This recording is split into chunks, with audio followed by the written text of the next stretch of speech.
So one of the important contributions of Telangana Rising initiative will be that we are going to work on TG IPAS 2.0, where we will further fast track the clearances through the single window system. And of course, we will keep on investing in creating an ecosystem which accelerates both innovation and manufacturing. As you all know, like other sectors, life sciences sector also is changing very rapidly. We are seeing a lot of technological interventions, artificial intelligence. We are going to play a big role in life sciences sector. So keeping that in mind, under the leadership of Honorable Chief Minister Shri Revanth Reddy Garu and our Honorable Minister for Industry Shri Sridhar Babu Garu, we are going to soon launch our next generation of life sciences policy, that life sciences policy 2.0, where in addition to further broad basing the incentives, we are also going to provide the same incentives for R&D sectors and advanced manufacturing. In fact, there was a long pending demand from the industry bodies to encourage R&D sector. In the new policy which we are going to launch very soon, that has been taken care, where R&D has been given status of industry, like whatever incentives are there for your manufacturing part, the same will be extended to research and development. And as you know, any success story has to have good collaborations, good partnerships. So we have forced partnership with regions like Flanders in Belgium and Queensland in Australia. And we are actively soliciting more and more such kind of partnerships which add value to this success story of Genome Valley. Today's panel brings together Honorable Minister and leaders from companies that have shaped Hyderabad's life sciences growth story. And I'm sure that this deliberation and insights will help us how to improve further on Genome Valley and to work towards creating life-saving solutions for the humanity as such. So, I look forward to this enriching discussion, that how we can take this entire movement further and to take this into the next phase. Thank you.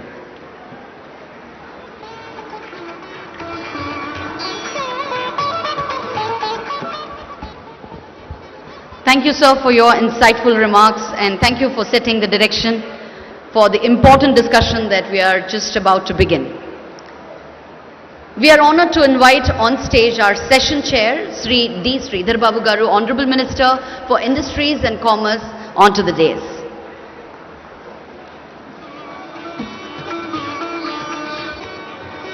Ladies and gentlemen, with a big round of applause, let's welcome our Honorable Minister for Industries and Commerce, Shri D. Sridhar Babu Garu, onto the dais. I would also like to invite our esteemed panelists, Dr. Satyanarayana Chava Garu, Chairman, CEO, Laurus Labs;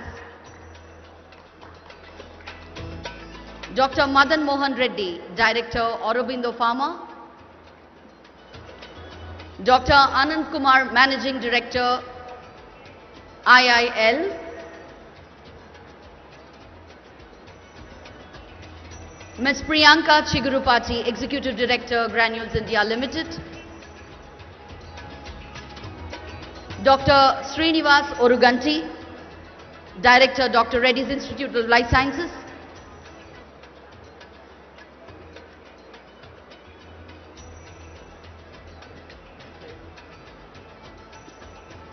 I extend my heartfelt welcome to all our esteemed and distinguished guests on stage, and now I request Dr. Srinivas Oruganti, Director, Dr. Reddy's Institute of Life Sciences, to lead the discussion.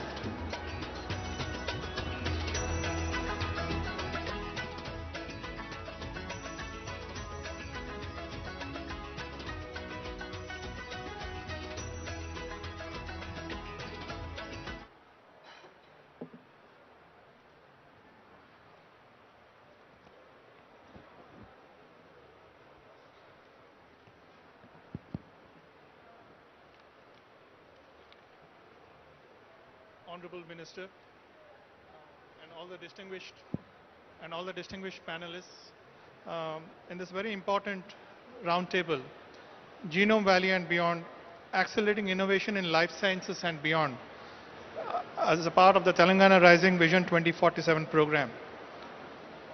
Sri Sanjay Kumar has already given the context of how Genome Valley is going to play a very important role in the life science ecosystem from Telangana, with creation of a strong impact for the entire world. So when we look at Telangana right now, it's at a pivotal moment, celebrating 25 years of Genome Valley, but also preparing for the next wave of innovation under this 2047 vision policy. There are a couple of facts I would like to kind of highlight once more. The life sciences ecosystem is ranked 7th in the world, a very prestigious recognition as a part which has come from the CBRE Global Life Sciences Atlas 2045. It is more than 1/3 of the global vaccines are essentially shipped from this ecosystem. 269 plus US FDA approved facilities are present in the ecosystem. Clearly we see that the entire life science ecosystem is transitioning from a manufacturing centric hub to an innovation driven powerhouse. So in this context, I think we are very close to rivaling Bob.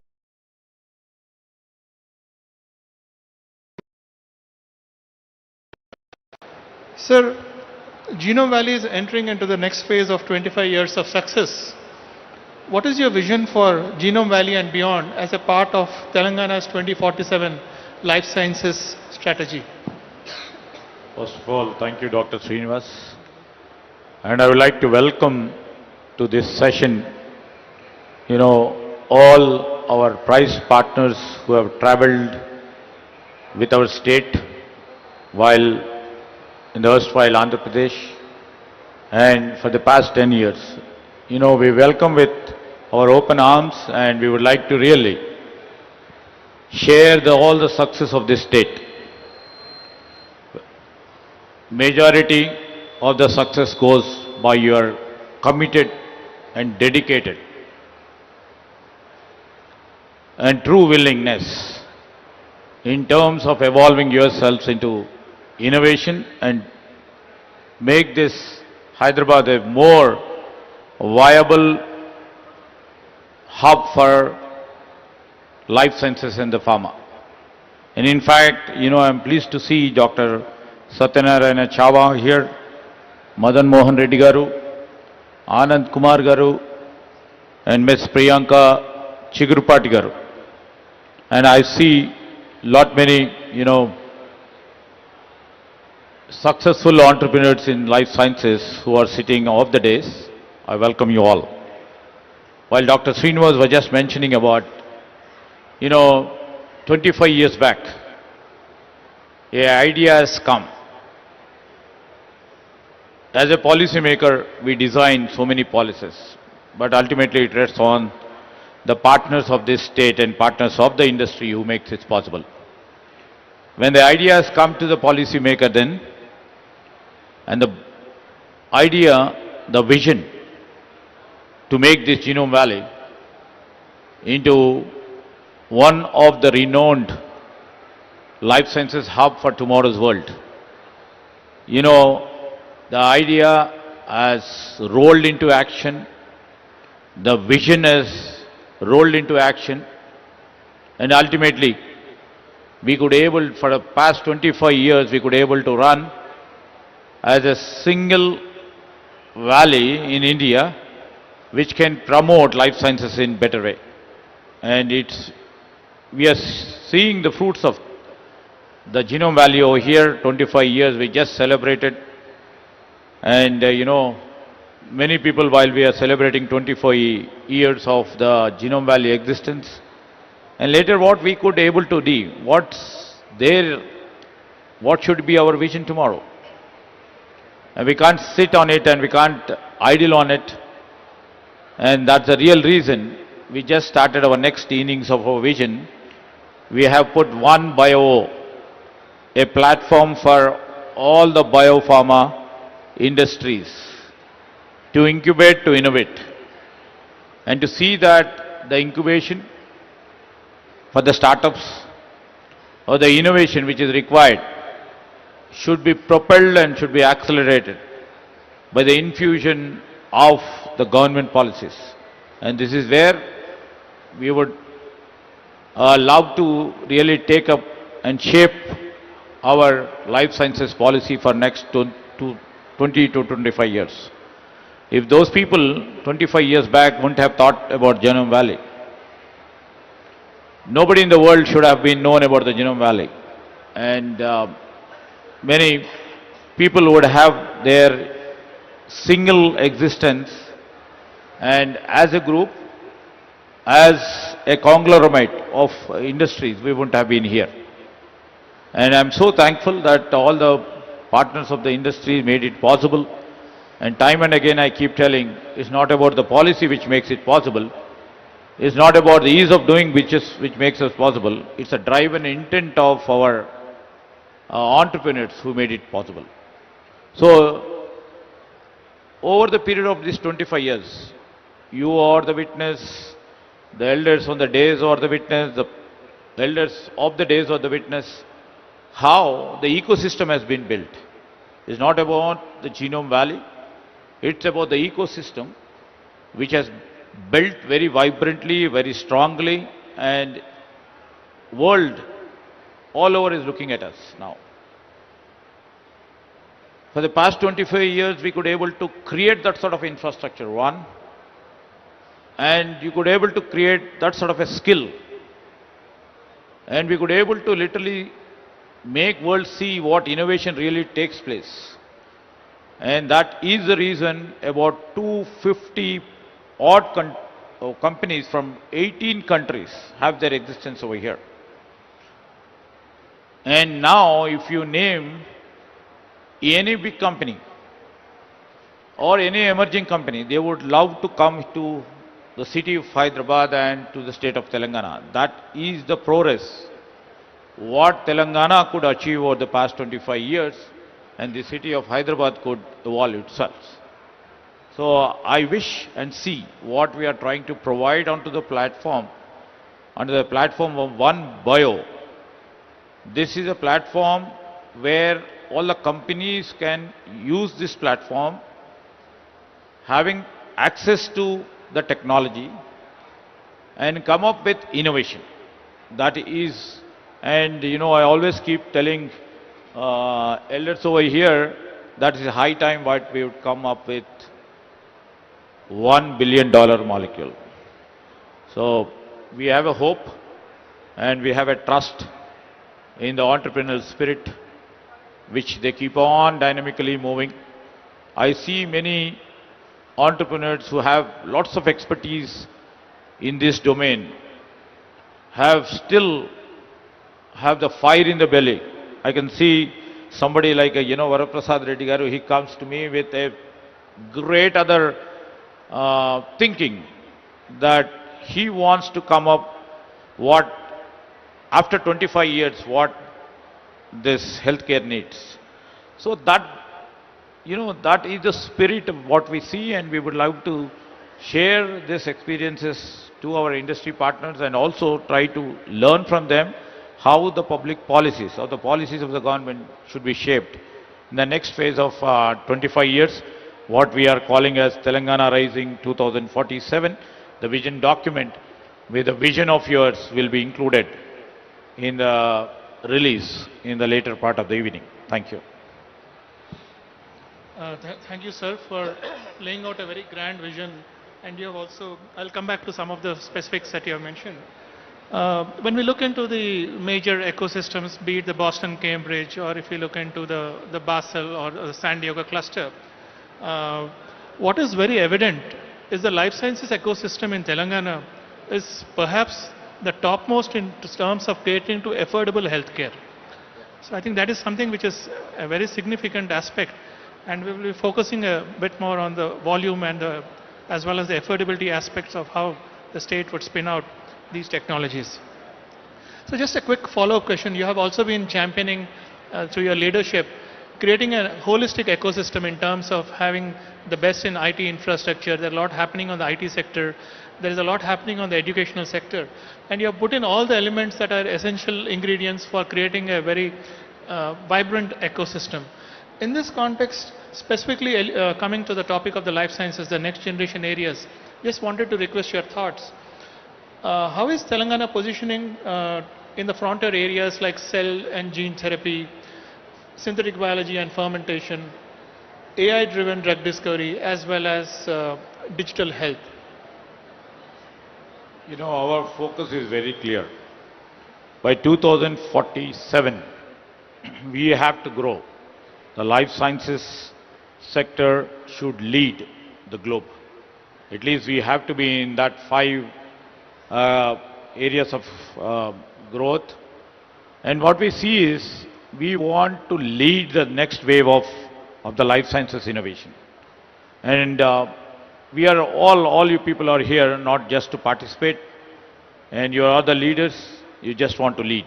Around the world, you know, right now what we are seeing is the world is being reshaped by the new technologies, the new therapies, and especially the digital transformation. How best we can position ourselves, preparing for this future with lots of care, scale and intent. That's the real reason I was mentioning about One Bio, wherein the company can access to the biomanufacturing infrastructure, one.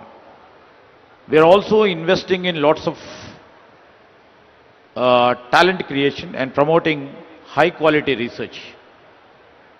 Through the upcoming, first is we are coming up with a life sciences policy and pooling the talent through the life sciences school. This is first ever in India, and elders of this sector, the life sciences sector, have suggested, and we are working on it by January 2nd week to show and to reflect to all the world how we are shaping the skill. We are planning to unveil our life sciences policy in the WEF, in the Davos.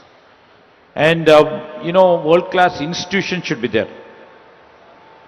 Our line of objective is, you know, we have ISB here, we have IIT here, and why can't we have this sort of a school of the life sciences over here, which have the world-class quality? And we would, through this, positioning ourselves in terms of providing the skill, providing the infrastructure through One Bio, or giving the utmost importance to the next generation students in terms of providing and instituting a life sciences university, a school. The basic objective of this school is to have the courses, the people who are interested in the life sciences, and at the same time, the company professionals or the executives who need reskilling and upskilling. And this life sciences school shall be useful for them. And the innovation really takes place at their level. This is what we are trying to do. And point two said is, you know, while we are trying to project this, you know, the elders on the days, because their input is more important. How to translate our policy, our vision into action is into their hands. We are there only to facilitate, to give impetus to their thoughts.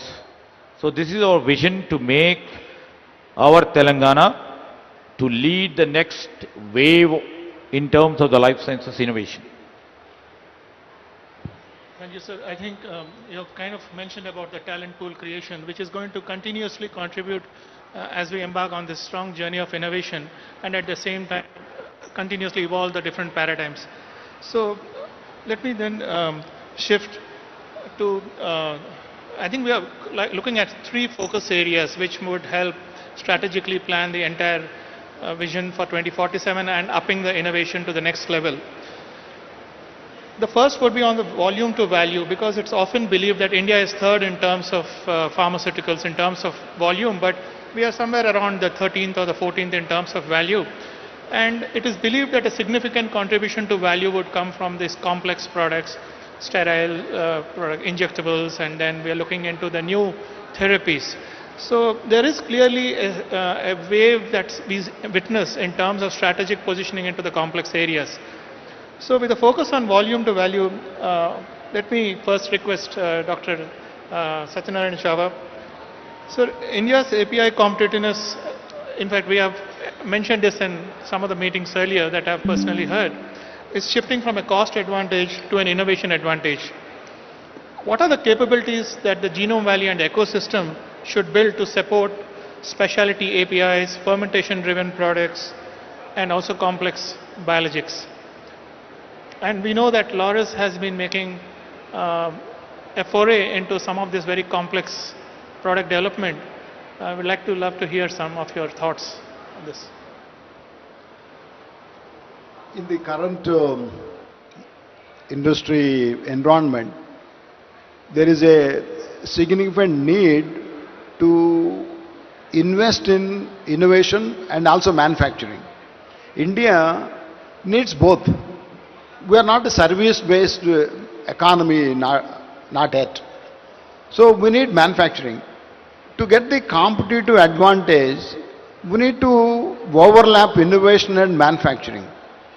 The bigger the overlap, the bigger the success. To do that, we have to create some centers of excellence. For example, which you are heading, Center of Excellence for Flow Chemistry. India has to demonstrate its capabilities. And India has done significant contribution to many areas. For example, as everybody is aware, Hyderabad is a capital of vaccines. So, Hyderabad-based companies also supply 75% of the world HIV drugs. So that is also a big contribution made. They also made the HIV treatment more affordable. In 2010, HIV treatment used to cost $350 per year per patient. Today, you can remove 1 zero. So it is not even $35 per year per treatment for an HIV patient in the emerging world. Actually, it is $30. That means it is one bottle of treatment per month costs $2.5. That is less than a cup of Starbucks coffee. So that is the kind of innovation done by the companies based out of Hyderabad. They couple scale and knowledge together. That is one good example. And second example is the Indian industry is fortunately in the earlier days was dominated by chemistry. But the understanding of biology is so much right now, I think people are focusing more onto biology. If you look at the nature is more powerful than all of us. So the way you understand biology can define the future of healthcare industry, in my opinion. Enzymes, fermentation, cell therapy, gene therapy, drug conjugates, all these will define the emergence of especially Hyderabad in this. See, India is known as a reverse engineering pharmaceutical industry. China is also did that, but China is not a fast follower. They became a fast innovators now. So 1/3 of the drugs discovered in the global scenario comes from China. So we have to see how quickly we can become from fast followers to fast innovators. That means we have to invest in basic education also. See, in the Western world, a lot of basic research, science is nurtured in the universities. It is lacking here. My request to Minister is invest very heavily into universities. Universities will create the future of the country. As you mentioned very appropriately, creating a university for life sciences, healthcare industry is one good step towards that. As a company, we also invested in cell culture. We invested in startups. So the culture of investing in startup is also increasing. In the last year, I heard there were 2,000 startups in biology. So that is an indication the number of companies will come up, number of new molecules will come up. As Minister is requesting in his every meeting, when India will become, Hyderabad will create $1 billion new drug. I think, in my opinion, it is not going to happen in small molecules. It is going to happen in large molecules. I think that is the kind of talent Genome Valley is also creating. And Genome Valley is celebrating 25th year this year. In the 25 years, Genome Valley has grown 25 times, I can tell you very clearly. So we celebrate, we were in Genome Valley for the last 20 years, and the growth we have seen in Genome Valley is remarkable. That was because of the good governments and also good governance and also the availability of talent within this region attracted so many people.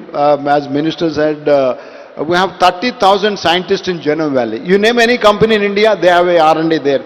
You name most of the global companies have also presence there. So, in my opinion, the new modalities like flow chemistry, biocatalysis, fermentation, cell and gene therapy, India can put, and Hyderabad especially, can take lead in these modalities. Instead of following, we can have the ability to lead.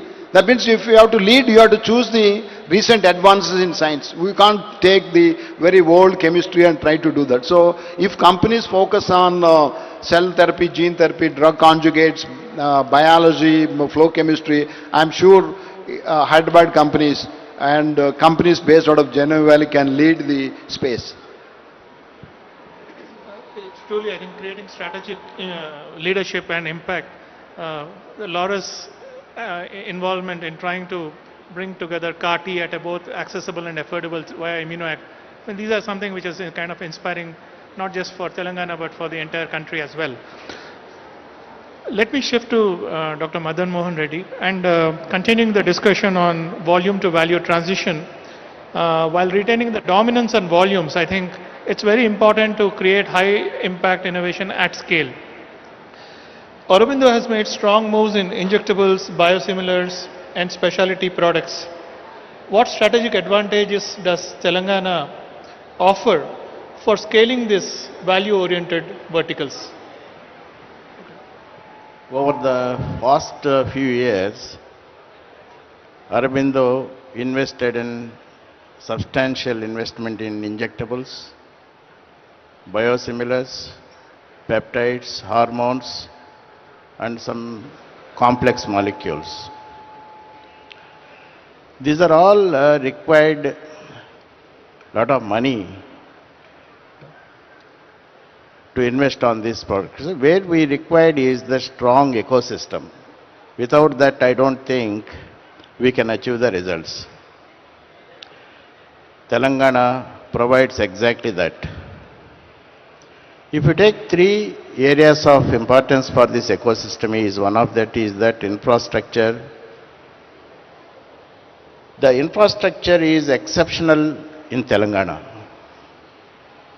Genome Valley, Medical Device Park, existing mega parks, future more number of industrial parks like Genome Valley will give entire value chain from discovery to process development, process optimization, commercial, and then in the large scale way, it can help. These are all can happen only when there is a good environment in the ecosystem, especially like the utilities, especially what you can call it as power. Quality power must be there for the industry, and the land availability, and then skilled manpower. All these things, it will help to industry to go for this type of development. The second important concern is the talent pool. Talent pool in Telangana is unmatchable in India. The institutes like DRILS, CCMB, IACT, NIPER, and there are pharmacy colleges, biotech schools. These are all continuously generating lot of professionals in the line of this regulatory, this analytical experts, then microbiologists. This is that what these institutes are doing to help this ecosystem make sure that we are all successful. The third point is government partnership. It has been a real differentiate. This environment approvals, the product approvals, these are all will go for that quickly can scale up and go into the commercial. These are also help. These are the three areas where I feel there is a lot of the dependency on this particular Telangana on this subject. Thank you, Dr. Madhu Mohan Reddy. If we were to look at specific areas from the context of 2047, which one do you think would require a greater priority and also we need to improve the ecosystem? Long-acting injectables, peptide therapeutics, or in general the complex generics? Before that, actually, here today, if you want to sustain this, especially today regulations, I think everyone might be seeing, day by day, the expectations are going up like anything. Thanks to technology and then regulators, the way they are working on this, their expectations are becoming very, very stringent. If you want to meet those expectations, especially I feel there are 4 areas where we should be able to concentrate. One is Center of Excellence for Quality Systems. For this we need facilities to provide GMP experiences and stimulation for aseptic behaviors and media fields, smoke studies. These are all require some type of stimulation studies for the students before joining with the industry. It will help industry to meet those requirements, whatever that regulators are expecting. Probably this will help us to quickly can apply at the shop floor. The other one is that collaboration with the regulatory science platform where we need to have, government has to create a hub for this type of meetings, academic and industry and regulators all together to make sure that to have workshops, mock audits, mock inspections, scientific advice forms and ICH harmonized training programs must happen. That is where at least we can have strengthened this, particularly on this expectation of the regulators. The third point is rightly said by Sridhar Babu garu about digital quality transformation is very important for the industry. Quickly we need to go into EBMRs, MIS and LIMS and whatever is possible in the industry, try to convert into a digital where we can minimize the risk. At least we can have a better compliance, and also the partners who is going to work with us, they will be happy with this type of systems where we have. It is going to be an advantage for the industry to move forward. The fourth one is that, what is that workforce development? Even though there are people are working at the shop floors, always we need to continuously, we need to work towards that improvement of their skill. We should be able to have a lot of regulatory meetings, training programs. This is that what industry has to spend a lot of money on this to make sure that on the compliance part. Thank you for your valuable insight. I think these are very important areas to consider as we kind of strengthen the ecosystem creation. Let me quickly have your views. Granules is synonymous to, first in-line defense kind of in the healthcare. You have produced a lot of high volume products, and we now see that you are transitioning into more complex products.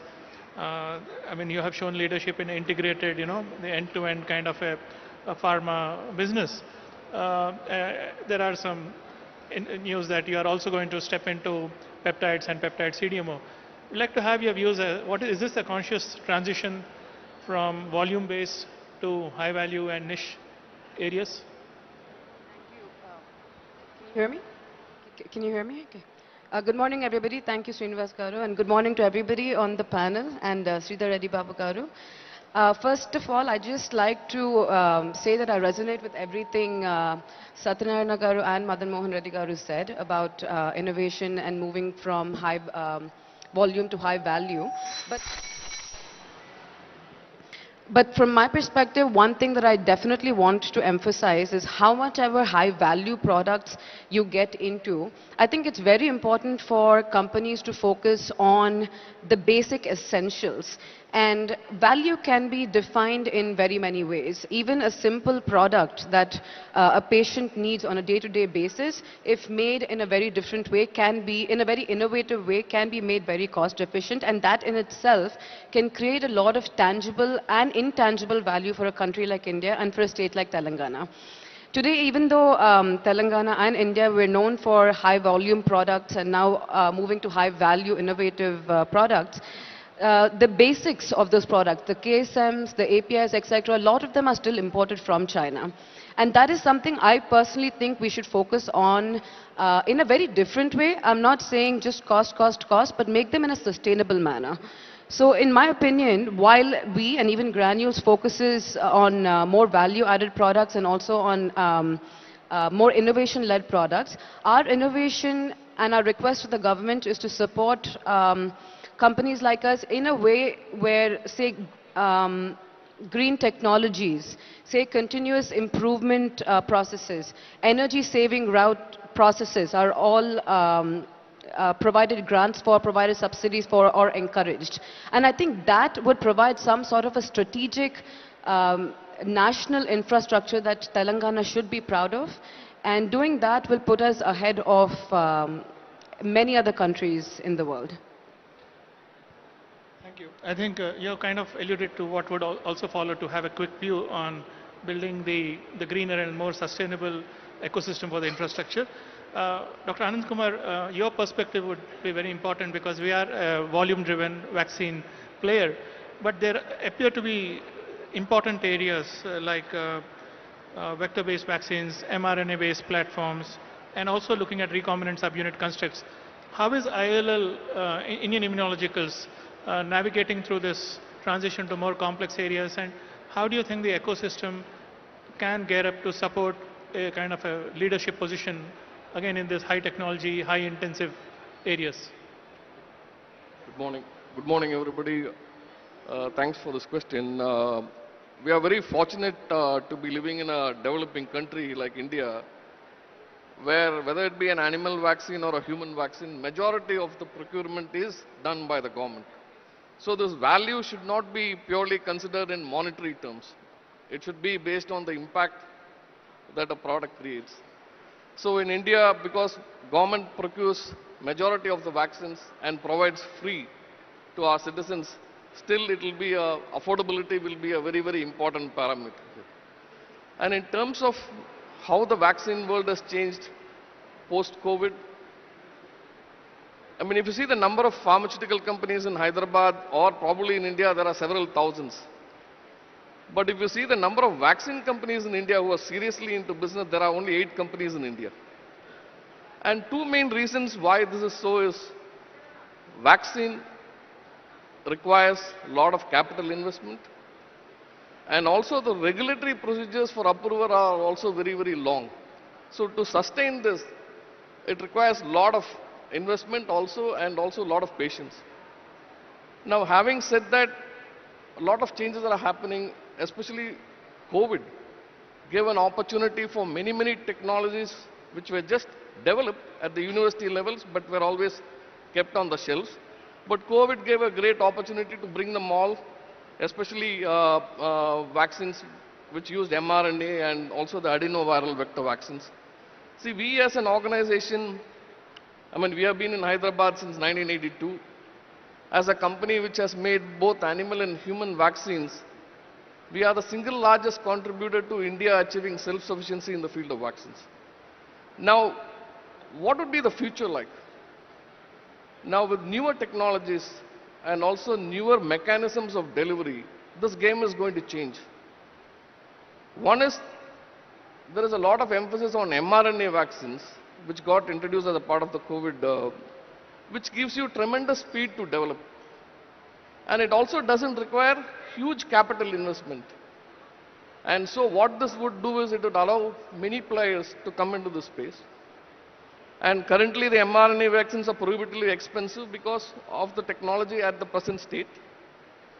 But as months and years come by, I'm sure, because there are now self-amplifying mRNA, which the dose required is 1/10 of what is required at the present moment. So that will significantly reduce the cost.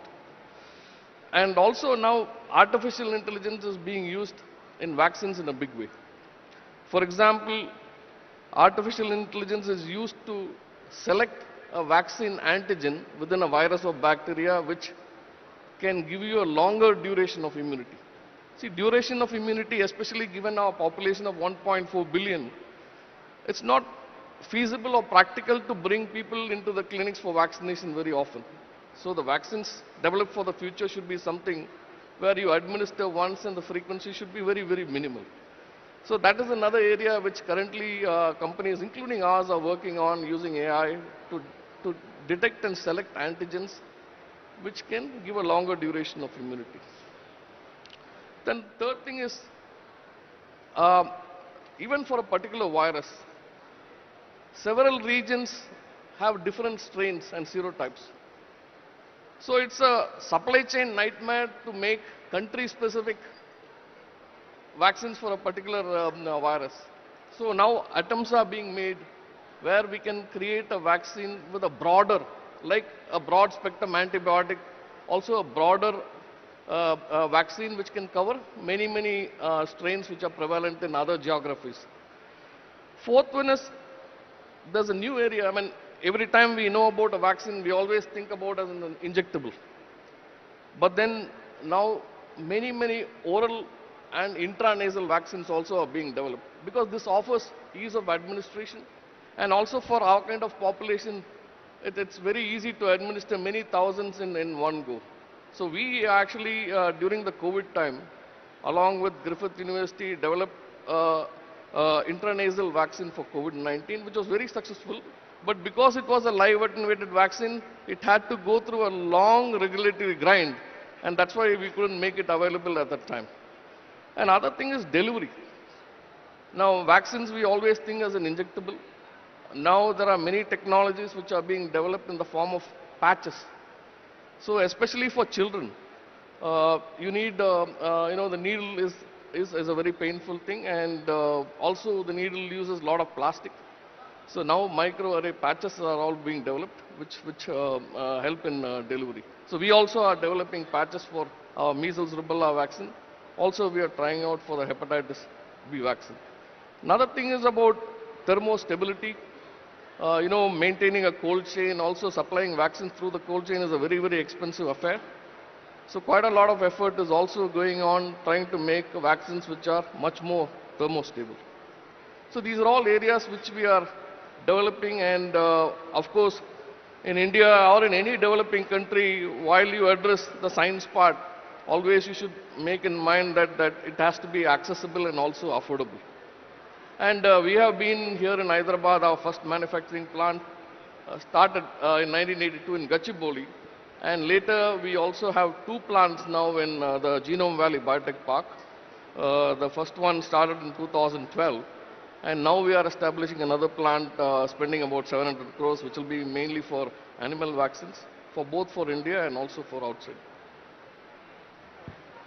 Thank you, Dr. Anand Kumar.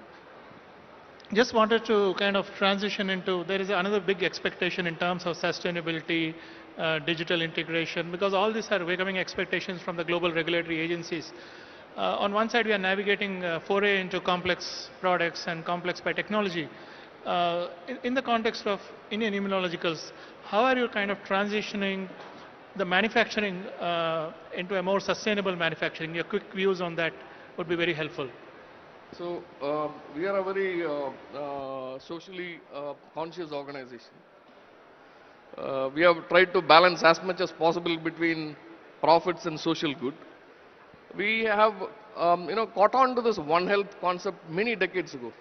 Today, One Health is being widely talked about, but IL has been doing this One Health because we are making both animal and human vaccines and we significantly contribute to the health of both. The third element in all this is the environment. See, any manufacturing activity will cause some amount of harm to the environment that we live in. So it's all about how do we minimize that so that we leave this planet in a state where our future generation can live, in a very, very happy manner.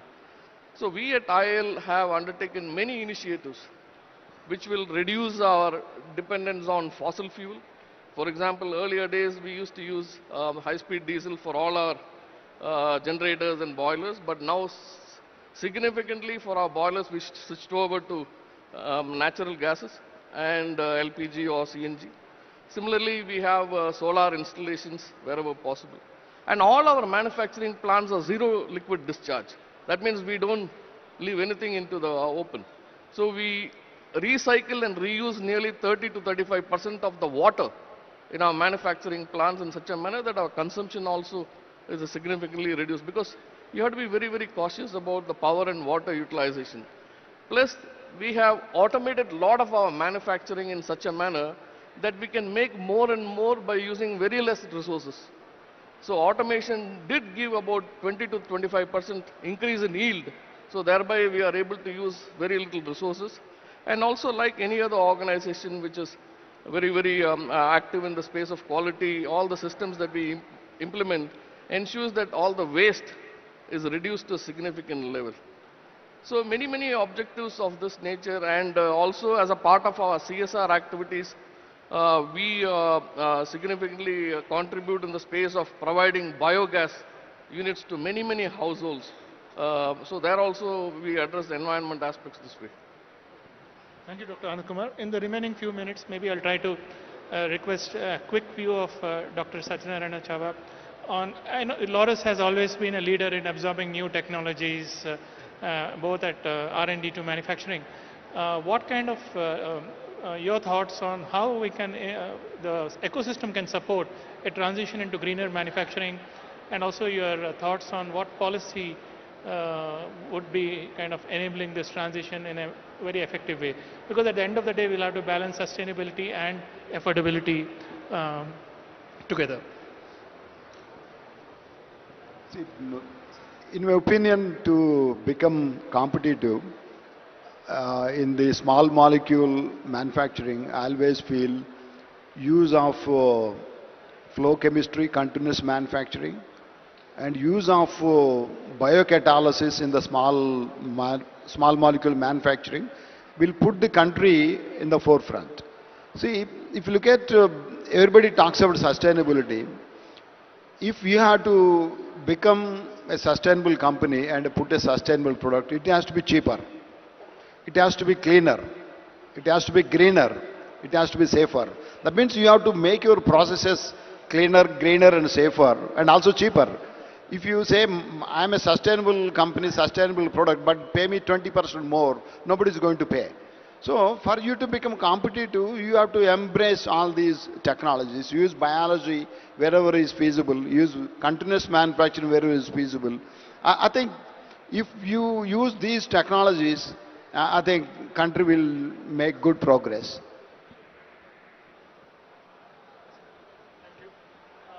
Moving on to Ms. Chigurupati. There is this transition of manufacturing to sustainability, and there is a lot about science-based targets initiative and looking into the carbon footprint, circularity. We know that Granules is making strategic moves in terms of, complying with these expectations. Can you please maybe highlight for all of us what is Granules doing and why? And why? I think Dr. Chava just answered that. It's the need of the hour. But I think Granules has been one of the first companies that has declared its SBTi targets for net zero by 2050, which is very much in line with even Telangana's targets and the country's targets, and 42% reduction by 2030. of carbon emissions. The second thing that we have done is we have also committed to a progressive shift to 100% renewable energy by 2032.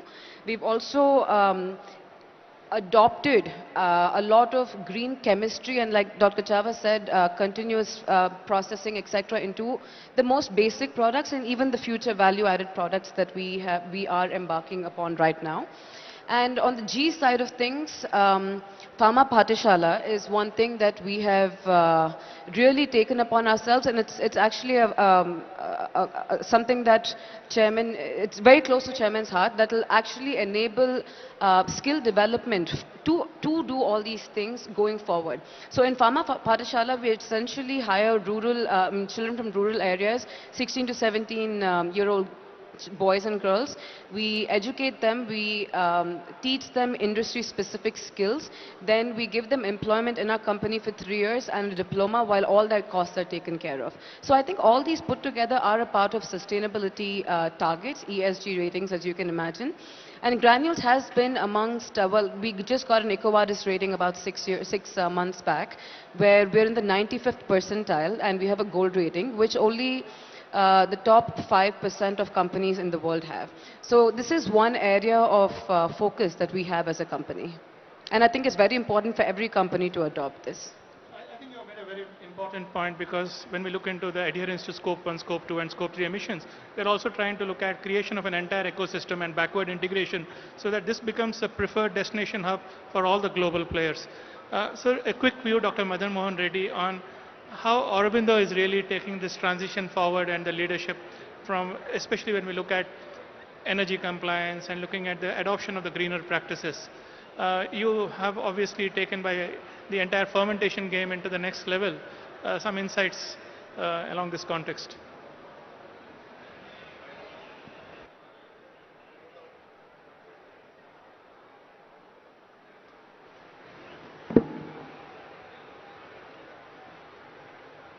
By 2047, sustainability will be the regulatory requirement, not a choice. All industry thinking to not only, there are two ways industry always work on that. One is for the benefit of the industry, other is that for the nature of that, whatever that sustainability requirement.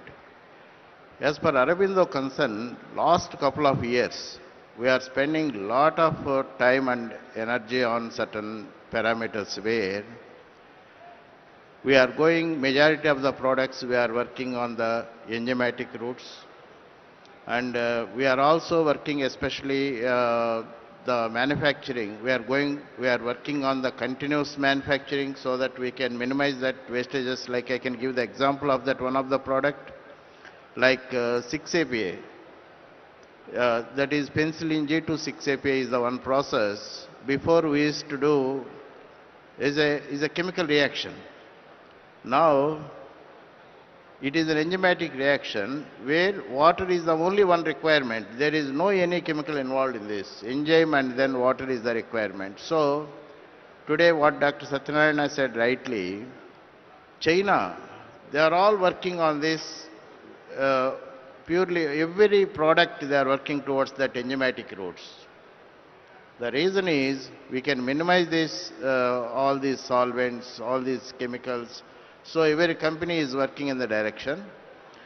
And also on the energy part, if you go and then see today, we are all working towards this solar systems where we are spending a lot of money on this, especially power is the second highest cost in our manufacturing after this raw materials.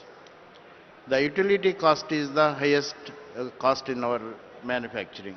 Next is the manpower cost is the major. These three, effectively if you work, I think any industry will go in a very profitable way, you can see.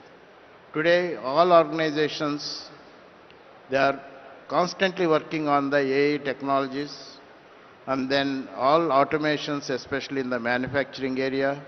So each and every portion we are making, it is not like that our objective is reducing manpower. How qualitatively you can deliver the product is the catch. If you don't have this, I don't think we can win this, and then we will be there in this, especially in the pharmaceutical business. Thank you, Dr. Madan Mohan Reddy. I think we have got some really important insights, and if I look back into the Genome Valley, it's about having the right DNA and having the right building blocks which will code for the right RNA and eventually the protein. Before we conclude, we have also got some very important aspects of what would be the desirable policy-based recommendations and infrastructure creation. Sir, I would like to request, before we conclude, what message would you like to give to the global innovators as well as investors to consider Telangana as a long-term life sciences destination? Yes, thanks for all the input given by the industry leaders over here. And in fact, all the global leaders and the leaders from India who are all here. And everybody knows over a period of time, Hyderabad and the state of Telangana has become the vaccine capital. I can't say thanks to COVID, but it is exhibited. When world required us, you all people were there, and Telangana proved its mettle. Thanks to everybody over here. And secondly, over the past 2 years, when we set the process of our governance, and our Chief Minister and our government, has reflected to the industry partners that all the policy initiatives by the earlier governments will be forwarded or pushed forward. And over the past 30 years, if you have seen, the industry ecosystem over here has proven that even though different ideological, political leaders exist on governance, our perspective, our focus will be to develop the industry and to see that the fruits of this industry will be shared among our people. And that's how, these 2 years too, we were very keen to enhance the policy initiatives, which shall be globally competitive, and we will rise to the global standards of our policy making. And this is how, the great excellent team what we have in the government, we could able to really get about 63,000 crores in just 2 years as investment from different global partners. And thanks to all the industry partners who have trust in us, who have accepted the leadership over here, and who would like to take the advantage of the ecosystem which is available over here. And everybody knows this, Hyderabad and this state of Telangana is home to 8 of the world's 10 pharma companies and about 2,000 life sciences firms. I wish to tell you that the firms all put together value about $100 billion over here. So my message to the prospective investor over here, whatever the great leaders on the days or off the days who you interact over a period of this day will reflect what is the great ecosystem available over here, what is the potential available over here, and what the nuances of the government is taking. And secondly, to mention, as to reacting to the industry leaders here on the days, when Satyagaru was mentioning about universities. So we are specifically trying to focus on the areas of the domain expertise universities and also the general universities, the common universities.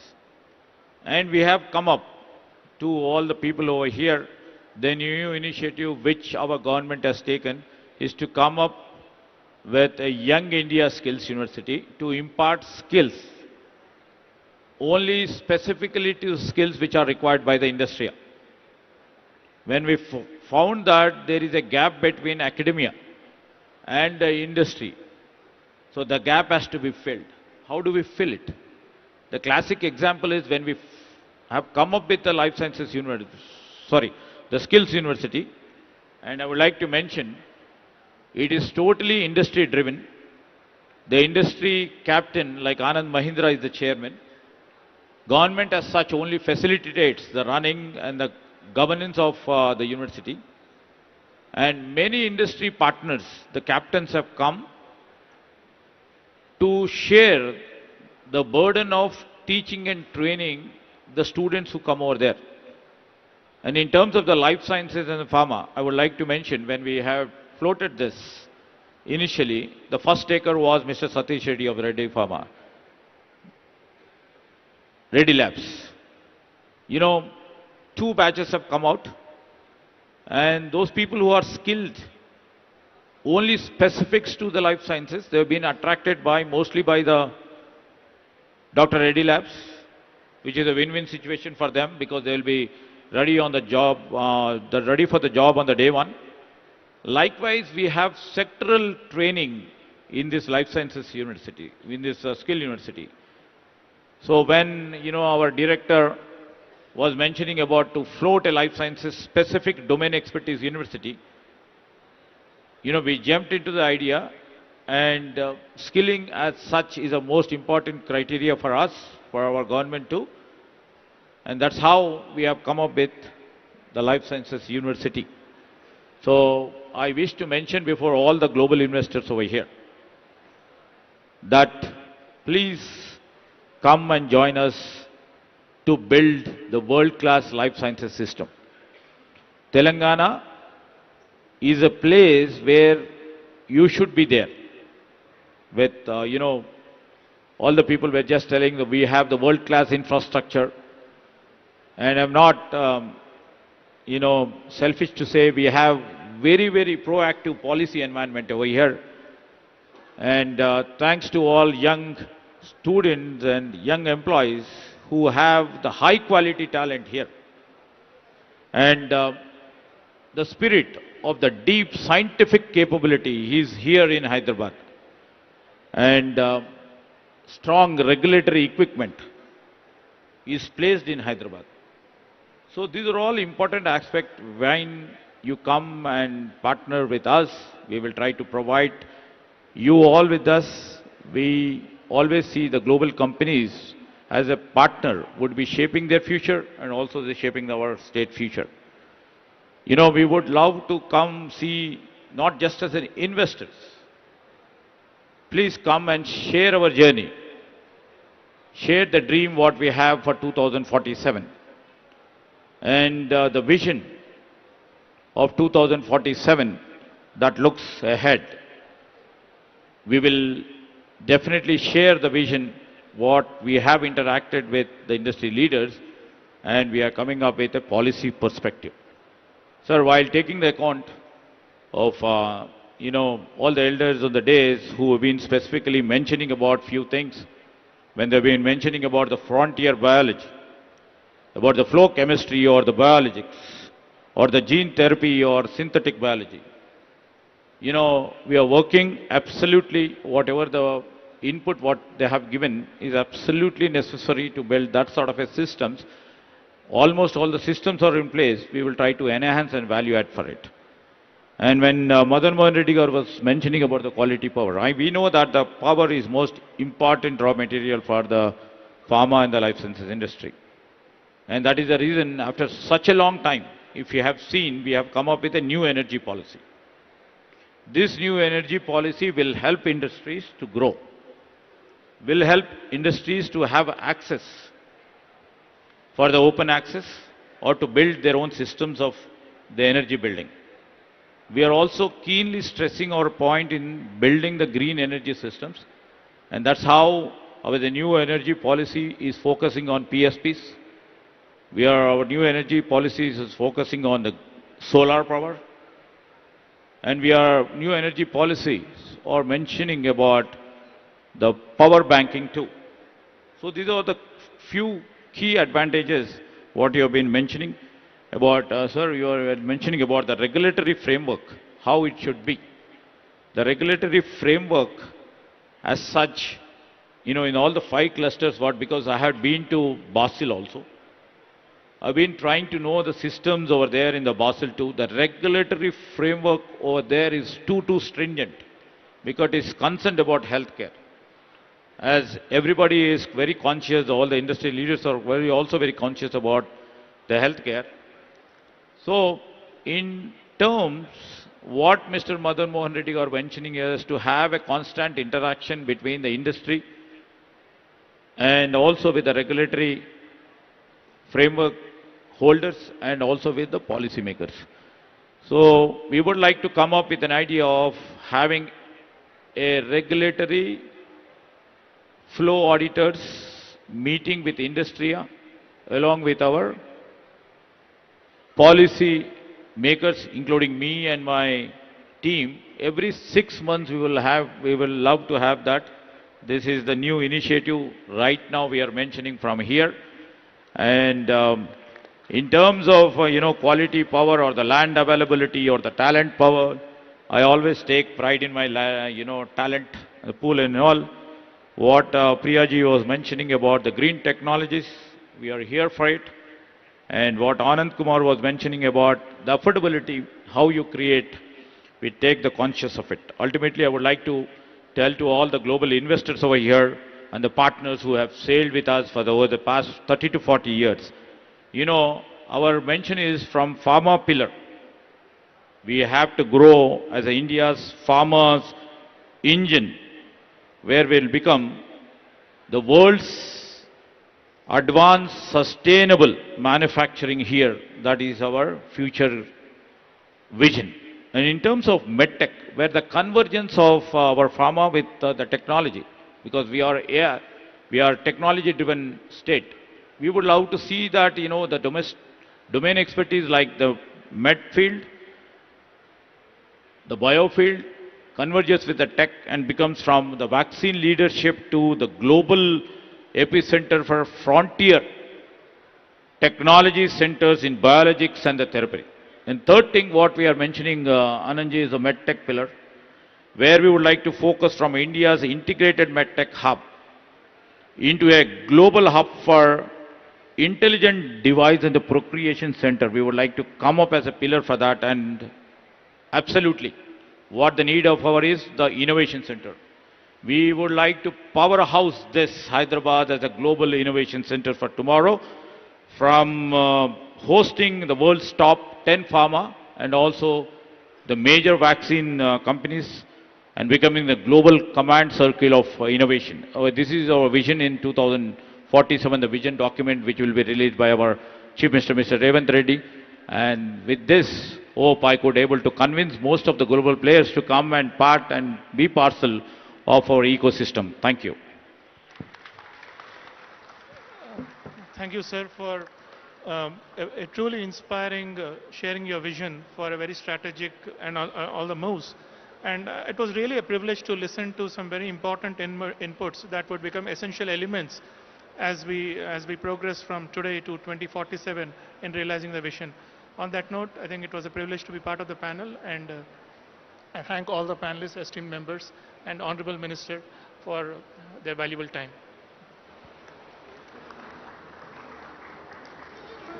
Thank you so much, Minister Garu. Thank you, Dr. Srinivas Garu, and all our panelists for such a thoughtful and a forward-looking discussion. Before we conclude, I request Honorable Minister Garu to felicitate our panelists. We'll start with Dr. Chava, Dr. Satyanarayana Chava, Chairman, CEO, Laurus Labs. I request Minister Garu to felicitate our panelists here on stage.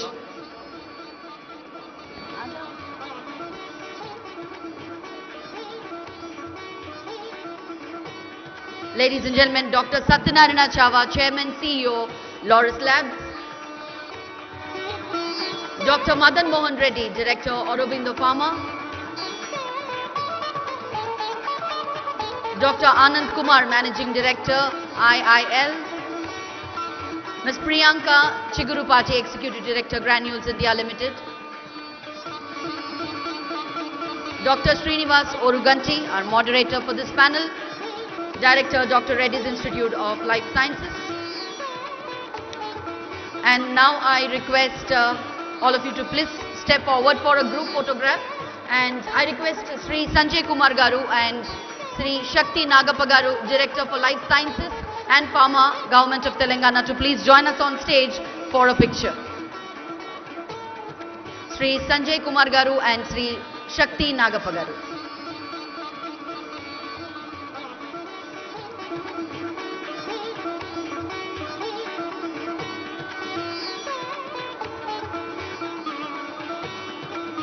Once again, thanking our panelists for joining us on stage for such a thoughtful discussion.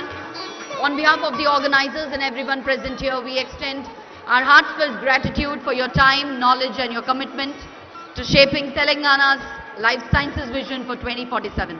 Thank you very much, ladies and gentlemen.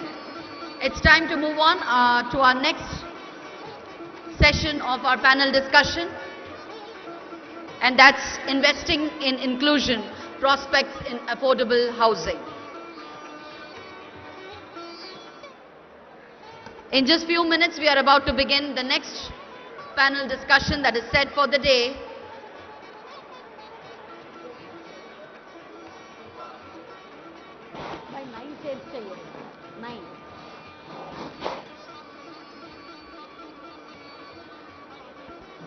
I request, I can see many of you all standing back there. So I request all of you to please take your seats, make yourself comfortable and engage yourself in such a wonderful discussions that's happening here since morning. Moving on to the next panel discussion, which carries the theme, investing in inclusion prospects in affordable housing. Our next session explores an issue at the heart of equitable development, affordable housing. As Telangana grows, the question becomes, how do we build spaces that are not only accessible and climate resilient, but also reflect dignity and community? We begin with our distinguished speakers who bring in their deep experience across sustainability, environmental planning and social infrastructure.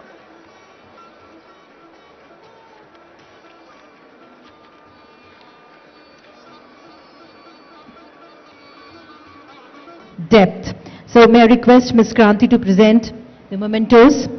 These are also a special mementos, the Cheriala artwork and the Pochampalli shawls. Please put your hands together for all the speakers for giving us the insight on the heritage, creativity and the sustainable planning coming together to shape the vibrant destinations. Thank you so much to Jupalli Krishnarao Garu and also Srimati Surekha Garu. Thank you so much, ma'am.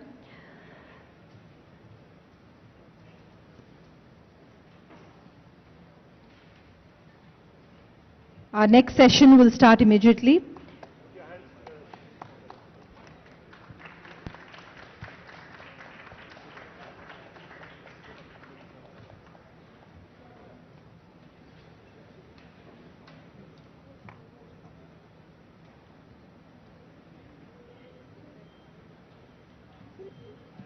The shawls are having the geographical indicators with them that shows that they've been directly from the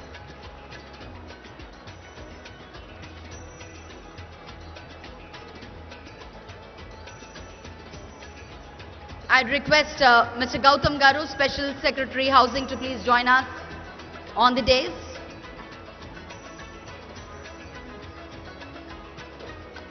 And now let me welcome our distinguished panelists who are here to join us in the summit in the panel discussion this morning. We'll start with Mr. Vasudevan Suresh Garu, former CMD, HUDCO.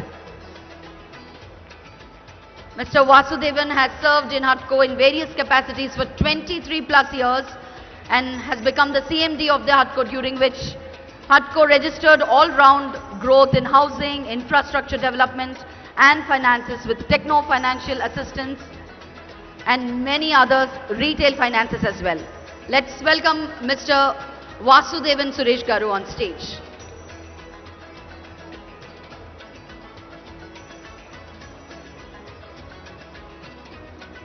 May we have on stage Mr. Abhijit Shankar Ray, Senior Urban Specialist, World Bank.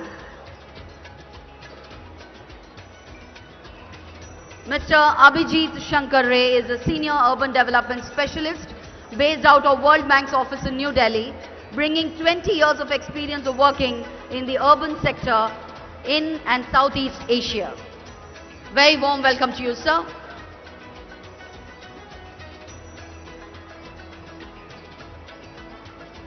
May we also have on stage Dr. P.S.N. Rao, Dean and Professor of SPA, Delhi.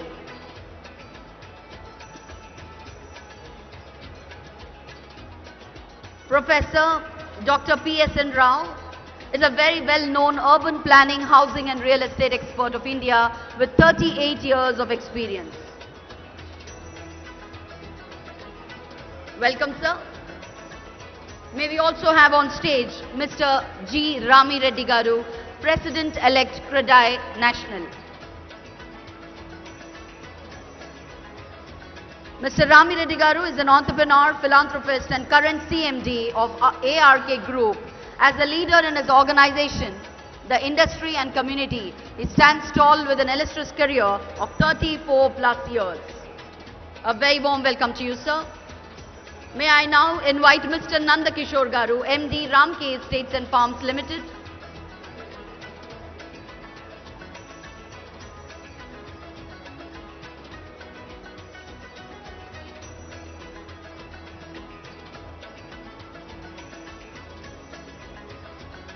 A very warm welcome to Mr. Nanda Kishore Garu, MD Ramke Estates and Farms Limited.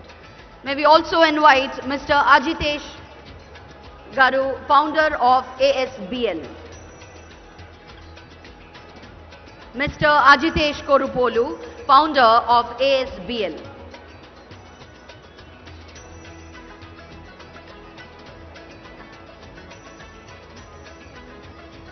And now may I invite the moderator of this panel discussion this morning, Mr.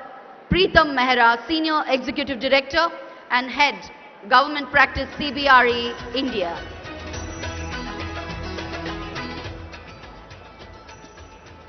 Let me welcome Mr. Preetham Mehra, who is going to moderate this panel discussion this morning. Over to you, sir.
A very good afternoon to everybody in the hall.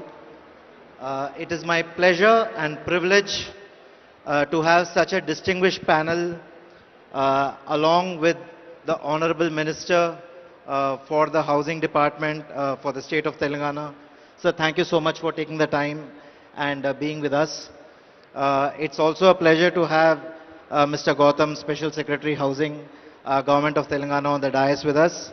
And of course, you already heard the profile of the panel speakers on stage. It has been a pleasure for us to have all of them here. A lot of them have flown down to Hyderabad to attend this specific event and to be part of this distinguished panel. Before we start the panel discussion, it is my pleasure to invite the Honorable Minister to share a few words and his vision for the Housing Department for the state of Telangana. Good afternoon to all. It is a great privilege to address this important session on affordable housing policy for urban future, Telangana Model 2047. As part of the Telangana Raising 2047 Global Summit, today's discussion is the Art of Telangana Vision 2047 as prosperous, inclusive and human society where every family, regardless of income of background, has a safe, secure and dignified home. Historically, Telangana has always contributed for provision of housing towards all sections in the state, with our government constructing over 42 lakhs houses under old Indiramma scheme and now another 3.5 lakhs houses in progress under new Indiramma Illu scheme. Housing Board and Rajiv Sagraha have also contributed to over 1 lakh middle income houses.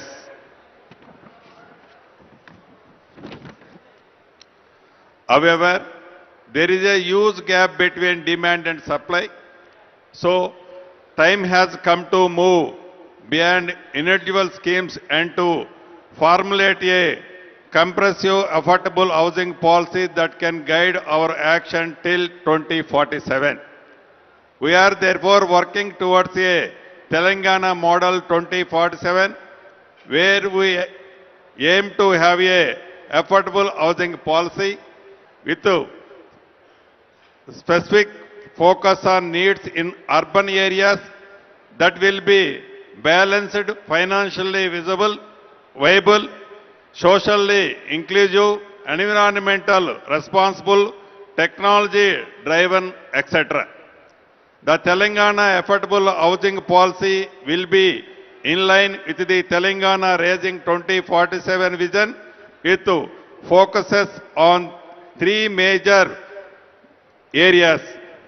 Telangana core urban region focusing on some slums redevelopment, brownfield redevelopment, mixed housing, rental housing.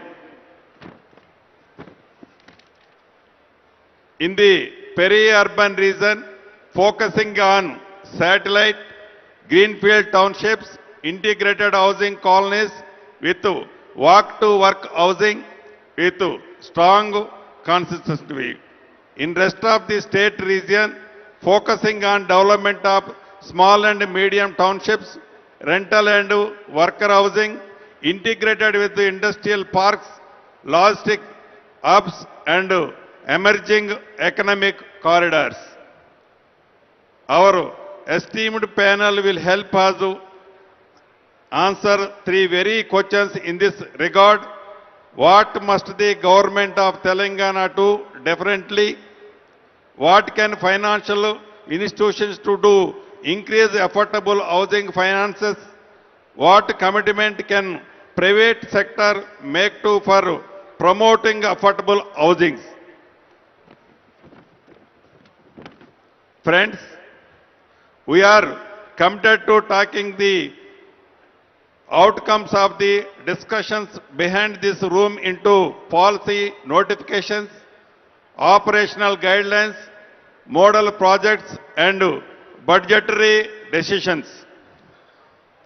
Telangana has the vision, the institutional base and the economic strength to become a national and global example of inclusive urbanization.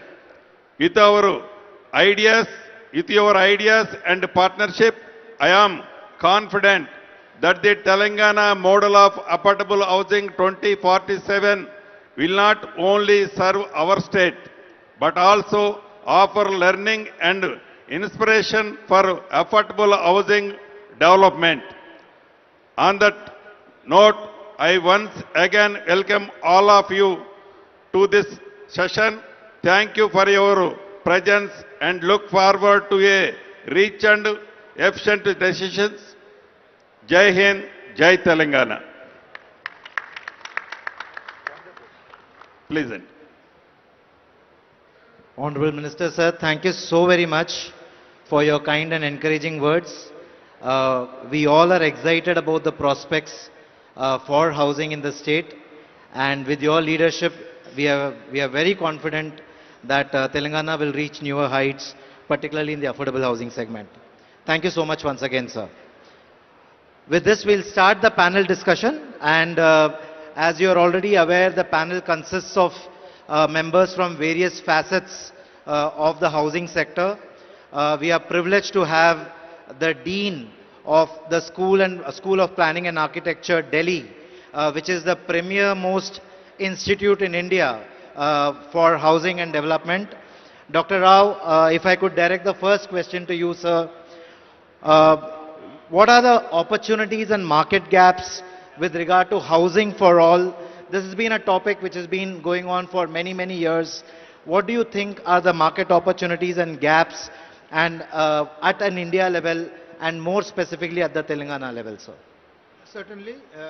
I think this is a very topical... Sir, the mic can be a little closer to you. Yeah. Okay. Thank you. Honorable Minister, with your kind permission. I think this is a very, very important and topical subject that has been chosen for discussion today. Housing, as we all know, has a lot of forward and backward linkages. So any investments that are made in the housing sector actually lead to greater economic opportunities in as many as about 230 or 240 odd industries, both forward linkages and backward linkages. So investments in housing would mean investments in a wide variety of other areas where there's a lot of employment opportunities that are going to be given to our people. Because without employment, there's no money, and without money, there's no housing. Let's remember that. You have to have money if you want to buy a house, whether you are a very rich person or not so very rich person. Some amount of money is always required, and if you don't have that, of course, there are financial institutions and there are others who can always chip in and give you some loans and so on and so forth. The opportunity for the market, for the industry, I presume is what you are asking. Yes, there is a huge housing shortage in this country. We are only about 40% urban. The last time we had a census was quite some time ago. But while we are waiting for the next census, we presume that we are about 40% urban. So we still have a large number of people living in the rural areas, and we still have a lot of people who want to migrate into the urban areas because of the employment opportunities, which means that whatever is the urban housing shortage, which is in several millions, is only going to increase in the times to come, which means that the opportunity is humongous. There are some estimates that as of the year 2022, the urban housing shortage, the total housing shortage in Telangana is about 2.8 million, out of which a major chunk actually happens to be in the urban areas and a very small percentage in the rural areas. This is obviously going to increase in the times to come when more people from the rural areas will come to the urban areas. Now, market opportunity, the government is already doing its bit. You have the Indiramma Housing Scheme, you have the Andhra Pradesh Housing Board, you have the AP Housing Corporation Limited. They are doing a fairly good job. You have the Pradhan Mantri Awas Yojana, Urban and Shahri and Gramin. Some funds are coming from there, some funds are coming from the HUDCO as well. But is that enough? That is clearly not enough, because we still have a large number of people living in the slum areas, which are in not just Hyderabad, but several other urban centers in the state of Telangana. So, what do we do with them? There is a huge corporate sector, real estate developers. We have members from the CREDAI also here with us. And real estate developers are providing a lot of housing in the urban areas. But this housing is, of course, for the upper and middle income segment. Can they also downmarket their products? Can they also provide for the lower income population who cannot afford maybe a 3-bedroomed house, but can perhaps afford a 1-bedroomed house, maybe something costing 30 lakhs, 40 lakhs, 50 lakhs. Why cannot they provide for it? Unfortunately, in our country, there is also luxury housing demand. So developers, obviously, they are in here for making money. So they are catering to the luxury housing demand, which perhaps is now more or less getting saturated. If you look at the inventory overhang, if you look at the vacant housing, there are figures where luxury housing is more or less now saturated. So if developers want to remain in the business, then I think you better start building small, get into the one-room segment. I'll not use the word affordable, I'll not use the word low income, because we don't want to go the nano way. So I need only a one-room house. I could be a rich man, I could be a poor man, whatever. So you have products which are of a wide variety, wide range, wide ticket size, costing from 20 lakh, 30 lakh, 40 lakh, going up to 2 crore and 3 crore. And whoever wants to buy whatever, they can come and buy. So there is a huge unmet demand, and there is a market opportunity here. And real estate developers, many of them are coming and buying. There are, of course, you all know as developers, there are incentives that are being provided both by the central government and the state government. Income tax concessions are there, stamp duty concessions are there. Almost all state governments now have affordable housing policies. I think Telangana one is on the anvil. I think we can actually learn from the other states' examples, and we can maybe make out a better one. So I think there's a great opportunity, and the opportunity is actually in the numbers. So build more, and probably the very big developers may not want to come in, but there will certainly be a segment of developers who would want to build the one-room units, Sure, and provide them at a much reasonable price. So I am quite upbeat on Sure, this sir. particular segment of the market. Thank you, Dr. Rao. Thank you so much. Before we move on to the next question, Mr. Gautam. So, thank you, Professor Rao, for your comments. So, we have amidst us a very august audience, including our Honorable Chairman of the Legislative Council, Shri Gutta Sukendra Reddy Garu, and Honorable Advisor to Government, Shri Sudarshan Reddy Garu. Thank you for joining us in this discussion, sir. We are proud to have you amidst here. Taking forward from what Professor Rao said, about the actual demand, I'd like to just pitch a couple of data points on that, because our state has taken a pretty comprehensive house-to-house survey of the housing demand, and with a good app called Indiramma app, where we have gone house to house and captured the demand, including the present living conditions, including the what kind of a housing structure they are in, and also capturing their socio-economic factors. So we still have an unmet demand in urban areas, an unmet demand of 20.33 lakh in the LIG/EWS segment and 8.77 lakhs in the MIG segment. And yes, total of 28 lakhs, 8 lakhs in MIG and 20 lakhs in LIG/EWS. And in fact, these are not people who are completely dependent on government subsidy. Of course, EWS government will be, catering to, and this government is very, very committed as part of the Indiramma Illu scheme. But, there is a lot of purchasing power, but the bracket of, the supply in that bracket is missing. That is what is reflecting in this demand. So I just want to place these facts before the panel. Sure. I request Preetham to take. Sure, Mr. Gautam. Thank you so much for highlighting those statistics. So I'll quickly move on to the President-elect for CREDAI National, Mr. Ram Reddy. Sir, from the industry standpoint, you just heard the statistics shared by Mr. Gautam. He said there's a latent demand for about 28 lakh houses. So 8 lakh houses in the MIG segment and about 20 odd lakh houses in the LIG segment. How is the industry viewing this? How are you looking at this opportunity? How can you, as the leader in an industry body, motivate the private sector to participate in this opportunity, sir? Yeah, thank you, Preetham. Sir, thank you so much for giving that figures. 28 lakhs, it's a surprise to us. I mean, the demand, what you're talking about it. Yes, CREDAI plays a role. I mean, across the state, we have 15 chapters. So every chapter have a big connection with the CREDAI Telangana state. So that housing demand, today you talk about especially middle class. So affordable housing, there is a definition of 45 lakh rupees is the cap, and 60 square meter in metros, and non-metro it is 90 square meters. This 45 lakhs cap was decided 8 years ago. So today in 45 lakhs you are not getting those affordable houses. The definition of affordable housing has to be redefined. So this we have been giving the representation from Credit National multiple times. Hopefully, I mean, this time also we met the Honorable Finance Minister, then Housing Minister.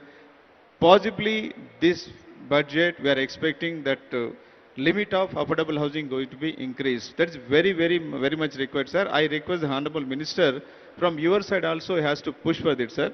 Otherwise, so the very basic affordability where we are getting the land prices have gone up, the construction costs gone up, everything has gone up. Inflation, you can see 8 years inflation, if you take every year, I mean 5 to 7% inflation is there. If you take that also, it comes to 75-80 lakh rupees. So this we have been continuously talking to the governments, but hopefully this time I think after talking to them we got some positive note and we are definitely going to have this. So affordable housing definition, then concessions has to be given. Even in the cities like Hyderabad, if you want to build an affordable housing, so land prices are so high. So getting affordable is very challenging, sir. So I request the government has to look into this and provide some lands to the developers and a PPP model so that developers will come forward and they will build so many affordable houses, then they will be having their own business models. So this will definitely will encourage the developers and it will become easy for you to also cater to so many ways, sir. So definitely thank Good you. idea, na? Definitely will work out it that way also. Thank you so much. Yesterday, Preetham was mentioning about the old, what do you call, all housing board houses were there. So, Example, Kukatapalli. Kukatpalli housing, there's a prime area today. Ground So, plus 3 present. Yes, if you make it a PPP model, definitely it's going to give a big boost to the, this affordable housing, sir. Thank you so much. Great. Mr. Ram Reddy, you stolen a couple of questions that I had, but it's good that we got a response from the Honorable Minister as well. I'll quickly move on to Abhijit from the World Bank. Abhijit, the Honorable Minister spoke about the financing opportunities and available of funding for the housing sector. How does World Bank come in and support state governments, the private sector, and ultimately the end users and buyers? How are you able to participate in this value chain? And if you can talk about some successful partnerships that you have managed both in India and outside India. Thank you, Peter. First of all, I'd like to thank the government of Telangana for inviting us and for organizing this panel discussion. So from the World Bank Group's perspective, which includes both the World Bank, the IFC and MIGA, which is our private sector financing arm and guarantee arm respectively, we generally look at engaging with our government counterparts in 4 areas when it comes to housing. One is land, one is permissions, third is infrastructure, and fourth is financing. So you asked me very specifically about financing. Maybe I'll elaborate that a bit more than the others. But just to give you an example, because I think the President-elect of TREDAI, Mr. Ram Reddy, also mentioned this. So land is critical because it adds to the cost when the private sector needs to come in, right? And from land perspective, there are 2 things. So land costs near the core of the cities are high, like he was mentioning. And land cost away from the city, in the suburbs, we heard about the ORR and the areas outside the ORR which would be developed, are more affordable. So there it becomes important to ensure the connectivity to these locations, right? Brownfield redevelopment, yes, definitely looking at land parcels which are not giving the economic returns. You can look at reconstruction, you can look at PPPs like you mentioned. But for the affordable housing to be constructed for people who are going to work mostly in the peripheral areas, maybe linked to some industrial areas, etc. The second is permissions. So the second major cost comes usually in terms of both the planning permissions and the permissions for change in land use, right? And these are 2 areas which I think the government can come in. I know the government of Telangana has already done a lot in these 2 areas, but this is an area that we work with different state governments in India, specifically in Tamil Nadu, as well as other countries, in identifying the bottlenecks and finding the solutions. The third is in terms of the infrastructure. So the infrastructure is important we have some housing projects in other countries where the component of infrastructure, so water supply, sewer, etc., connectivity through mass rapid transit systems, is more than the actual house construction component, right? Because once you're able to provide service land at certain locations, the private sector will automatically come in, pick it up, and deliver what is required in terms of the supply. And the fourth is, of course, in terms of financing. So in financing, we, World Bank as well as other multilateral institutions, will look at both the demand side as well as the supply side. So recently in our engagement in Tamil Nadu, we had a $440 million engagement. There the government was keen to move away from being a provider to becoming more of an enabler. They were already enablers, but more of an enabler. And one of the things that was done was setting up of this shelter fund, which allows long-term tenor financing at market rates, but quite comparable to, scheduled commercial banks, especially for developers who are interested to come into the affordable housing section, but probably don't have the credit profile to get attractive financing rates from financing institutions, commercial financing institutions.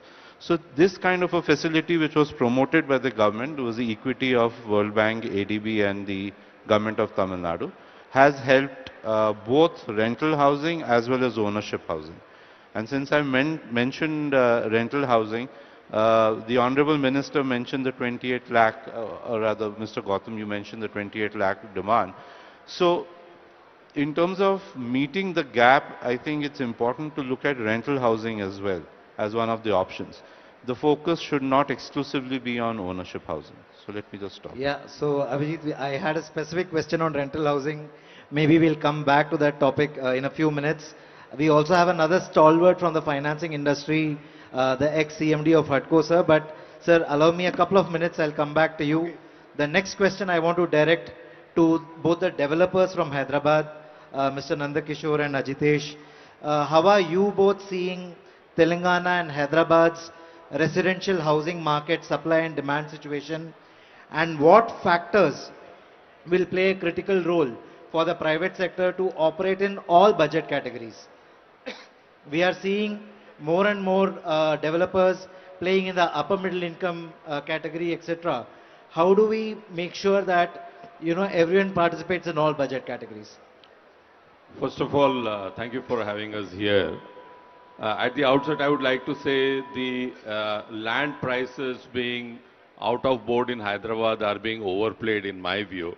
Actually, if you see, barring a couple of pockets, the land prices are not as exorbitant as they are made out to be. If you look at Kokapet, if it is 150 crores there, every kilometer you move away from there, the price drops by almost 6 to 7 crores per acre. And by the time you reach Patancheru, it would be around 20-25 crores per acre.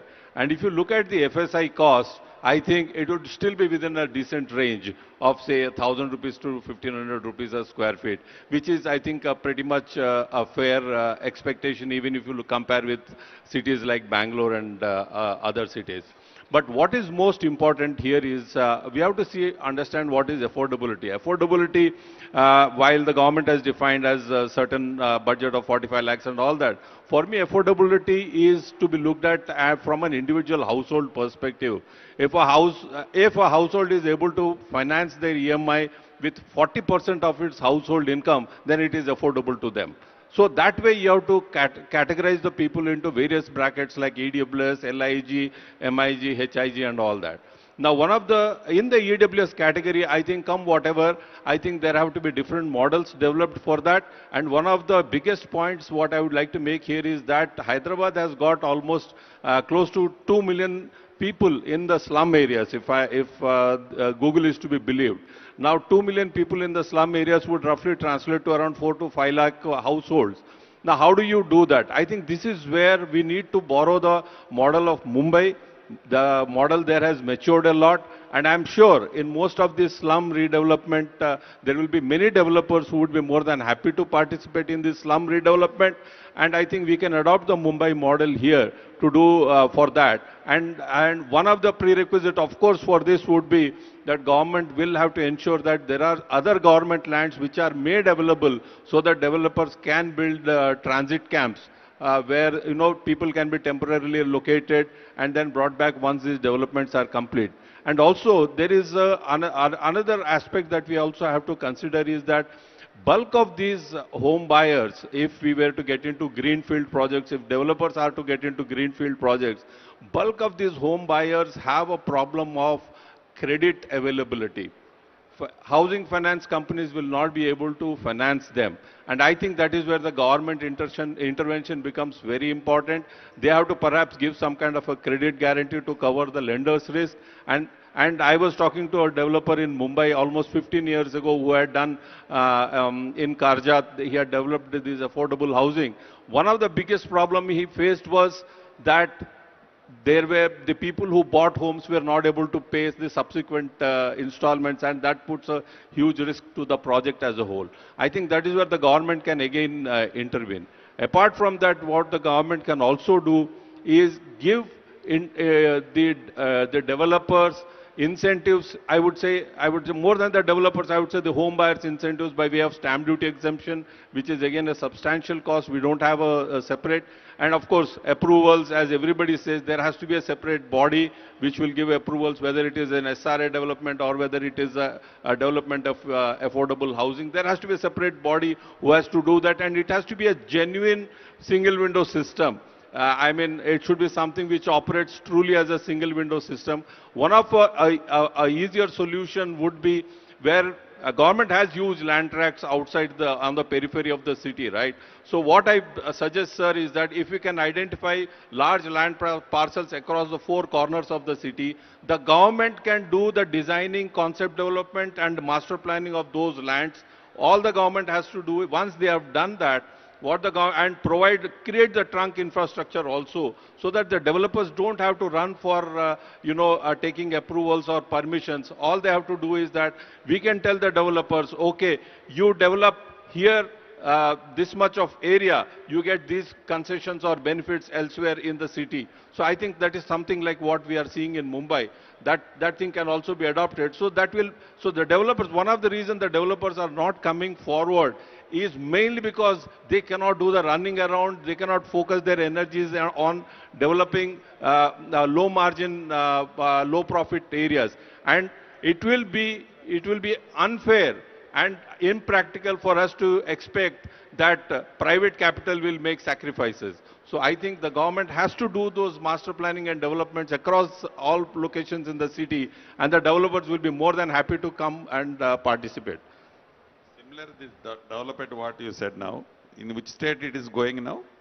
Sir, I understand it is happening in Mumbai. They are doing in any that type of document. Yeah, in Ahmedabad also they have done something similar. Secretary. Yeah, I will definitely. Actually, I've been interacting with Mr. Gautam a lot, and we have a lot of conversations. And I can see there is a genuine interest to do something really good, and we'll be more than happy, sir. Really good. Definitely, this government is also thinking that way. Yes, sir. That's what I'm saying. Thank you. Thank you, Nandakishore ji. Thank you, Honorable Minister. Ajitesh, can you quickly come in, and can I restrict your time to about 2 odd minutes, please? Sure. See, first and foremost, to understand this entire landscape, right? Am I audible now? Yeah. See, from the government side, government has land reserves in the city, core city area, right? Some of them are greenfield, some of them are brownfield. Greenfield land parcels, government has to auction at, and we need to allow the market to realize its potential. By not doing that, essentially we are eating into the balance sheet of the government. So I think the main innovation can come around brownfield land ownership, or what we call slums. If something can happen around easily establishing ownership in the slums. Because see, as it is, if you look at the slums, we have maximum an FSI consumption of maybe 1.5. Whereas in the west of Hyderabad, we go up to 10 FSI. So the FSI is a very beautiful concept, which is one of the biggest reason why still things are affordable. Let me share one small data point. In the prime region of Hyderabad, at a macro scale, an average house costs per SFT around 8.5, 10,000 rupees, like let's say Gachibowli. In Bangalore, an equivalent sort of area, house costs 20,000 rupees, in Gurgaon it's 27,000. So Hyderabad is currently the most affordable city in the country. That's to start with. Why we are there? Fundamentally because of the high FSI regime. Now second thing, when many people say a lot of things with FSI, first of all, there is no unlimited FSI in Hyderabad. If your property is abutting a 40-feet road, you can only build 7 floors. If your property is abutting 4-lane road or 80-feet road, you can only build 15 floors. Only if your property is abutting a 6-lane road or an 8-lane road, you can build like multiple floors. And a big road can accommodate all of this traffic. And second thing, see, this has become a market force. So we need to make policies which become market force. So when it comes to affordable housing, we have to work on how, see, essentially the slum lands, whatever lands have gone for the slum, today are, in a way, are catering to the affordable demand in an unorganized manner. We are trying to make it organized. So the FSI advantage exists. We need to just work around the ownership things. There is no additional capital commitment for the government or for the private sector. Next, I do agree with one of the esteemed panelists that, yeah, I think housing for all, we need to focus more on the rental ownership, rental side, not on the ownership. Because the problem with ownership is it's going to cost a lot of money. Let's say somebody is earning 9 lakh rupees per year, right? And I'm taking a home loan of 25 to 27 lakhs. I'm going to spend half of my money just paying my EMI. I can't live with that. See, households which are earning less than probably 10 to 12 lakhs per annum, a good amount of expenditure will go towards healthcare and education. They should not be wasting money on the side. So a good rental housing scheme if you bring in, where the cap rates fall anywhere around 7 to 8%, then you will have lot of demand. And also there are major global financial institutions like IFC Washington and ADB and these things who are giving fund exclusively for it. So capital is available. I think we just need to solve a little bit of the supply chain. Government side innovation lies around land ownership. As private sector, our role involves in on the supply chain side. So we need to invest in R&D to bring down the cost of construction. I think the future is going to head in the direction of precast. So we need economies of scale. I think we will be getting there. Absolutely, Ajitesh. Thank you so much. We will come back to precast and other construction technologies as well, if time permits. But it's the right time to introduce Mr. Suresh, the former CMD of HUDCO. Sir, you heard all the panelists. Everybody is talking about finance and credit availability and rental housing, etc. With your vast experience, sir, how has HUDCO been an enabler for this entire sector, and what is going on? What are your suggestions and recommendations to improve the supply in the affordable housing category? Thank you very much. Very nice to get the views, and more importantly, I'm happy to hear from the Honorable Minister a very clearly sequential type of housing approach in the core of the city, in the outer area, peripheral area, and small and medium town, because the whole state housing is a very major one. And that's it's the right approach, because that really brings the right level of inputs, more so because the cost of land in those particular case, the third category will be much lower, which is also a point brought out by many people here. But what is interesting is that as far as HUDCO as a financial institution is concerned, not only during my time earlier, but even continuously the present team also, we have the regional chief of HUDCO sitting inside the one, and I'm very happy during the current year only around 1,45,000 houses for the rural area, which he has indicated has already been done with about 5,000 crores, and about 95,000 urban houses have been also funded with substantial amount of money. And if I'm not mistaken, by January, another major project is also going to come. Of the order of around 14,000 crores of money is coming into the housing segment in Telangana. I'm only talking of Telangana one. And that particular thing covers not only the housing component of the weaker section, but also the low income one. I got to really, the Honorable Minister as well as Gautamji is there. They've done a fantastic job of actual delivery of houses of the order of around nearly 3 lakhs houses to be taken up and implemented. It's not an easy thing to deliver, and they have been able to do that. And that's equally an important one, because funding institution would be happy to fund, provided you're able to good delivery coming, and also do it on time, cost and quality. And if you're able to do that, financial institutions will be very happy to extend funding in the sector. And Telangana is doing extremely well, not only through Telangana Housing Development Corporation, Telangana Housing Board, and equally important is the contribution on housing coming from my brother sitting on the left. The private sector is contributing well. Around 300 big developers are there in Hyderabad and nearby, and around 500 are there in Telangana from other side. So contribution from the private sector is an equally important component of housing that will be coming. So contribution by the public sector, primarily on the low-income housing and weaker section housing. They have a weaker section housing program, a big thrust being given, and I want to really give a salute for that and for the great initiative, not only in policy framework, but also in actual implementation through good cooperation using the I was very happy, the gentleman who came with me to escort me, he is dealing with the urban housing, even up to the 9-story development in the heart of the city through the GHMC. They are doing 560 square feet houses of the order of about 8 lakhs. So it's pretty good. 8 lakhs to be done with that particular cost. Land cost, leave it out, but that's a different issue. But it's being done very well. And therefore, different type of component where the land is very intense, you go a little higher rise, maybe around 6 or 7 stories, and maybe where land is not so costly, you can go to 2 or 3 story or 4 story development. The differential approach is also very good, and therefore the funding is coming in a big way. There is no problem in that sector. And they're also opening in the private sector. We stopped it in between for some time. Now, opening the real estate sector to the private sector agency is also a new initiative that Sanjay Kulshrestha has done, the new CMD has done. So that will be also good news for funding. Of course, in addition to HUDCO as an agency, large number of housing financing institutions are there for the lending on the retail lending. Because when developers put the money, the whole housing cost is done through the housing home loans with reasonably good rates of interest, and of the order of even 8%, 8.5% rate of interest, with the EMI coming still for every lakh of loan, less than around 1,000 rupees for every 1 lakh of loan is pretty good. And you're having, and with the latest announcement which is given by the government on RBI's new interest rate policy, you can expect all the housing financing institutions to bring down the housing loan also to slightly some extent also. I do not think that should be a problem if the delivery is an important one. That's where they score well. The ministry is there, the secretary is there, MD is there. If you're able to deliver well, implement it on time, good technologies to be brought in, that's where financial institutions will be very happy to put any amount of money. I do not think that's a problem. But the big number, that number which is about 28 lakhs that he said, covering the high income housing plus also the low income and weaker section there.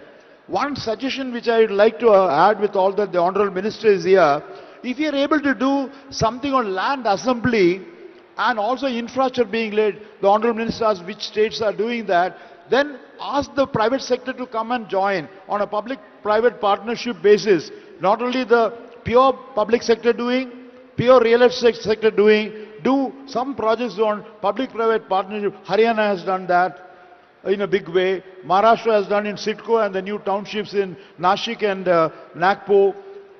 West Bengal has done some projects, including equity participation on company also, just by the way. So that model is also there. So public-private participation are working where the government is good for land and infrastructure, private sector is good for design and implementation. So we can do to that particular company also in a big way. So I know there will be many questions coming, but that's an immediate answer I can give. And as far as the government of Telangana's massive program of housing is concerned, the vision that you have put, sir, we are there to fully support that particular program. Not only for that, I understand the new township that's going to come in this very location there, Bharat. The HUDCO is already coming in a big way to fund that, including all the other infrastructure for water supply and other related, because infrastructure is a larger component, which is also an important component that will come on that. Possibly, if you are able to make the land and development cost, say around 30% of the total cost. Why is it going from 4,000 rupees a square feet to 10,000 rupees in Hyderabad? It is the cost of the land cost that's coming. Opportunity cost of land is where that's coming. We should bring that down to around 35%. Then the building construction cost can be around 60%. That can only happen if new landmarks, a good suggestion which you gave over there, I agree. If we, with infrastructure we do that, I'm sure they will deliver. Because construction cost in any case is not more than about 2,500, about 3,000 rupees. Even at the best possible specification, it will be around 2,500 rupees. It is the opportunity cost of land that is really making the particular thing get into that 10,000 level and 12,000. A good point that was suggested over. It's still, he says, as he says, Hyderabad and environments are still much better than other metro cities that you have over there. I'll stop at that point of time. Thank you so much, Mr. Suresh. We love your energy and we love your articulation. Thank you. You know, we wish, yeah, a louder round of applause will be great. Thank you so much. Dr. Rao, if I can come back to you, and Ajitesh, you brushed upon the topic of precast housing. So Dr. Rao, you know, from an urban planning and urban design principle, you know, have you seen instances where urban planning tools have been used to augment supply in the housing sector? Are there any tricks in the trade that can be employed by the governments, you know, in Telangana specifically, to augment supply? And Ajitesh, if you can follow it up with construction technologies, apart from precast, what else can fasten construction and bring in supply quicker into the market? You know, even Mr. Ram Reddy and Nandkishore can add, but Dr. Rao, we'll start with you. Yeah, so I think one of the fundamental requirements is land assembly, as very rightly pointed out here. Very recently I was in Bangalore and I was talking to the people in the Karnataka Housing Board. There, what they have done is that instead of going in for direct land acquisition, they brought all the landowners together and they have come into an agreement with the landowners, and there's a public-private partnership model where there's an agreement and there's a sharing, and the private sector is coming, and Karnataka Housing Board, they are doing a lot of housing, and the people are very happy there because the landowners are also getting some amount of benefit out of this. So rather than going in for, like in some states... Same concept here is also planning now. In some ORR and in between RRR. Okay. We are planning same thing. A similar kind of a public-private partnership. Approaches and everything, also roads, radial roads, everything also already planning, ongoing works is going. Okay. That's very nice. The other thing is, the mention was made about FSI. So the floor area ratio is very, very important. You need to get the maximum out of the limited land that's available. So, I know, just now that has been said. So it depends upon the road widths. So you can also do a kind of a cross subsidy, wherein if a developer does affordable housing, then he can get an incentive FSI like they are doing in the case of Mumbai, where lands which are occupied by the slums, the developer can come in, and then there's a slum rehabilitation authority, SRA is happening there. So there are those ways by which you can enhance the efficiency of utilization of the limited land that is available, so that you can accommodate more in the limited land that is available. So this FSI incentive is, I think, very, very important. And of course, there are other financial incentives. I don't have to talk about that. It is already Sure. Thank you, sir. Ajitesh. On the cost of construction, I think you can. See, I think prefab is for the foreseeable future. Prefab would be a good investment area. Again, there's robotic construction and 3D printing, but it's in very early stage technology, and frankly, not a very good solution for us here, because we have to go vertical. Especially in the West, land availability is high, so you can go horizontal. So yeah, we need to invest in prefab tech and any tech which will help us in going vertical construction, and probably sort of, see, even in prefab also, the more important things are the viability question is coming, especially from the point of view of transportation of these materials. If something can be done around the transportation costs, or maybe some sort of yard or a manufacturing plant sort of, because these are all concealed plants, so they are not environmentally pollution contributing. If you can make some of those plants on different directions of the city, then the transportation cost comes down. So that is what I would recommend. And even the schools like we have construction worker training schools can start working on these problems, because labor training also becomes sort of important in this. Yeah, so I'll bring in Mr. Ram Reddy there, sir. He spoke about worker training and schools. So what is the industry body doing about faster construction, cheaper construction, at the same time taking care of the skill development in this sector? Yeah, especially about the skill development, CREDAI National has had a tie-up with NSDC, CSDCI. So a lot of programs have been conducted across the country. Every city chapter, I mean, people are coming for giving the training. Because these days, you know, how, I mean, problematic about the skilling. So no mason want his son to become a mason. No carpenter want to become his son as a carpenter. So now government also is supporting them in many ways. So there is no problem for them to their livelihood. So that's how nobody is willing to come for the work. So now as a developer, we have to give them some pride to work. So already we are giving a lot of facilities. Earlier, their living condition was completely different. Today, the living condition have been improved a lot. So, I mean, and their dressing style, all those things, I mean, it's been changed. Now people are just feeling that, yes, I mean, instead of calling as a laborer, we are calling them as a worker. So that way, some better things are happening. So apart from that, cost of construction to reduce, especially majorly bulk production of the precast. So it has become precast is not a great solution today, because so there is no users for that. There are some challenges in going for the construction. So those challenges has to be addressed further. And when it comes in a huge volumes, definitely it's going to become cost effective. I just give an example. When vitrified tile came in, I think 20 years ago, when I used it was 110 rupees per square feet. First I purchased. But today you know how it is when even you are getting it at 40 rupees also. Because the volumes, the technologies, the speed of production, all these things are happening. So in the construction also we need that. Speed is very important, and even you have to encourage those industries to establish. So again, establishing an industry, we are facing some challenges. So those challenges has to be addressed. More people has to come for the industry, and more many has to adopt the new technologies. Already you have seen every 7 days you are going to build one floor of slab. Those technologies have been there. We have seen we are evolving. From a concrete mixer to from gamela to gamela, then hoist to then cranes, and all those things are coming. So future is definitely for the technology, and lot of research has to take place in the technology also. So to reduce the cost, technology is the only biggest solution. Thank you. Lovely, lovely. Kishorji, your thoughts, and then we'll move on to Mr. Suresh.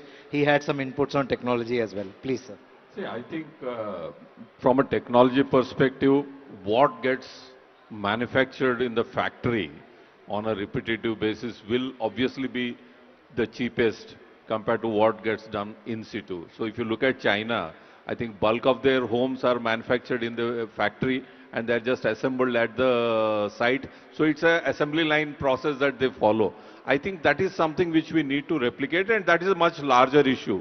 But what is most important, I think, apart from the construction cost and technology, I think the cost of building a home, one, time is a very significant factor. And as I mentioned, if the government can facilitate a scheme or a policy wherein the time is cut down, I think that is going to add a significant benefit to the, bring down the cost.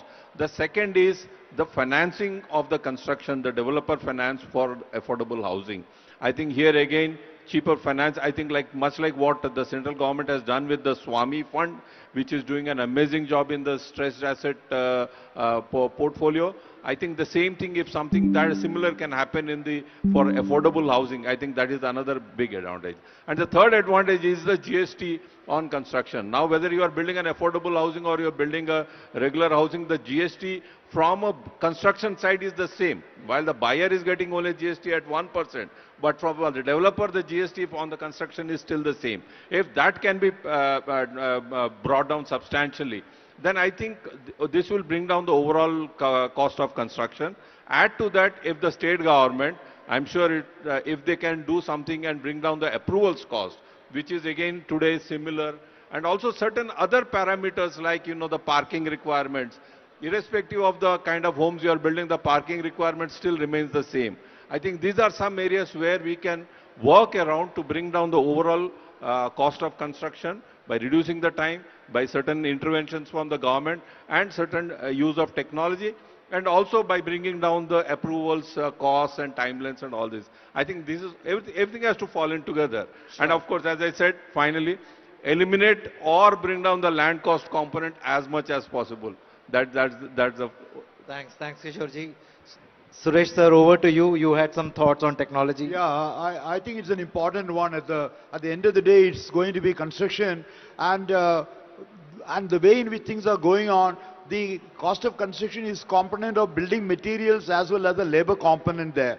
On an average, if it is going to be in the urban component, about 70-30 between the building material cost and the labor component there. And this is also the second largest employment generation, housing in over there. You're about 5 crore construction workers, and that's a very major area next to agriculture. So if you're able to give a big thrust for the construction workers who are dealing mason, carpenter, bartender, plumber, electrician, around 65 trades are there, tile layer, glass fixer, painter, etc., etc. And if you're able to do a big job, at one point of time, somewhere in the late 90s, the good moment was the National Network of Building Centers, which is or Nirmiti Kendra or Nirman Kendra. We said that primarily a technology transfer center, a skill upgradation center, a manufacturing center for products or precast there, and also housing guidance center, and also construction workforce. A 5-in-1 job. And fortunately, Telangana has done good in the Nirmiti Kendras also in a big way, but I do not know at this point of time it's still going on well or not, but it will be good to retain, especially your program outside in the rural component of housing and small and medium towns, tier 2 and tier 3 cities. We should strengthen that particular component, and that will give better, in which case wastage will be lower, quality of housing will be better, and we should strengthen in that. And I also agree with him, precast is a very important component. He suggested that at the beginning over there, we left it. There are a lot of good initiatives coming in this country, with including 3D housing, the whole thing. But you require good volumes coming there, committed volumes are required in that particular area. And previously we thought that we have to do in a factory and bring it all the way to the site there, travel cost and all that. But now there are a lot of technology, we can do it. Also the manufacturing component at the very site itself. Many companies have done. But I agree, the economies will come where the wall. If we are able to do, even today I find large number of good construction with prefab which are being done over there of the order of around 1,800 to 2,000 rupees a square feet as against casting. See, time is the most important one. If in situ construction, if it takes about 2.5 to 3 years for a project of a 20-30 storied building, you can do the same thing in about 1 year time period. And that's an important component. Interest during construction is a very major component there, if you're able to do that. But we should have an enabling environment to support that. But skill upgradation and training through the National Academy of Construction here, NICMARSO unit here, the CREDICE training institutes, all that together along with the building center movement or Nirmiti Kendra movement can give a big thrust. Take my word, as the Honorable Minister is here, sir, this is one area which can have a major impact for the large construction workforce which are there in Telangana, sir. Thank you, sir. Thank you so much, Mr. Suresh. Abhijit, if I can quickly bring you in back to the rental housing topic. A few speakers spoke about rental housing, and I think there is a consensus amongst the panel that everything cannot be for purchase supply. What has been World Bank's experience? How has World Bank enabled rental housing? Because the economics in India is quite different and very difficult, right, for rental housing to work. So your learnings and suggestions there, please. Thank you, Preetham. Before I come to rental housing, I'm just going to take 2 minutes and probably reflect on some of the discussions. So blended financing was one of the thoughts that came up, and this is something that many countries have done successfully. We have done this in Brazil, we are doing this in Kenya, looking at providing catalytic risk financing support or looking at providing credit support to developers. So both sides can be looked at. I think the main point I want to say is that when a multilateral agency is getting involved, it need not be in terms of direct financing. It can also be in terms of a guarantee, right? Which means we are guaranteeing that if there is a problem that comes up to a certain, after a certain threshold, then the guarantee comes into play. So there is a very minimal cost of guarantee. So the actual load of that guarantee on the cost is very, very low compared to, say, a pure borrowing. And just wanted to make that point because the government is doing its policy thinking. The second is transit camps is very important. But with transit camps, we've seen some states are now exploring with rental vouchers, right? So for a 2-year period or 1.5 to 2-year period, a rental voucher of X amount is being given so that they can rent houses within, let's say, 2 to 3 kilometers of where they're located while the reconstruction goes on, right? And this rental vouchers I'm flagging because as a long-term policy for the government to look at, a rental voucher policy has been experimented in places like Chile, in Indonesia, where effectively every migrant worker who is coming in, recognized migrant worker coming in, is given a rental voucher for 3 to 4 years. And that, over that period, then they graduate to, say, ownership housing, right? So that's another thing the government could consider. Linked to this is also the issue of the lowest brackets, the first, second, third, fourth deciles, the economically weaker sections, and whether they have the affordability to buy, a housing. And this is where the role of the affordable housing finance companies come in, right? Now, with the affordable housing finance companies, the rate of interest is higher than, let's say, going to a formal. But we have seen, based on experience in Tamil Nadu, we have seen that people are able to afford and repay. And the government comes in through two means. So one is they come in through a tripartite agreement between the AHFC, the government, as well as the owner. And the second is there is a certain risk guarantee which is introduced by the government, which says that if you're not able to pay 2 quarters EMI, let's say, we cover it. After that, you'll have to vacate the house. So that kind of a system can also be looked at. Now back to rental housing, the question that you asked. Thank you. So, sorry. So on rental housing, what we are experimenting, so you're right, the returns for the private sector to come in is not there, right, to come in from a pure rental housing perspective. So we are looking at a possible blend of grants, so grants which would come from various government schemes that were mentioned, or grants that would come from other concessional sources for the construction cost, right, which actually reduces the cost at which the private operator operates the rental facility. So in Tamil Nadu, where this has been tried, the rentals without any concessional grants would be something around 12 to 13,000, has come down to 3.5 to 4,000. That is the impact that PMAY, ARHC window, or they have the Working Women's Hostel scheme, which is running quite well now, can play, right? So that is one thing I think every state now needs to look at. The second is industrial worker housing. So if we have, the previous session was chaired by the Industries Department as well, and we were talking of the industrial ecosystem, growing. That ecosystem requires housing, and rental housing is probably the best way to do it. So a tie-up between such industrial sites, industrial zones, or even corridors was being mentioned. New corridors are being set up.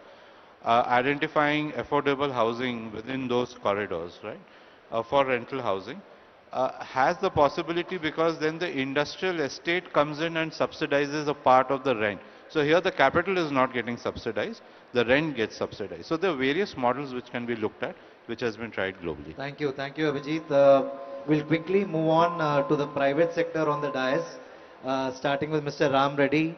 Sir, we spoke about PPP fleetingly, so how does the private sector and how does the industry body like yours, what kind of partnerships with government, we talk about PPP, which is private-public partnership. What models would the private sector be excited about? What models are foremost in terms of acceptability? So mainly the government has to provide the land, then proper approvals, proper infrastructure. These three things are from the government side. Then developers will come forward and definitely make a, whatever the, whichever the project is there, they're definitely going to be successful. Apart from this, especially for affordable housing, the finance cost has to be definitely, as Mr. Nandkishore mentioned, it has to be reduced. Now, any private developer getting a project funding, it ranges from, and then the biggest, best developer is getting at 10%, it goes up to even 15% from private lending, I mean, non-scheduled banks. So that cost of funding is huge, and even approval also is taking huge time. Every project, when, I mean, Minister Gar also is in the real estate, he knows how the approval process is there. That has to be simplified, because a project, when the land is purchased or took on a development by paying the huge advances, if it takes a year to launch the project, huge burden on the, I mean, finance cost will be there. The timelines is very important Yeah. for approvals. Definitely government will take the as early as possible the positive decisions. Yeah, thank you so much. Now bill now has come, but still, because it's not a criticism, but improvement I'm talking about it. Lot of improvements has to be taken place. Definitely it's going to big help, because Telangana is a model for many, because especially the GO number 86, where Shekhar Reddy Garu has put his best efforts, that what is that limit, sky is the limit to construct, that is given a big boost to Hyderabad real estate. Why various developers across the country coming to Hyderabad means because of such decisions. So even we talk across the country, our policies are great. So, I mean, whatever build now and TS, IPAS, all policies are great, but there is a big scope for improvement, because every permission we have to go to many departments. Every department takes, every section, it takes a time. You know how much time it takes on that. So, on this dais, I request the Honorable Minister, please look into this. Definitely this is going to make a big game changer for us. The vision what 2047 is a great vision. 3 trillion economy is going to be a reality. Definitely it's going to be reality. The way in which in the shortest time, the way in which has been event been conducted, really the MOUs have been signed, really, I mean, a lot of credit goes to the Honorable Chief Minister and the ministers like you. Really, I am very, very happy to be associated. Whatever the, even the policies also across the country, whichever the best housing policies are there, from CREDAI, I can definitely be some use for you. I mean, I can get the information across the country. And the CBR is there to, create some vision document about the affordable housing. We are definitely will be the shareholders in that. Definitely, whatever the best can be from CREDAI, will contribute that. Thank you, Thank sir. you. Thank you. I can quickly go to Ajitesh, and then I'll come to the Ramki group. So Ajitesh, your views on PPP models and partnerships with government. What are the most top of mind or most comfortable associations that private sector will accept? See, I think first and foremost, I think the role of the stakeholder called the government is to simplify the land side of things. Right, like one very, very good thing now we are seeing is auctions. Auctions is a good way. It is actually also a PPP where the government is sourcing the land, cleaning it up, and then auctioning it. So I, as a developer, need not worry about so many of the legal hassles. So that's one very good to start with. Right, when it comes to particularly to the affordable housing, I think the slum one which I mentioned would be a good thing. The role of the private sector is to continuously work on cost reduction. And cost reduction is going to come up as a function of economies of scale. As we have more bigger and bigger firms, we have bigger R&D. So naturally we'll have to go invest, because as Honorable Secretary has been mentioning, we have 3 million shortage hours. So the market demand exists. Now the question is, how do we make a profit? That's the only question remaining. So I think, see, if somehow 12% margin can be made, that's it, it's ripe for disruption. And also I would like my humble suggestion would be for policymakers is to focus probably less on subsidies, because if you look pan-India under PM Awas Yojana and various state government programs, broadly speaking 10% of the overall cost subsidy has already been given, and that's not really helping. I think we need to work more towards unlocking the market forces rather than the subsidies, because subsidy is also a burden on the exchequer. The middle class person who's paying the tax, it's a big burden on them. So maybe less subsidies and more market force orientation. Unlocking market force will really help the all of us moving forward. And another one point which I would like to just mention before I conclude is that, see, housing is the most important sector. Let me put some statistics.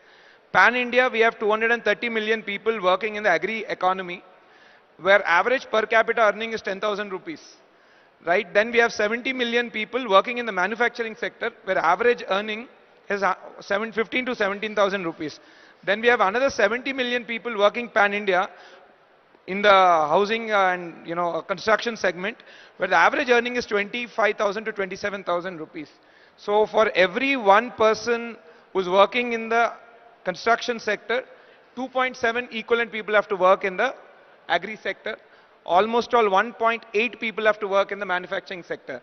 So investing in housing under the visionary program of the Honorable Chief Minister to make our economy $1 trillion by 2034, investing in housing related policies will greatly push forward the economy and create opportunity for the bottom end of the society, thereby making them richer. Thank you. Thank you, Ajitesh. I think PPP in the housing or the real estate sector is always going to be a tricky thing, because people look at land, and mostly when we look at land, we look at it retrospectively. Are ye land 10 saal pehle you had given it for 1 crore or 2 crores. Okay, so that's always going to be a dicey thing, lot of governance, lot of scrutiny, lot of challenges. So I would suggest, even in a PPP model, eliminate the land part, like what Ajitesh was mentioning. Let the government bring the land, not give to the developer. Let the government do the facilitation part of it. I think let rest be left to the private developers. Let economics and profit drive the development. I think provide whatever enabling environment that you can. Also very important here is to understand is, on an average in a city, 70% of the land is occupied by residences, by residential development. And still we have, say in a city like Hyderabad, like 3 million people not living in quality housing. I think that is something which is not reflecting very greatly on the overall scheme of things. So somewhere there is something which is lacking.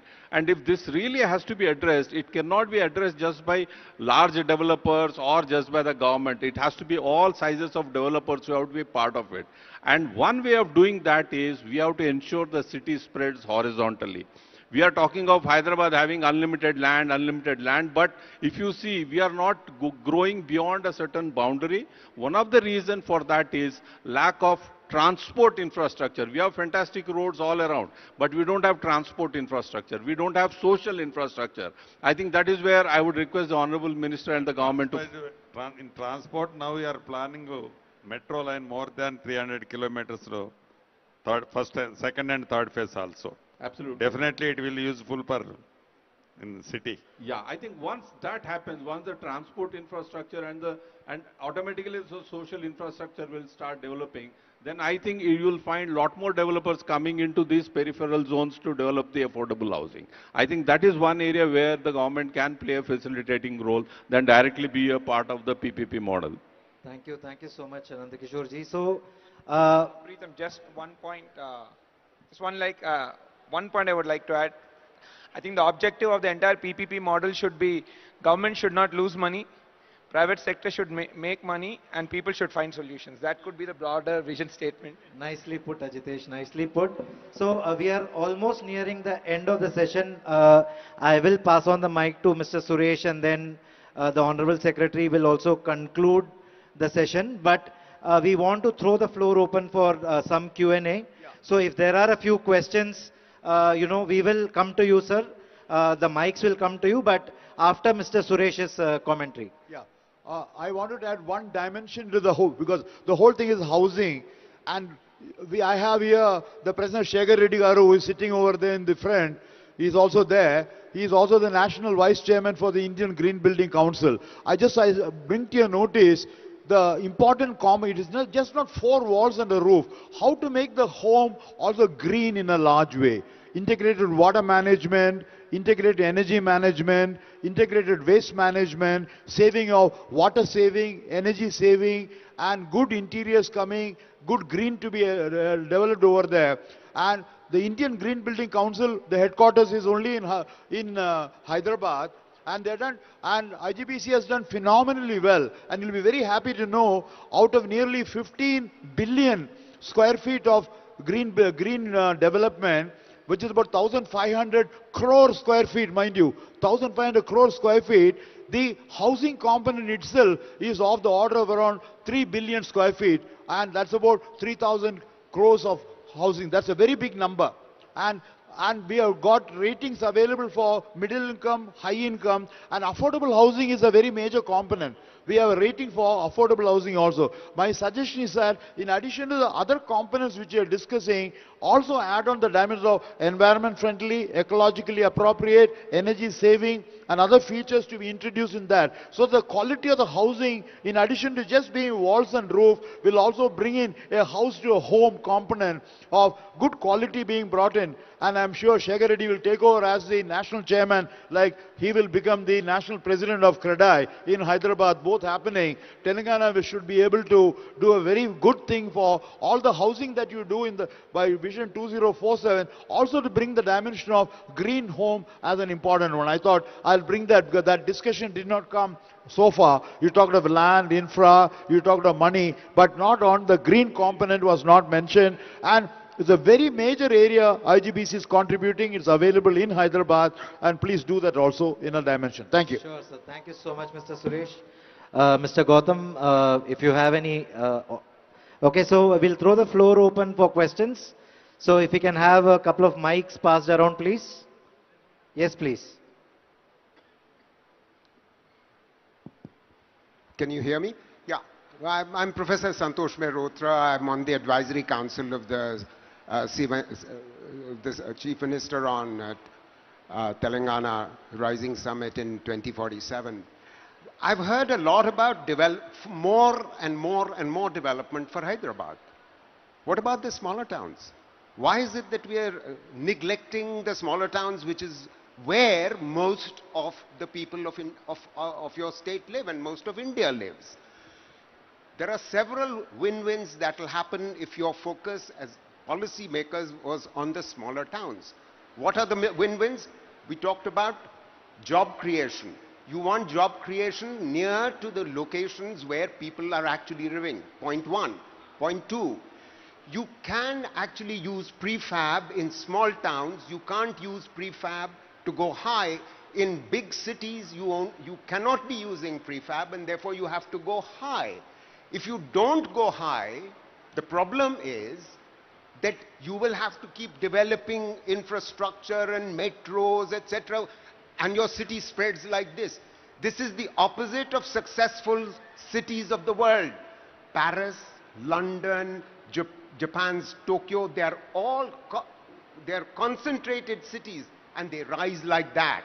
So the point is, we have too much concentration of people coming into big cities.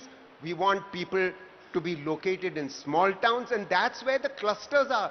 The MSMEs are located there. If you build clusters in small towns, you will actually be able to generate jobs, not just for construction, but for the other parts of the economy. Thank you. Thank you, Professor. In my opening remarks, already I told you, Andy, in Hyderabad, in between ORR, RRR, out of RRR, our plan is, state government planning is like that. Definitely we are 100% do that thing. Yes, Sir, please. what our Honorable Yeah, Minister has my said. name is Narsaya. I am the Managing Director of Shanta Sriram Constructions. I am developing affordable housing. But, Sir, Honorable Minister Garu, Meeru Kuda construction line lo unnaru. We are facing a lot of problem in developing an affordable housing. See, practically state government is not giving any concessions to any of the affordable housing. The person who is selling at 12,000 rupees per square feet and a person who is selling at 4,000 rupees per square feet paying the same fees to the GHMC and the same registration charges to the registration department.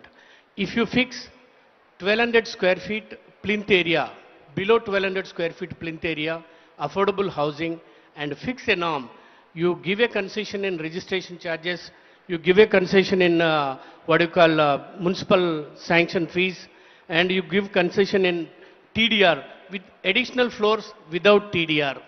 And other zones like agriculture or anything, without any change of land use, you should be able to give affordable housing scheme without any questions. Then I think the problem will be every private builder will come forward to do the affordable housing, sir. Thank Sure, you. sure, and manchi idea icharu. Definitely government will think that way also. Thank you very much, Thank sir. Gautam sir, you wanted to respond to the earlier question as well. Yeah. So, responding to Professor Malhotra's points on the strategy for the smaller towns, as Honorable Minister said, the government has already taken up construction of houses in all these smaller towns. We have taken up construction of 50,000 houses in the smaller towns itself. Already these projects are ongoing. And of course, this entire session was focused on Hyderabad and periphery for want of time, and because the main intent of this workshop was a collaboration between the private sector and the public sector. So that was why the session was tailored like that. However, all your concerns are noted, and government is very committed and very keenly working on those fronts. Thank you. Yeah, we'll probably take one more question, sir.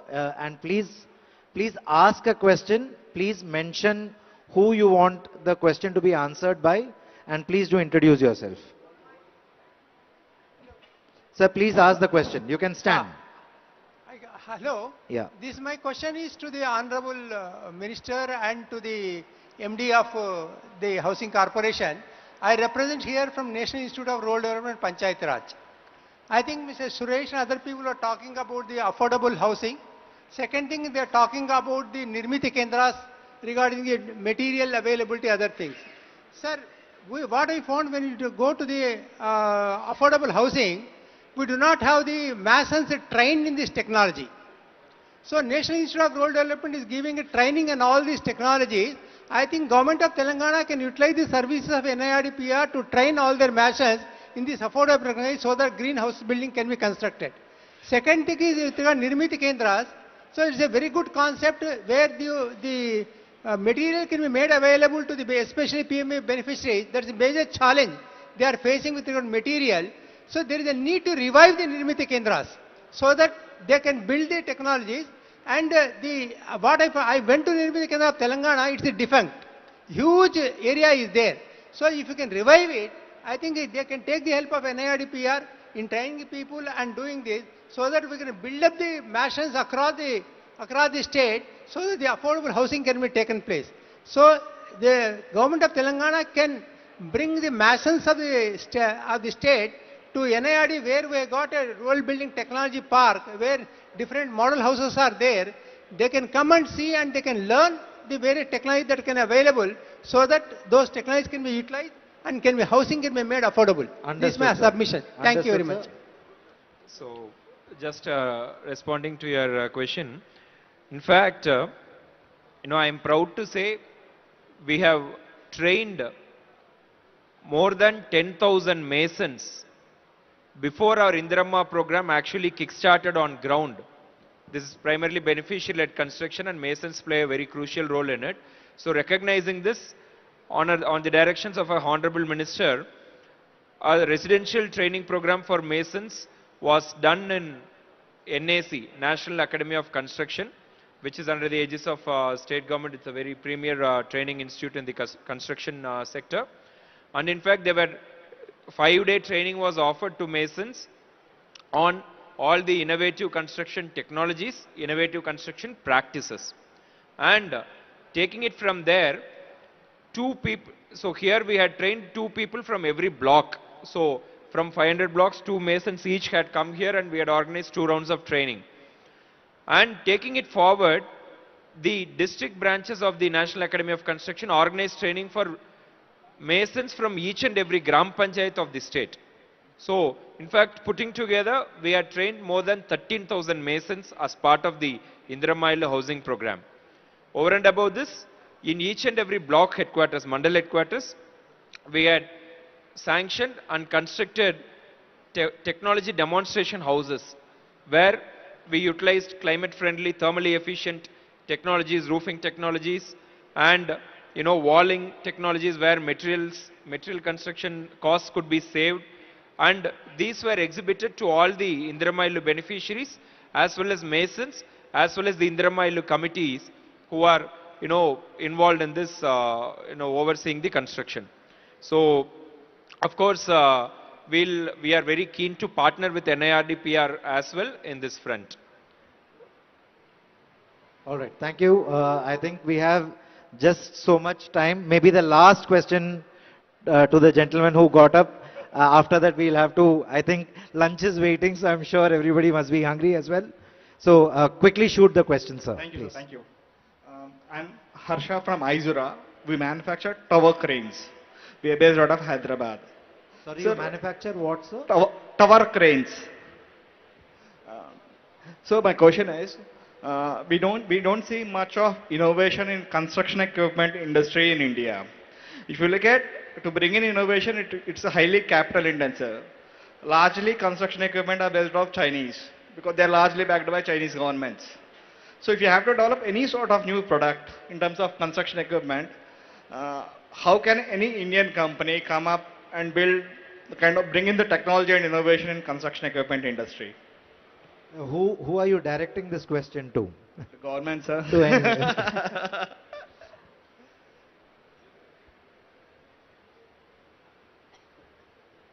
Mr. Gautam, you want to, so he's asking how can the government support new technology in construction equipment? See, when you talk about precast, Yes. to lift the precast material, you require heavy cranes. None of them are made in India. Everything comes from China. Okay, let me Yeah, point taken. respond to that. So, even the gentleman from NIRDPR had also mentioned about our Nirmiti Kendras. In fact, we had a very thriving system of Nirmiti Kendras earlier in the old Indirama scheme between 2004 to 2014. Later, these Nirmiti Kendras are not fully functional now, but in certain districts, on the directions of the Honorable Minister, we have leased out the lands of the Nirmiti Kendras to private players, incubators like you, who are willing to come forward and establish innovative, construction technologies, right? So some, novel brickmaking units, low-cost brickmaking units, etc., and prefabricated slabs for these individual houses. So we are ready to partner with private players, incubators, innovators like you with our Nirmiti Kendras. In fact, our minister was of the opinion that government must not be directly involved in material manufacturing. So we have these Nirmiti Kendras. We are ready to guide you, facilitate you, do the quality controls, etc. And we are ready to partner with private players in this regard, in the construction technology front. And we have already partnered with certain players with respect to our demonstration houses, because Telangana Housing Corporation and the erstwhile AP Housing Corporation has always been a key player in pioneering new technologies and increasing the social acceptance of these technologies among the people, because social acceptance is very important. So we had partnered with certain players in exhibiting this novel technology through our demonstration houses, which we are constructing at each and every Mandal headquarters. And even now this opportunity is open, so we are keen to partner with any one of you in this regard. Thank you, Mr. Gautam. I would like to add one Thank point. you. See, for young innovators, yeah, we have a lot of use cases. Like you want to automate tower cranes, right? So you can maybe reach me out on LinkedIn. We will give you use cases, and we are working with young entrepreneurs even to invest some capital and give business use cases and all of that. So yeah, we need to start working on automations around RMC manufacturing, autonomous tower cranes, because finding workforce for tower cranes is a very big problem. So there are a lot of these problems. Yeah, we would love to partner on that. Thank you. Thank you. Thank you. The Honorable Minister has consented for one more question. One in the back, the person in the white attire, sir. Yes, please.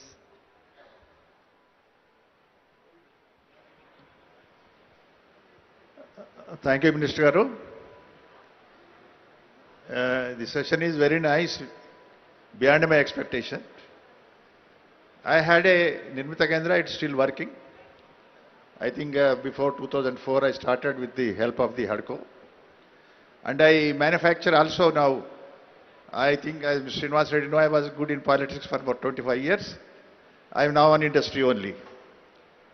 We manufacture so many items which is suitable for precast as well as green buildings. I only wish that our minister should take lead in making every house as a green building.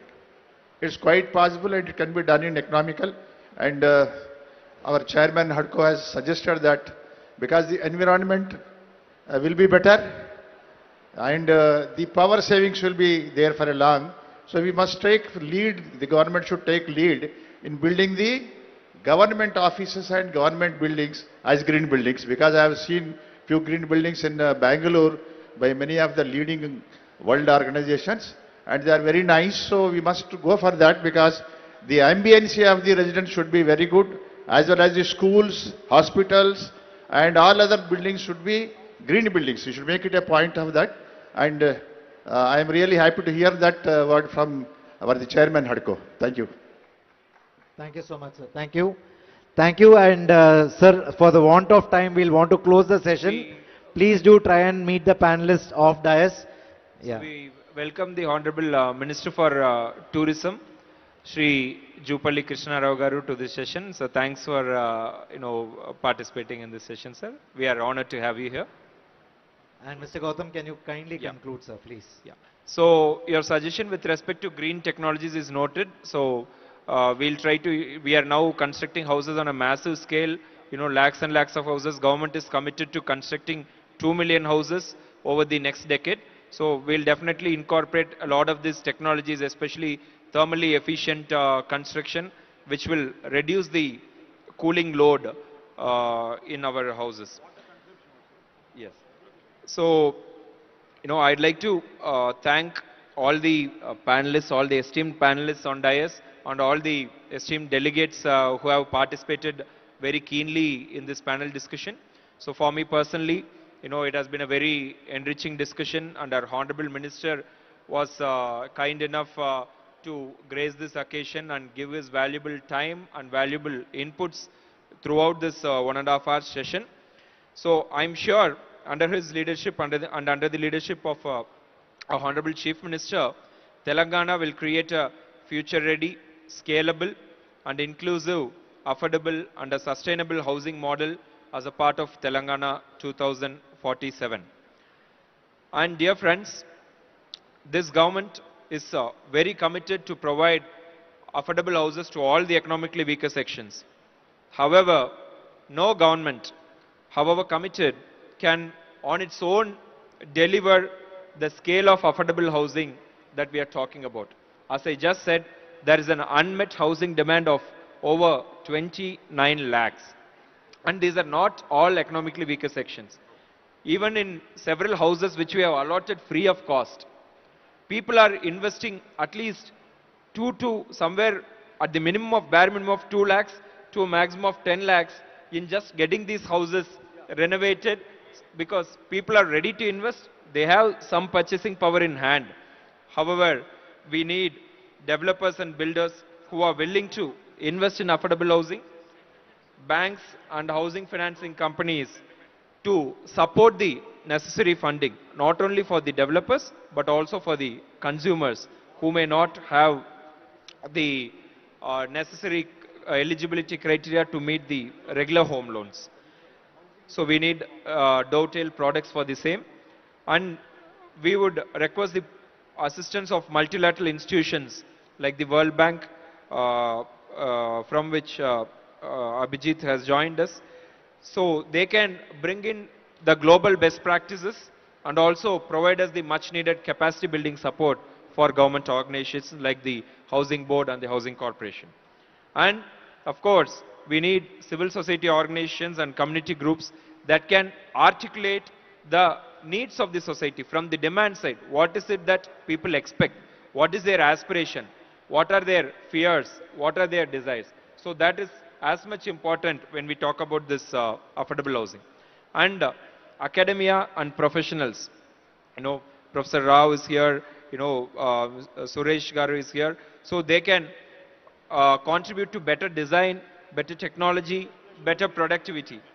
So today's session is not merely a technical consultation. It's an invitation for partnership. It's an invitation for partnership towards achieving this noble goal of providing affordable housing for all. So our intent is very clear that the recommendations, the deliberations from this session will not merely remain on paper. We are committed to bring this into our affordable housing policy, which is in the making and which will be released very soon, maybe in a time span of 2 to 3 months. So with these words, I once again extend a warm gratitude to all the distinguished panels and participants. Thank you one and all. Thank you so much, Mr. Gautam. If you guys like the panel, please do give a big round of applause. Thank you, Honorable Minister, sir. Thank you, Special Secretary Housing, and thank you for all the panelists. I enjoyed moderating the panel, and thank you so much for having me here. Thank you so much, sir, for moderating. And now, hello. Now I request Minister Garu to felicitate our panelists who are on stage. Mr. Vasudevan Suresh Garu, former CMD, HUDCO.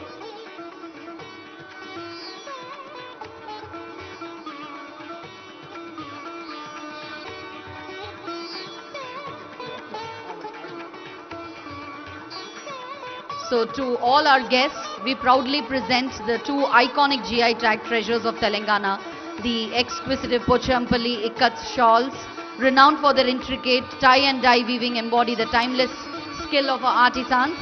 Complementing them are the vibrant Sherial masks, handicrafted in the traditional storytelling style that carries centuries of Telangana's cultural heritage. Let us celebrate these GI recognized art forms and the master craftsmen who keep our traditions alive. Mr. Abhijit Shankar Ray,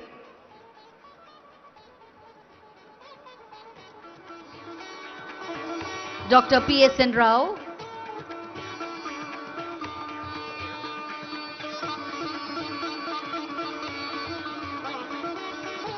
Dr. P.S.N. Rao. Ladies and gentlemen, we are presenting the two GI tag mementos that you see here. One is the Ikat shawl and the other one is the Cherial mask,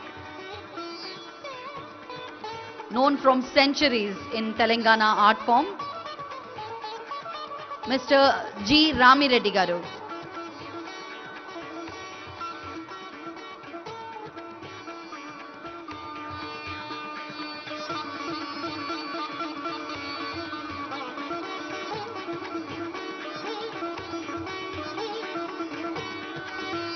Mr. Nandakishore Garu.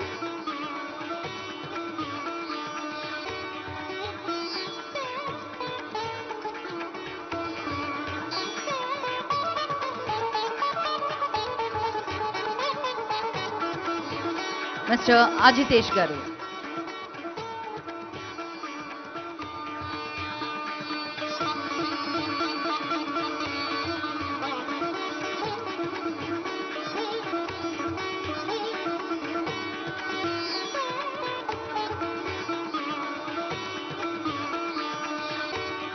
And today's moderator for our session, wonderfully moderated this session, I must say, Mr. Preetam Mehra ji.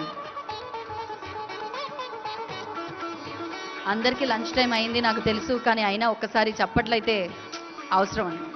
Let's cheer each other.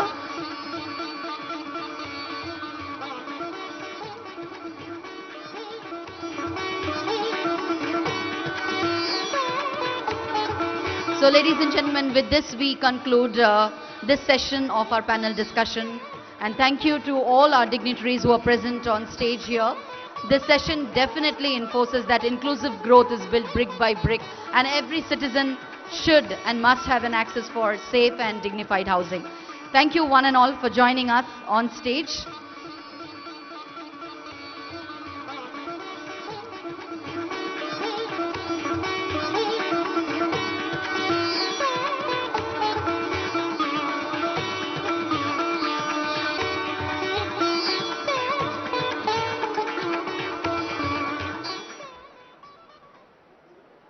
Thank you one and all for joining us on stage. Now we take a short break here, a lunch break. And exactly 1 hour later, we assemble back again here in Hall 1 for our next panel discussion, the theme being the Bharat Future City as a magnet for 3 trillion Telangana. So let's all join back again after exactly 1 hour. But before that, we have a special video which is going to be played for you that's called Indramma Illu. So can we have the AV please? For the first time in Telangana's history, a housing mission has emerged not just to construct homes, but to build dignity, stability and hope. Welcome to the Indirama Housing Scheme, a transformative initiative designed to empower women and provide families with a true sense of ownership. This isn't just another housing project. This is Telangana's most ambitious flagship mission, personally guided by Honorable Chief Minister A. Revant Reddy. పేదవాడికి సొంతింటి కళ నెరవేరడానికి ఇందిరమ్మ ఇండ్లు ప్రతి నియోజకవర్గంలో already మంజూరు చేసినాం. Making housing a right, not a privilege. Across the state, a monumental 3,38,681 homes have been sanctioned. Each assembly constituency receives 3,500 houses, ensuring no region is left behind. Every eligible woman-headed household receives 5 lakh rupees as a 100% subsidy. No loans, no interest. Just a clear pathway to a secure life. Already, the Telangana government has disbursed over 3,142.15 crore and in addition 237 crore in self-help group supported loans have been granted to nearly 22,000 women. This is financial empowerment at scale for the people who've waited the longest. So what makes Indirama different? Everything. This is a housing model reimagined through governance and innovation. From the very moment an application is submitted, AI steps in, verifying details with unmatched precision. No errors, no bias, only deserving families. Every approved house is geotagged, visible on a real-time digital map, enabling the government to track the construction phase. Basement, walling, slab, completion. With 360-degree monitoring and stage-by-stage visual proof, there's no room for manipulation or delay. And for the first time in India, beneficiaries themselves upload progress photos through a mobile app. Every update is documented, tamper-proof and fully traceable, ushering in a new era of digital transparency. The Indirama Housing Scheme is not just homes, it's a new way to build India. Telangana has introduced shear wall technology, the same advanced construction method used in luxury towers now made accessible to low-income families. To ensure excellence, all masons and site teams are trained through NAC certified programs.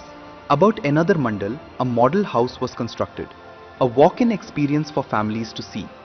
Room layout, interior design, electrical and plumbing placement, ventilation, light flow rent and structural strength. Transparency, trust and quality delivered even before the first brick is laid. More than a housing scheme, it is India's first complete tech-enabled, women-led, corruption-proof housing ecosystem. AI-powered verification, geo-tagged construction sites, real-time progress tracking, weekly DBT transfers, workforce trained to national standards, future-ready shear wall structures. This is not just a promise, this is a benchmark for the future. This is Indirama, a mission like no other, a transformation that starts at home and builds the future of Telangana.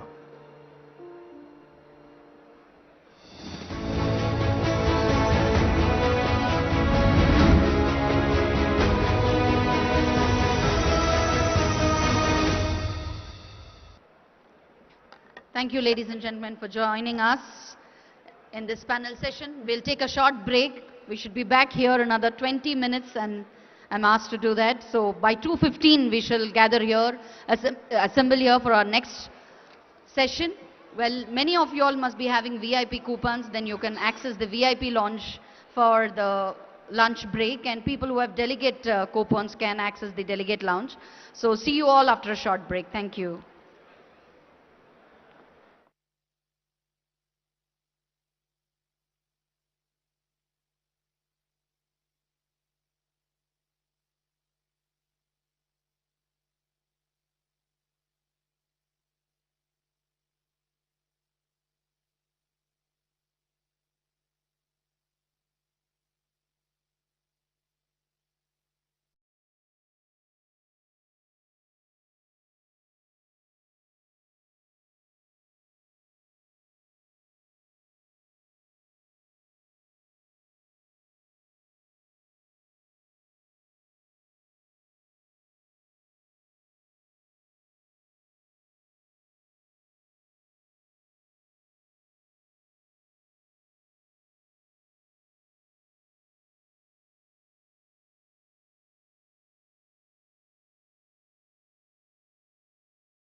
of innovation, sustainability and prosperity for Telangana's ambitious growth journey. We have the honor to have 8 distinguished panelists whose expertise span governance, industry, technology, planning and investment. Allow me to introduce them. We would like to welcome our Honorable Minister, IT, NC and Industries and Commerce, Shri D. Sridhar Babu Garu. Please welcome him with a big round of applause. Please, sir.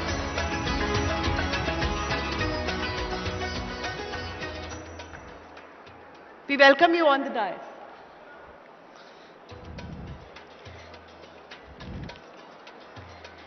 We would also like to welcome Shri K. Shashanka sir, our VC and MD TGIC, who is also the Commissioner Flagship Projects and has been the Collector Rangareddy and Karimnagar in past. He is a CA by profession. Please join us, sir, to enrich this session.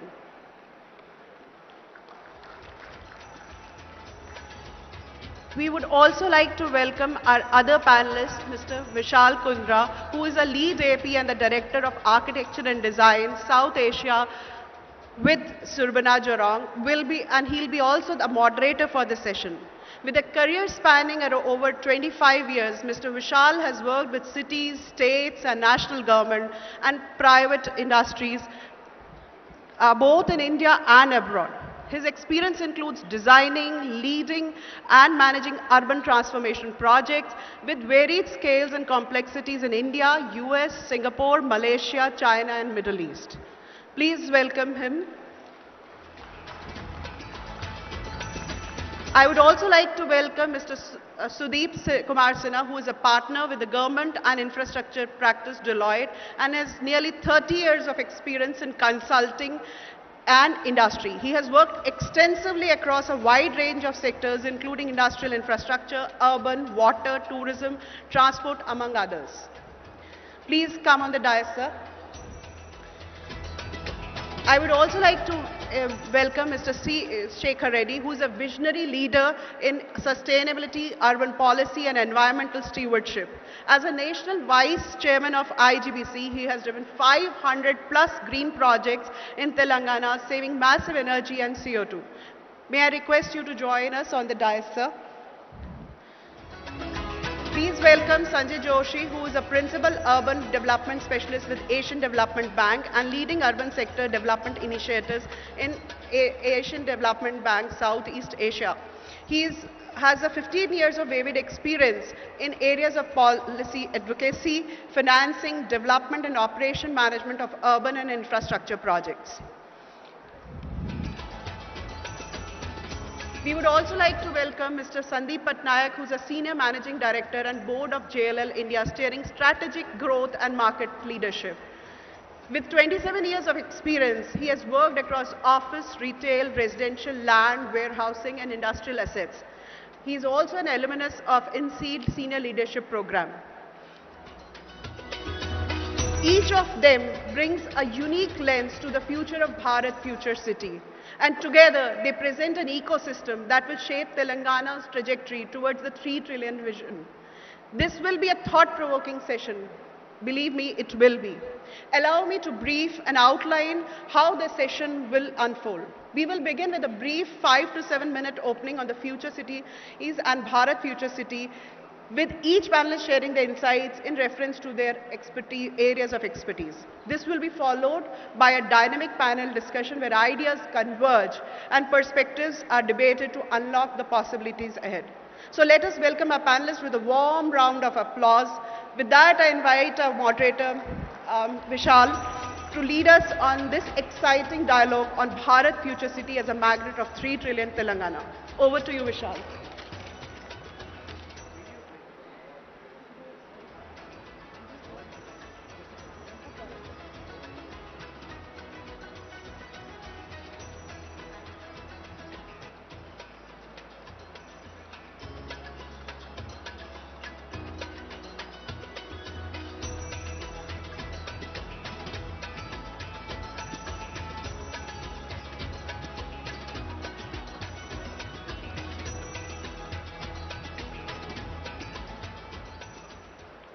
Good afternoon, everybody.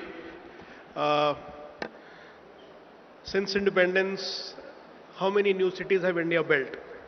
I think you can literally, count it on your fingertips. So as we move ahead as a country, looking at 2047, which is the 100th year of India's independence, an aspiration to become a developed nation, Bharat Future City, creates that opportunity for, reaching new horizons and new aspirations. So having said that, in this panel discussion, we have various sectoral sort of experts, and we'll get to that in terms of, what can be done, what should be done, or what we should aspire to achieve. But before that, may I request Honorable Minister Sir to give an address.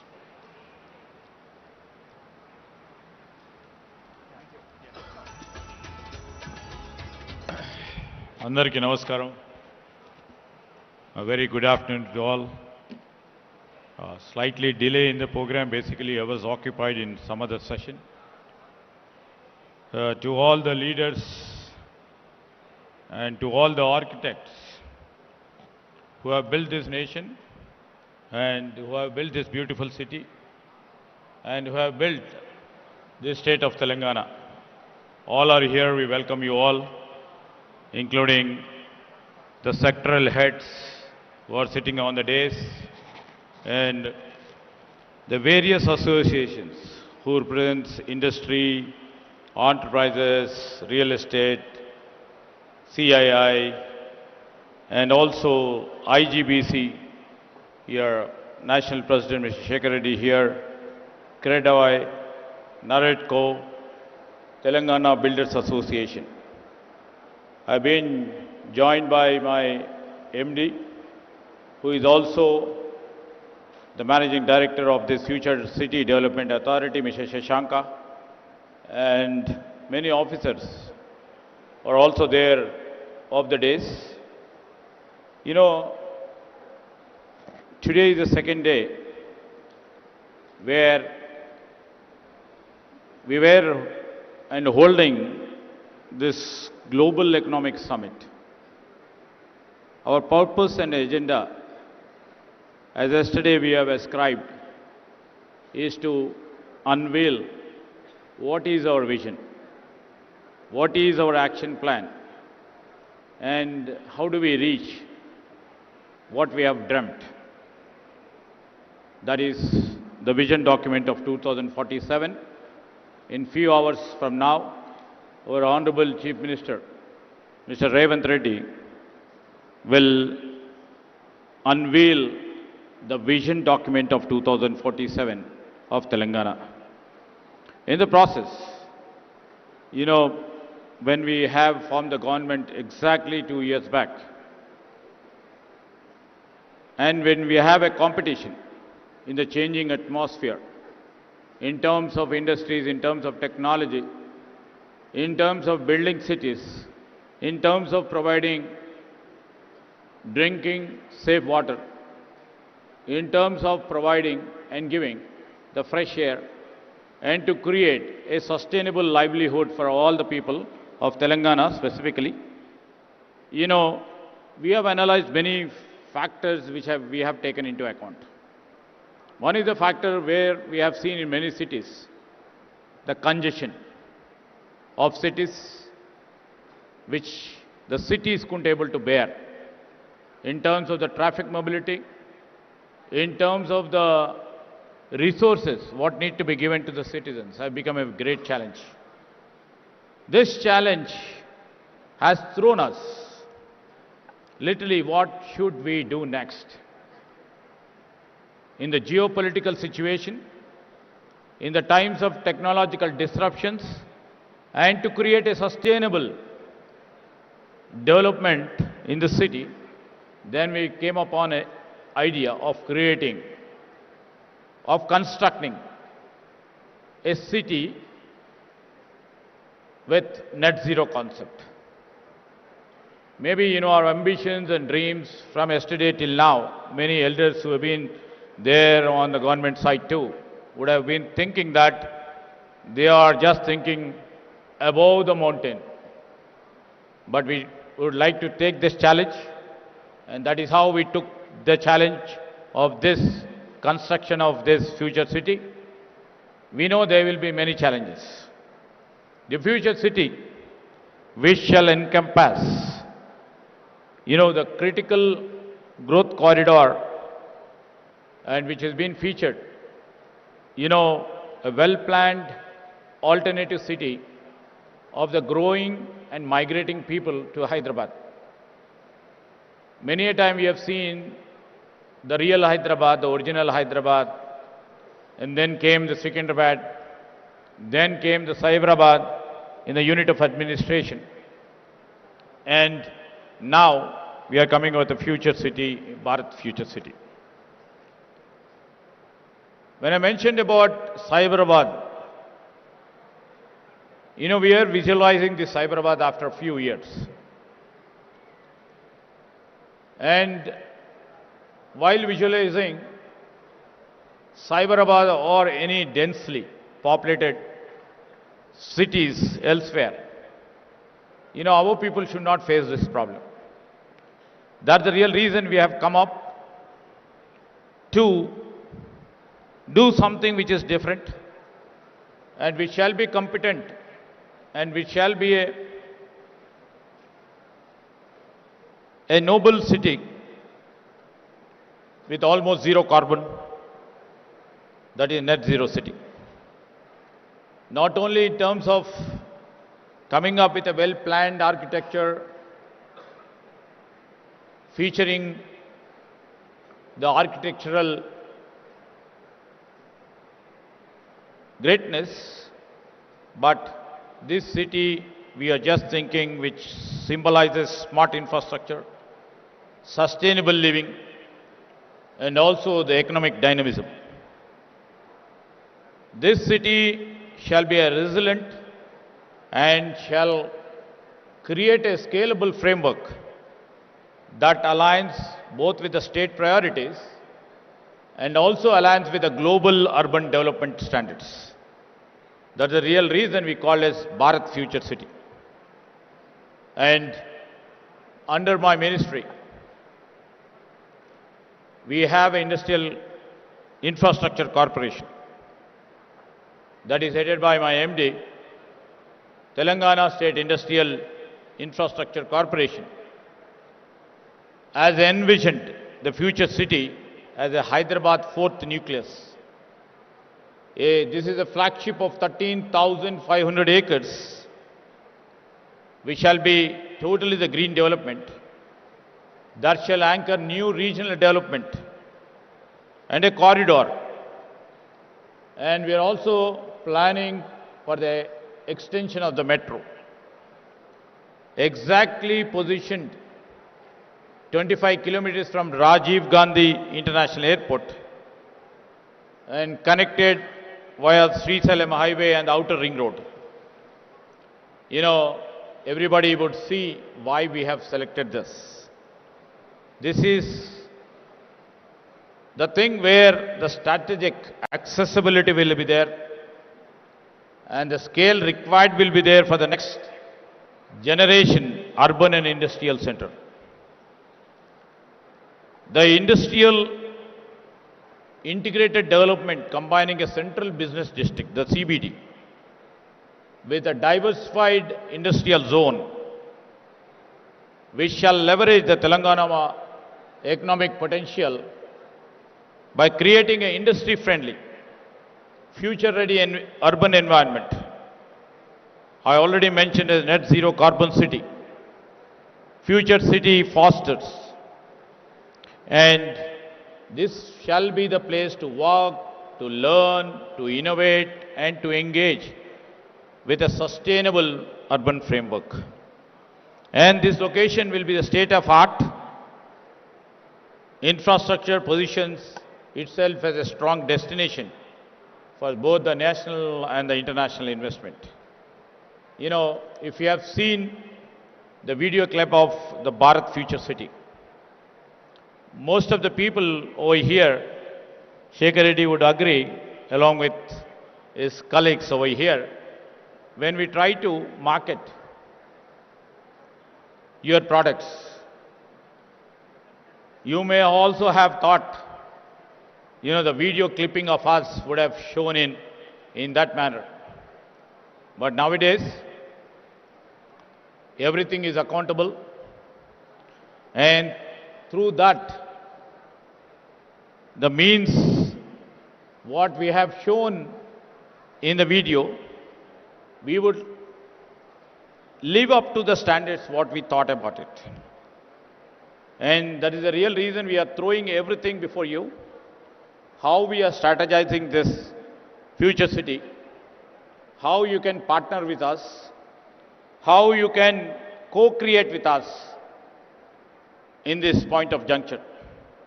We have adopted, this Bharat Future City has adopted multiple strategies. Sustainable mobility. I was just having a session how we are going to create a green-blue infrastructure and site-specific design solution tailored to local context. The existing local systems have been integrated into this urban fabric through comprehensive greening strategy. The Spawn City framework strengthens what any urban city faces. We would like to see, we shouldn't face, stormwater issues. So this city, we would like to literally see that there will be very resilient stormwater absorption, groundwater recharge, flood management, and also the heat mitigation through permeable services. Rain gardens will be there, the green roofs will be there, ecological corridors and buffer zones along the stream water bodies ensures the continuity of the natural habitats and prevent fragmentation of the biodiversity. Here, we have categorized zones. Each zone with Future City, we have conceptualized with a distinct identity while functioning as a part of the larger cohesive ecosystem. At the core of the center, the CBD, 6 key districts. One is Artificial Intelligence City, which comprises of 200 acres.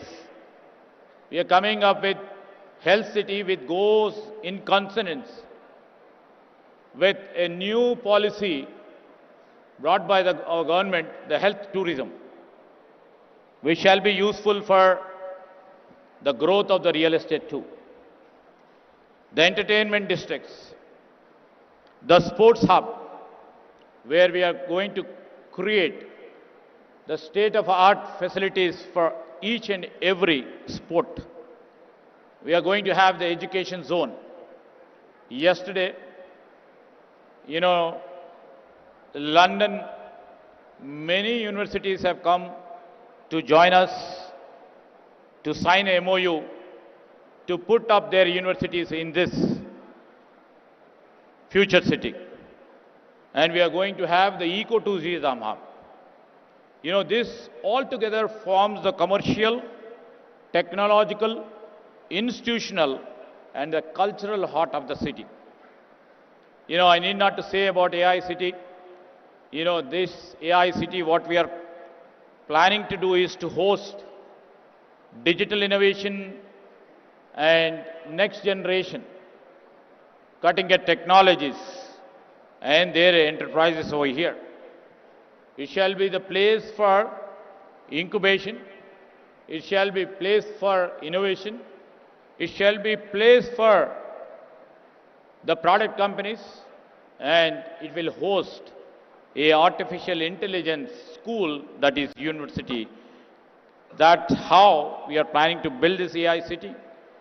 And to the east of the AI city, there comes the health city, a comprehensive medical and wellness district, which shall integrate the super specialty hospitals, research institutions, medical education, and rehabilitation facilities. And the entertainment district shall have the multiple zones, and it shall be a leisure hub with vibrant lifestyle, accommodating retail streets, hospitality, convention facility, and the family-oriented recreation. Its center's location enhances footfalls and supports the city cultural and social life. And the sports hub, the sports district is designed as a major destination for athletes and recreation, anchored by the large cricket stadium and 18-hole golf course. The district also would accommodate multi-sport training facilities, fitness center, and the community-level sporting infrastructure, promoting an active urban lifestyle. As I mentioned about the education zone, we shall bring universities, niche training institutes, and skill development centers. And in fact, in a month's time from now, we are going to inaugurate our Young India Skills University, which is just adjacent to this site. And we shall be the pipeline. Many of our partners from Telangana knows, that university has been created to create a pool of talent. And a talent pipeline will be created for all the zones, for all the districts, what I was been mentioning. And in fact, ecotourism districts, which hosts this hub, this city or joining will be the urban forestry, which we are trying to build an unparalleled ecotourism adventure right at the city's doorstep with a nature-based leisure, eco-stays, outdoor learning and adventure activities. And I'm happy to share with you, Vantara, most of the people knows, the Vantara has signed MOU to put up there one more unit into a commercial one. And for all these districts, we need a residential zone. Located in the north and also southern parts of the site, we will provide diverse housing options ranging from plotted developments to the gated communities and high-rise residences. It's planned, the neighborhoods will be planned according to the sustainable and the quiet living environment, which shall try to, encompass and engulf not only the high-ended urban population, we shall try to accommodate the middle class and upper middle class, and also for the working classes, which shall be required to propel this growth center of this city. And absolutely, for all these things, we need mobility access. For this mobility, we are trying to connect the city's transit network, and also we'll try to connect the employment centers, and we would be trying to connect them by encouraging walk to work concept. And surrounding the CBD will be the industrial belt, which supports high technology and the core manufacturing sector. And this is totally will be built on the green pharma platform, which will cater to most of the things or essential required for this. This industrial ecosystem encompasses life sciences zone and electric vehicle zone, energy storage systems, electronics and advanced precision manufacturing, and a dedicated 400-acre data center districts. The mix of high-value industries positions this city as one of the India's most competitive destinations for investment and also for the job creation. And in fact, we have electronics and advanced manufacturing zones here, EV and ESS zones, and in fact, data center park, which shall be in vogue by end of February. Overall, I would like to mention to the partners over here and the future partners for our city and to our state. I would like to mention this city has been conceptualized as an integrated, resilient and future-ready urban system capable of accommodating a projected population of approximately 9 lakh residents and generate employment for nearly 13 lakh people.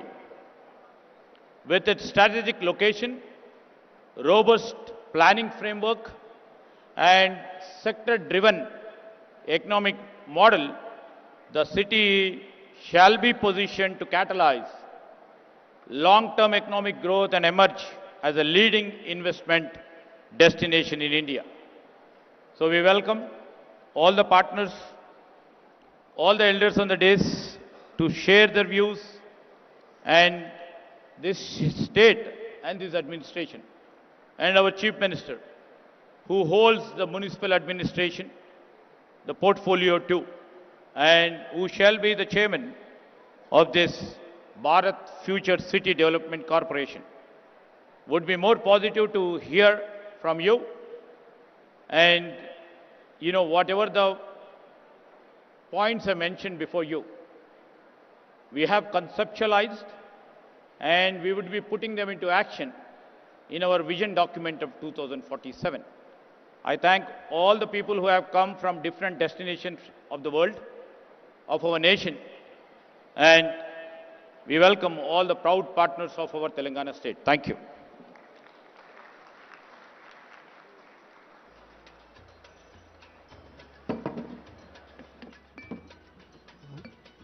Well, thank you.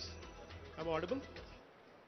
So thank you so much, sir, for giving a very clear picture of, the Bharat Future City, not only from the perspective of, urban development, but also, how it's so critical and that the concept of people-oriented neighborhoods, people-oriented cities have been so strongly incorporated in the design, planning, and the policy formulation. So as we move forward, let's also hear from our other experts.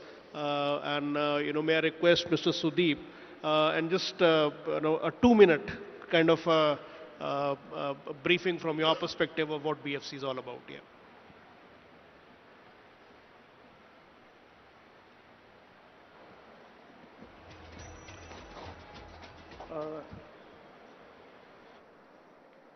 Thank you, sir, for such an inspiring introduction.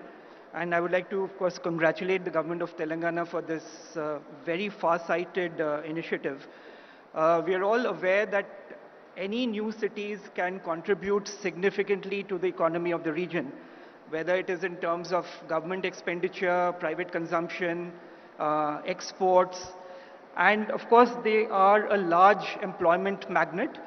And in this particular case, we are certain that it will also be an innovation, a laboratory for innovation. And that's the kind of vision that we are looking at. Any initiative of this kind requires some strategic choices.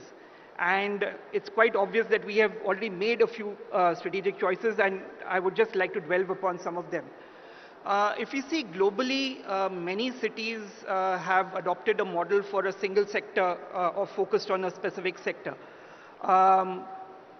However, in our case, we have opted for a multi-sector approach and looking at a wide range of economic activities, whether it's AI or life sciences, electronics, sports, film, etc. And I personally am a strong advocate of this multi-sectoral approach, specifically from an economic perspective. And the reason is that different sectors have their own cycles, and it is important to get a basket of such sectors together in order to nullify any negative cyclical aspects as far as the economy is concerned. Therefore, it's very important for us to look at this entire development as a portfolio approach. And I would like to kind of delve upon this going ahead in the future also. Now, while we have chosen a certain set of sectors to be the key drivers for our economy, it's also important to understand that many of them have synergies. And while, for example, AI and life sciences, globally they are now converging. Similarly, medical diagnostics require data analytics. So there is a lot of convergence in economic activities that is happening. And while it's important for us to co-locate some of these sectors together, it's also important to weave in our design some of the softer aspects as to how these sectors can interface with each other and actually contribute to the growth of the economy. So this is the first point I would like to make. Similarly, it's very important to, and this is very much a part of the design of this program, to have a skill university. Again, there will be a lot of commonalities within different sectors as far as skill growth. So it's important for us to recognize what those commonalities are and where the differences are, and get in the right inputs so that we can phase out our interventions properly. Similarly, again, in terms of common infrastructure, I think one of the important aspects which the private sector would be looking at is how to be more cost competitive. And cost competitiveness can come again through synergies, through common infrastructure. And this is something that I would also urge the investors to frankly give their views to the government to determine what is the kind of common infrastructure that is required, what is the pricing mechanism, so that appropriate models can be developed going ahead in the future. The next very important thing in my view is, of course, the institutional design. While we have the FCDA, I think because it's a 20-year-long journey, it's important for us to kind of bring in a lot of flexibility in staffing, recruiting, getting the best people to lead such an important initiative. And I think that's going to be a very important way forward. And also how various stakeholders can be a part of the governance model is something that would be very critical as well. And the last thing I would like to mention is that this is a massive program. And a program of this nature has many moving parts, and they will continue to evolve. There will be a lot of challenges that we will face from time to time. So there needs to be a very, very strong monitoring mechanism so that we are absolutely clear on what the core indicators that we want to focus on, and how do we kind of come back if we go off track. So I will thank you again for giving me the opportunity to make this thing. Thank you so much, sir.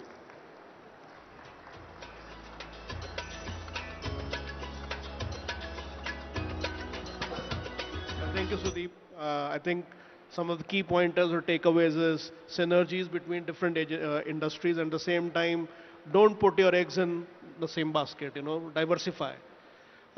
With that, may I ask, Sandeep to give a perspective from real estate. Thank you, Vishal, Honorable Minister, and my friends on the dais and off the dais.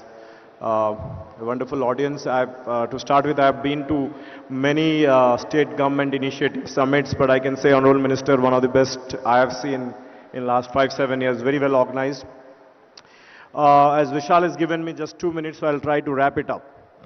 I don't think in recent past, at least in 10-15 years, any state government has imagined of to do a project of this scale, 13,500 square kilometers. It is something mind-blowing, is something very, very ambitious, and it needs a lot of guts, a lot of vision to even think of that. So at first level, I think success comes when you start visualizing it, and at the first step we have achieved that, visualizing that 13,500 square kilometers of a city by itself. Secondly, I'll say we at JLL, we are there to help the government and to bring a lot of our clients to a roadshow for this Bharat Future City, educate all our clients across the world, right from Japan to South Korea to US, all the industrial clients, all the logistic clients, clients in AI, data center, about Bharat Future City and what is there in the Bharat Future City, how able is the government, how proactive is the government, and convince them and bring it to Telangana to invest. That is something we, as one of the stakeholders and JLL, we can do to help the Bharat City, future Bharat City being successful. We have seen most of the metros, the success has happened predominantly in and around IT, ITS. I think we have to change that thought process. Yes, IT, ITS, I talk of GCCs and IT companies is very important, and that's what has fueled the services economy of India till now. But I think we have to think beyond that. I think any country cannot grow, cannot achieve its full potential unless we have the manufacturing. If we don't have an economy catering to the semi-skilled laborers. Now Bharat Future City has a wonderful opportunity to cater to the manufacturing sector, cater to the logistics, cater to the warehousing, and all other semi-skilled companies to come and set up their bases here. This is an amazing opportunity. In the core city of Hyderabad, the land costs are so high, it's not possible to accumulate, forget about 200, 300 acres, it's not possible to get even 10 acres. Now here is an opportunity, and a lot of investors are there in the audience. I think today morning I met people from Sembcorp, they're from Singapore, one of the biggest logistic company. And I understand, they are here. I'll request companies like them to come and invest in this Bharat Future City and make it as a manufacturing magnet. And I believe the $3 trillion economy is achieved by the combination of the services sector as well as manufacture. This is a golden opportunity. I would like to thank again the government for this wonderful vision and wishing all the best to the government. Thank you. Well, thank you. And I think there have a couple of questions based upon your talk, and which I'll mention probably towards the end of the session. Sanjay, if we can discuss something on the lines of institutional framework and of course funding. 3 minutes, please. Honorable Minister, MD at TGIIC, and my panelist colleague, first of all, thank you for inviting us for this important seminar. Are you putting presentation? Okay, I have a presentation, but I think let me just quickly go through it. I think we have already, this is established fact that cities are under-leveraging potential in India, and there is a tremendous scope for cities to grow and bring employment and bring jobs. And urbanization is a critical factor. So,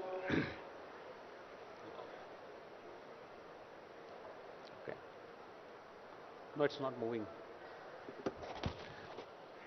Yeah. Next. So this was very much acknowledged by Government of India, and this is the two publications. One is on the cities as growth hubs and creative redevelopment of cities. These are the two knowledge products actually Asian Development Bank and World Bank put together.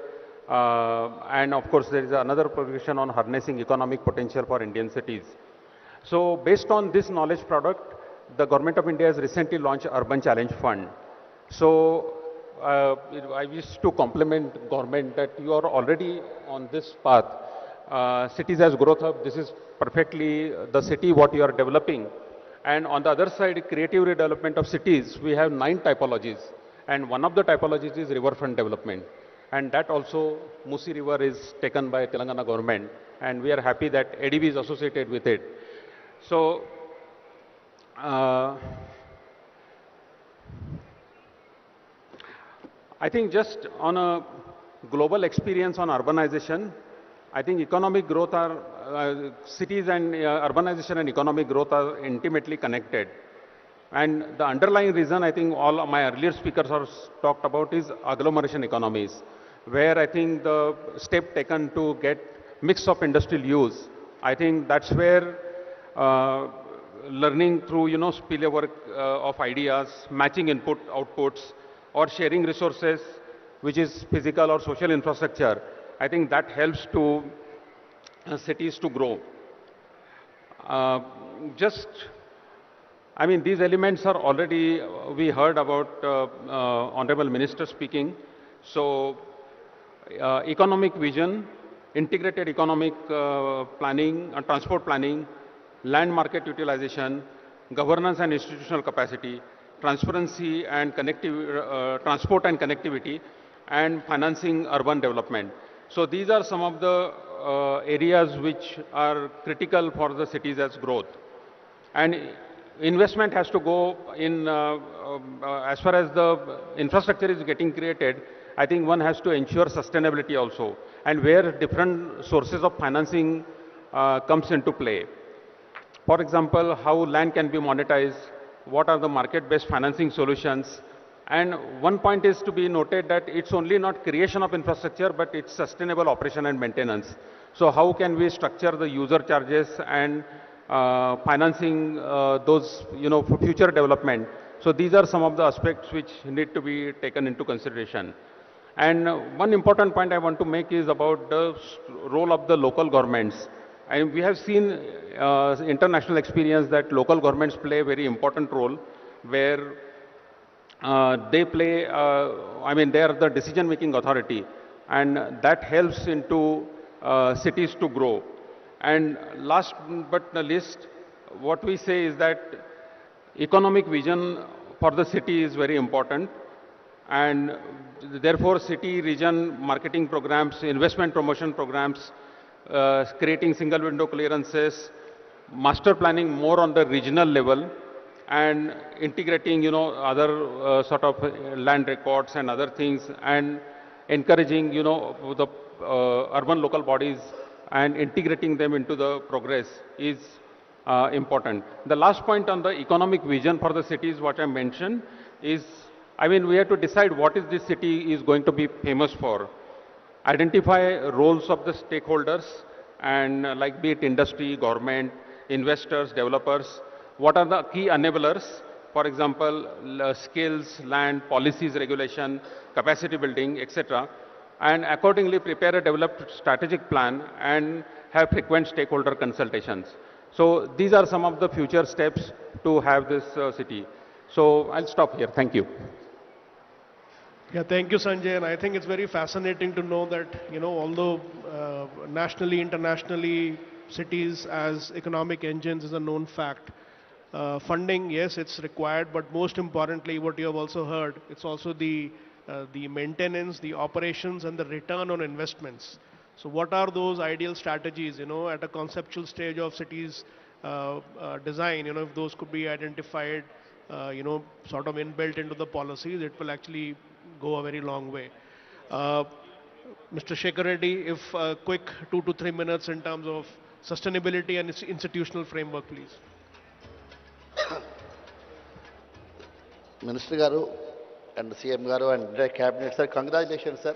First of all, taking up the Bharat Future City, this entire concept. I think I want to tell a few things about the credibility of this government and the industry, how it has flourished. When 2006, we had very few brands in Hyderabad. The entire industry was unorganized. But with the GO number 86 in 2006, which has given, to decongest the core city of Hyderabad Municipal Corporation, that 176 square kilometers, we wanted to go outside the city, periphery of the city, and develop large projects, and also have a disciplined thing, and freedom to developers, planners. Then that is the reason the unlimited FSI has come outside the periphery of the city. So that has given the rise to whatever the development you are seeing today. That is the first achievement, I guess, a milestone. So thereafter, the airport is another milestone, outer ring road is a milestone, metro is a milestone, and I am confident this milestone, whatever the $3 trillion, what is the goal is that definitely we will achieve because of our past track record. And I thank you, Minister Garu, for taking up the net zero concept here. And definitely the operational cost of the industries will come down because of the net zero concept. And what I like the FSI concept, sir, we have to go ahead and give out of the box incentives 10 folds or 10 times ahead of the other cities, other states. Maybe MSME is one sector where large employment creation is happening. So you can look into that, give more incentives, upfront incentives, and a plug-and-play system also you can give. And one more thing, my suggestion is, this high time we have to trust the industry. Like in 86 GO, we trusted the developers, given self-enforcement to them. Here also, give the instant permission to them. On application, instant permission to give to them, allow them to function. Anything is required in the meanwhile, maybe in the 1 year time they can fulfill. I think that will bring, because time is money today. Globally, people are looking for the time. If the lesser time is there, they can earn more money and commitments will be there. Definitely, that another thing is the land use. Earlier session also, people are talking about the land use, sir. The land use pattern also, kindly look into it. Not only this city, rest of the state also, and try to avoid whatever the multiple taxation is there. Thank you very much. Yeah, thank you, Mr. Shekhar Reddy. May I request Shashanka sir to give a quick brief about the BFC?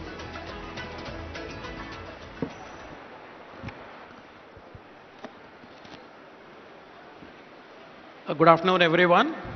Honorable Minister for Industries, IT and Legislative Affairs, Sridhar Babu Garu, the other esteemed panelists for today's session, and friends of the dais. It's always difficult to hold the attention after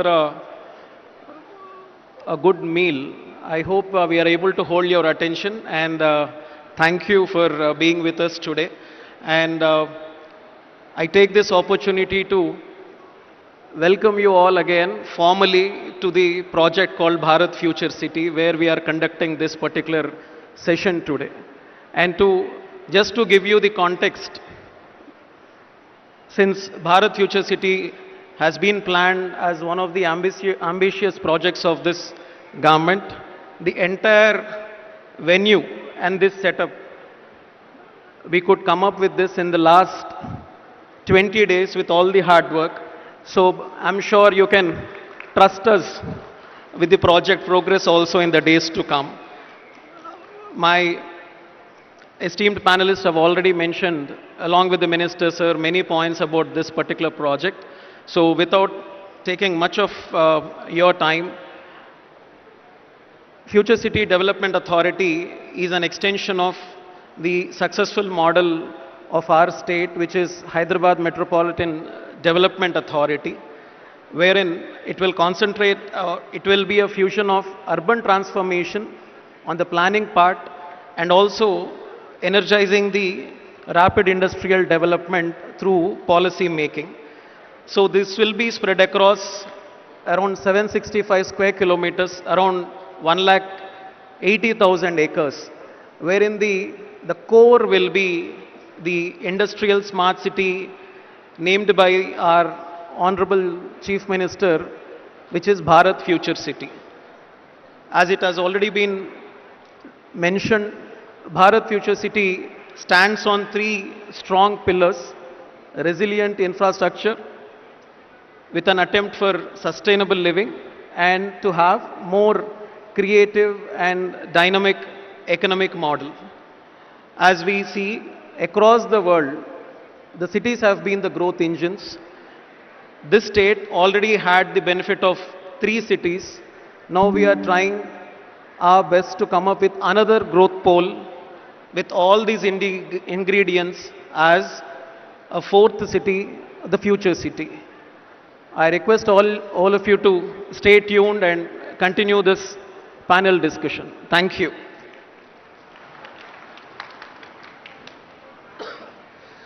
All right. So, first of all, thank you all the, the panelists, and a lot of points were discussed. So why these things were being discussed, I made some notes. I have few, specific questions.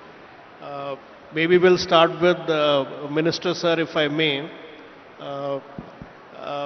Sir, in what aspect or component of Bharat Future City excites you the most? You've asked a difficult question, but you know, all aspects are very, very close to, dear to us.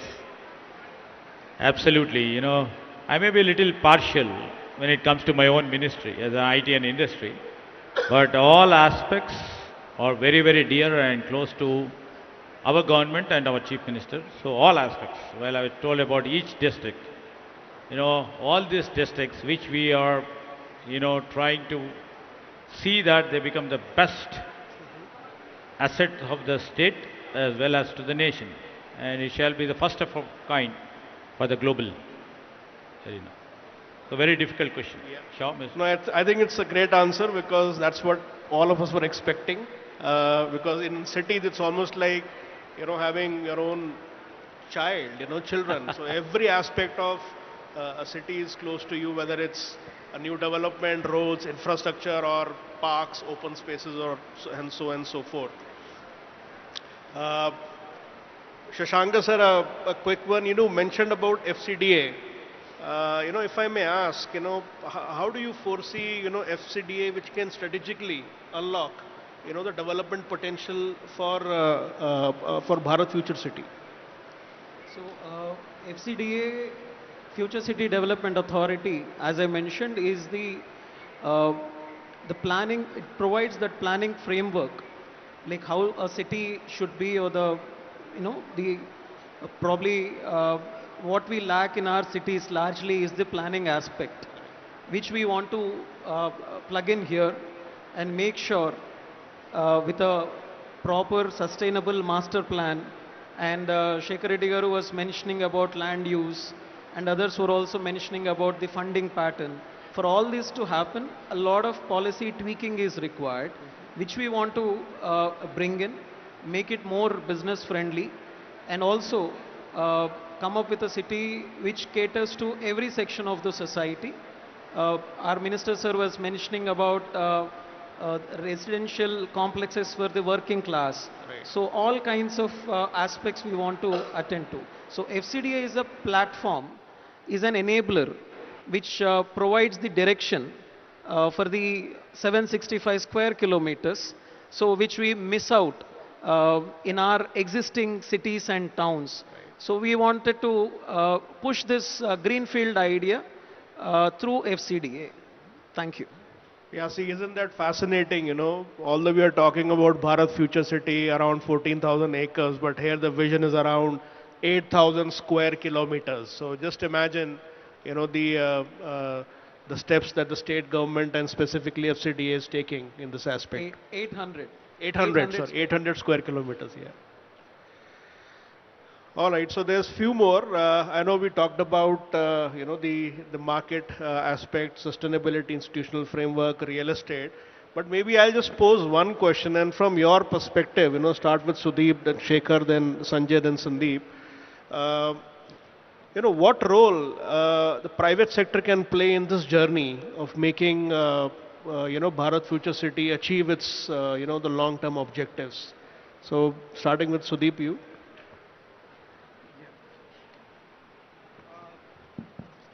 So, I had mentioned about the importance of institutional framework and the private sector to be a very active participant in the entire governance framework. So it's because this is, at the end of the day, a long journey which has to be kind of driven by both the government and the private sector. So my own sense is that the government can only take decisions if the inputs from the investors and the private sector is right and appropriate. And there has to be some kind of a mechanism to kind of, you know, bring them on board and ensure transparency. Mike. Oh, okay, sorry. So I'll just quickly repeat what I've said. In terms of the institutional and the governance framework, it's really important for the private sector to be a very important participant in this entire, and this is a very good example of why we are all here.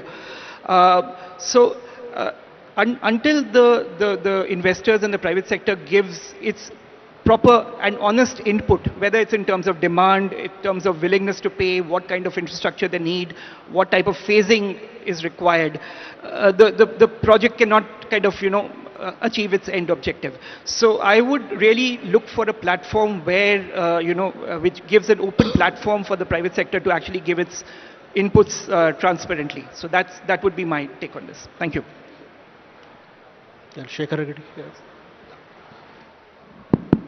My take on this is private sector can do a lot in achieving this 3 trillion economy, provided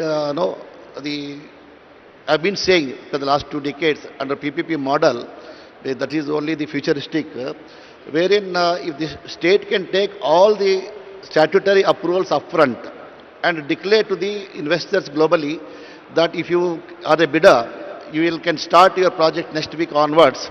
So that will encourage many investors to support the entrepreneur.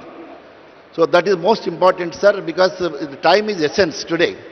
And all type of Honorable Minister has said a lot of social infrastructure and other related, any industry, globally and as well as the Telangana developer friends, fraternities sitting here, CA members, everybody, they are eagerly looking what type of ease of doing business is going to happen here so that they can collaborate with globally the potential people, whether it's a manufacturing or a service sector or an IT, the startup companies, anyway. But it all depends what is the vision document is going to be, and it has to be out of the box. I have to say, sir, whenever we used to tell something in the government, people used to look at, I think he's not saying the meaningful thing. But when I repeatedly said over a period of time and again, they understood that meaning, then implemented. So we have seen the results, sir. So this has to be done. We should be ahead of other states tenfold. We should come out of the box. Because we are not losing anything, sir.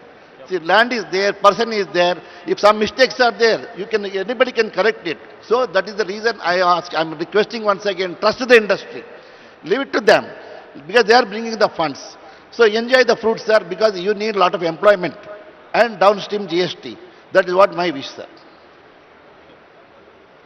Sure. It would be good to know what's the government's perspective of private sector. You know, in this sort of economies, the economy definitely is, most of the economies are driven by the private partners. And if you see the India at large and states at large, all states including India at the federal level, we take welfare as a priority. In the development, although it's on our agenda, we take the cooperation and coordination of the private players. Most of the capital assets of late have been created by the private parties or the private players, and that tends to show there is a lots of difference in the policy making, also giving lots of scope for the private players to come and participate and grow together in the government. So we in this Future City Development Corporation too, we invite esteemed private players to come and participate and be a part of this development. We welcome everybody over here to what capacities, depending upon their strengths in their domain expertise. We will welcome them with open arms. And many a time I hear Mr. Shekhar Reddy speaking what government should do. We take it in a very positive sense. Our government definitely is a proactive state which shall try to put the policies to the spirit of our private players, safeguarding the government interests. And this is one of the beautiful aspects of our government. Right now I can claim ease of doing business in Telangana is supposed to be #1 in whole of India. And we are coming up ease of doing business, the policy reforms 2.0, so that we can propel what we are having a great ambition of making 3 trillion economy, to grow each and every sector or every department in the government has to propel itself. Either it maybe in their attitude, maybe in their functioning style, maybe in delivery systems. We have to literally see that our delivery systems work in consonance with the thought of a political leader, because we have a political will and intent. How best we can put it across to our partners in the bureaucracy and down-level bureaucracy and see that their cooperation moves ahead. All the positive suggestions, what they have been mentioned. And, there are a couple of other issues. If you, Mr. Shah permits, I'll try to, act up on this, what Joshi ji was telling about, river water development and the role of local governments. Definitely, we always see decentralization is an important aspect of running the administration. And in building this Greater Hyderabad Municipal Corporation, right now we have combined the villages, we have combined small municipalities, and we have combined them into the corporation, trying to bring in uniformity in terms of the land, in terms of other services required. Otherwise, as you know, local administration, the village has a different systems of administration. The tax collection or the running of functioning of the Gram Panchayats is different. Coming down to the next level, the small municipalities functions on a different level and the corporation functions on a different level to bring in a parity and uniformity.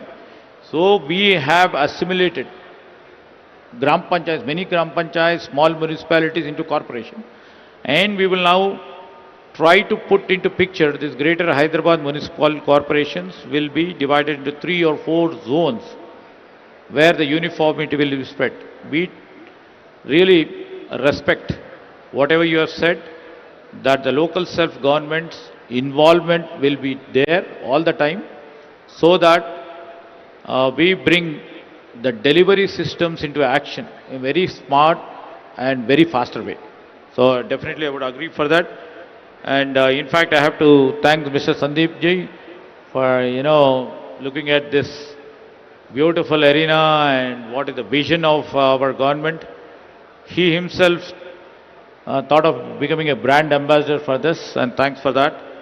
And, Sudhir ji has told about how do you design it, how do you see the convergence between different industries coming into one aspect, the convergence, how it takes in terms of multi-sectoral disciplines which are coming over here. Definitely we are just thinking, I've told, everything is related to few of the core sectors like skilling, like approvals, like design approvals, and how do we link AICT to different verticals of the industries over here? How do I link the skills to here? How do I link the coming up data centers, which almost all the industries require? Now everything is moved on AI, or the cutting edge technologies which require data centers. So all this convergence takes at one place. So this we are duly considering it at the highest level, and we are trying to see that how best we can really converge these multi-sectoral districts, which shall give a comprehensive output for their own this thing. And Shekhar Reddy always keeps on asking out-of-box incentives. We will provide the professional, no out-of-box, sir. We will do more out-of-box incentives for all the things, and we shall strive to see that this city grows. As you know, my MD is sitting here. Lots of credence has to go to Mr. MD and the team for, anywhere when a political leader thinks about doing this concept.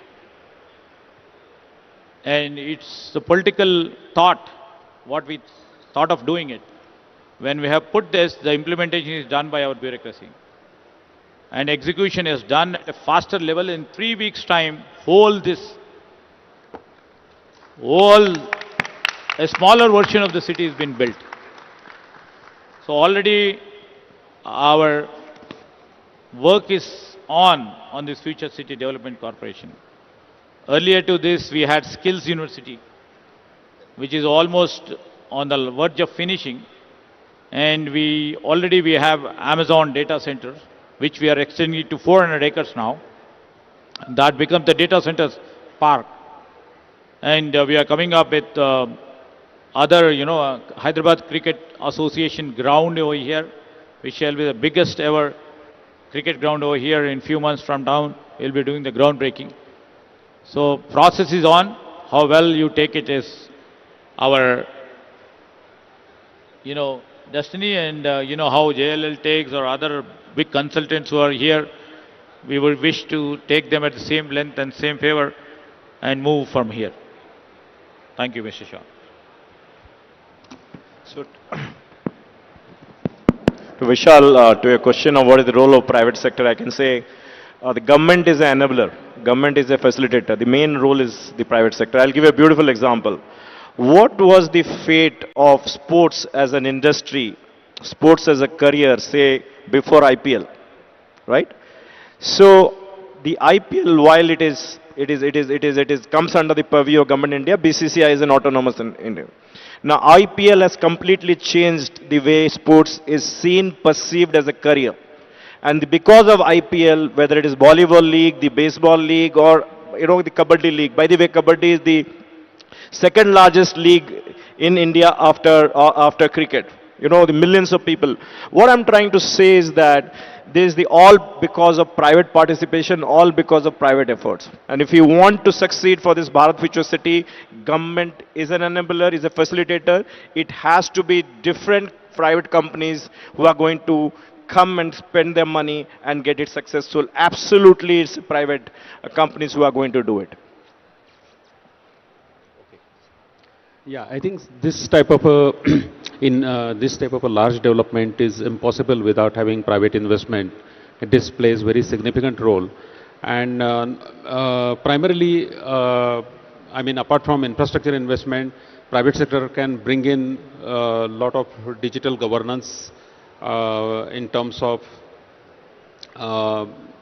technology, smart grid, or renewables, as well as climate change. So these are all, I think, very much ingredients private sector can bring in this case. Another two areas I can think of is skills and workforce development is another area which private sector can bring. And lastly, global best practices, because we want to see this city as one of the global hub.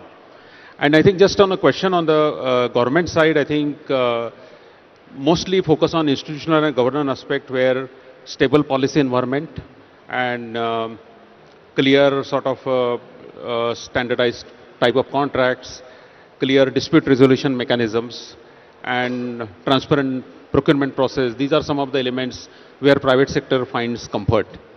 So, yes, yeah. I agree to your point, Joshiji. Here what we mentioned about, we will be open to all the private players, to the sector specific, and as rightly said by Sandeep, we will just be the facilitator. The city has been conceptualized, mostly built by the private players. Except in few areas where the government intervention is required, where the public education is required, where the public health is required, there the regulatory framework will be involved. Other than that, it shall be enabler as per you. And at the same time, the dispute resolution and procurement or the distribution or we will set certain standards which shall be level playing, which shall be more accountable, which shall be transparent.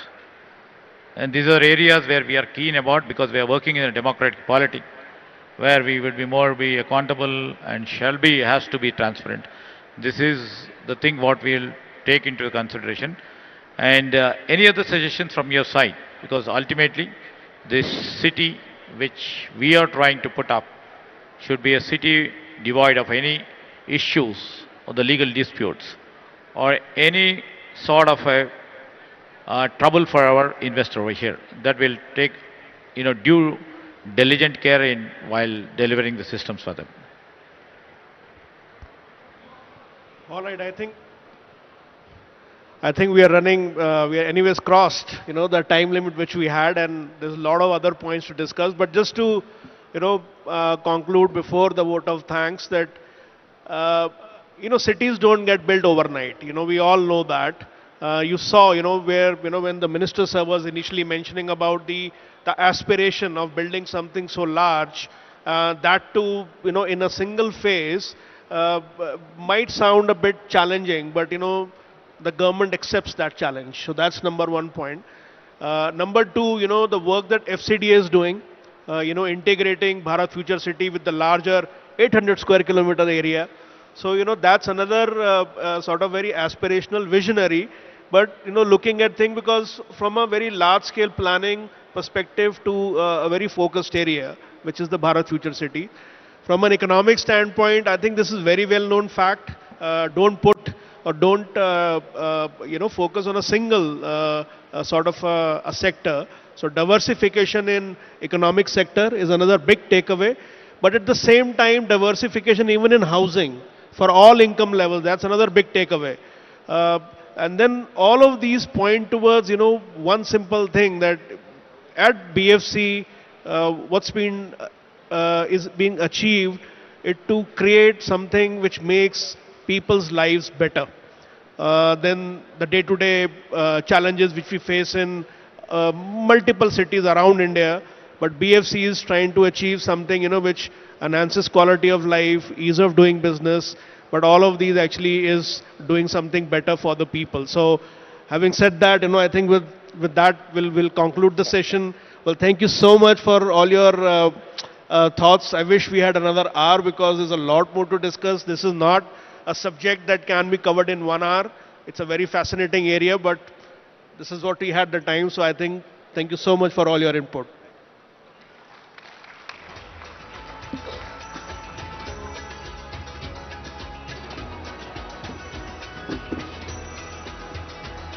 Thank you, sir. I now request Minister Garu to felicitate our panelists on stage. Mr. Sudeep Kumar Sinha ji.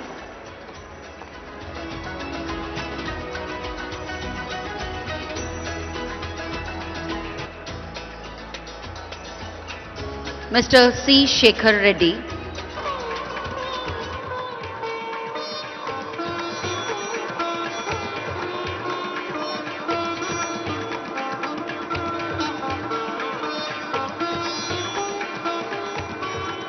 Mr. C. Shekhar Reddy.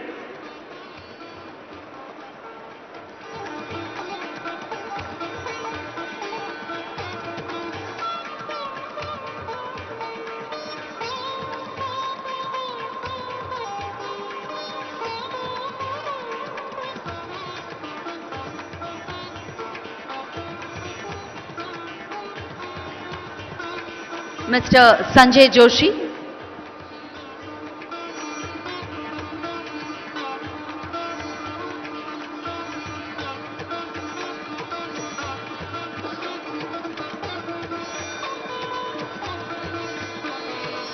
Mr. Sandeep Patnaik.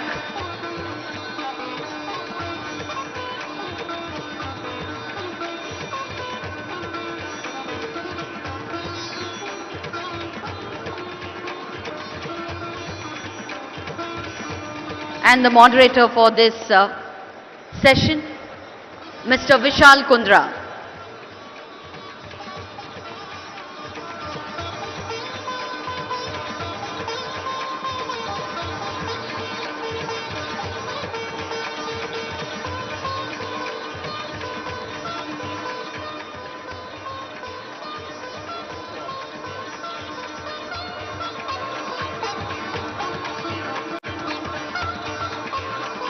I request Minister Garu and our panelists to please step forward for a group picture, please.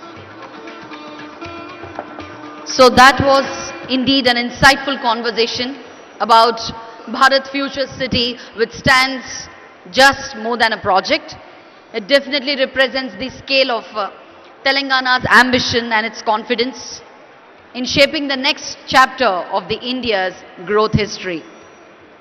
On behalf of the organizing committee, I extend my heartfelt gratitude to our panelists who are here to join us in this panel session.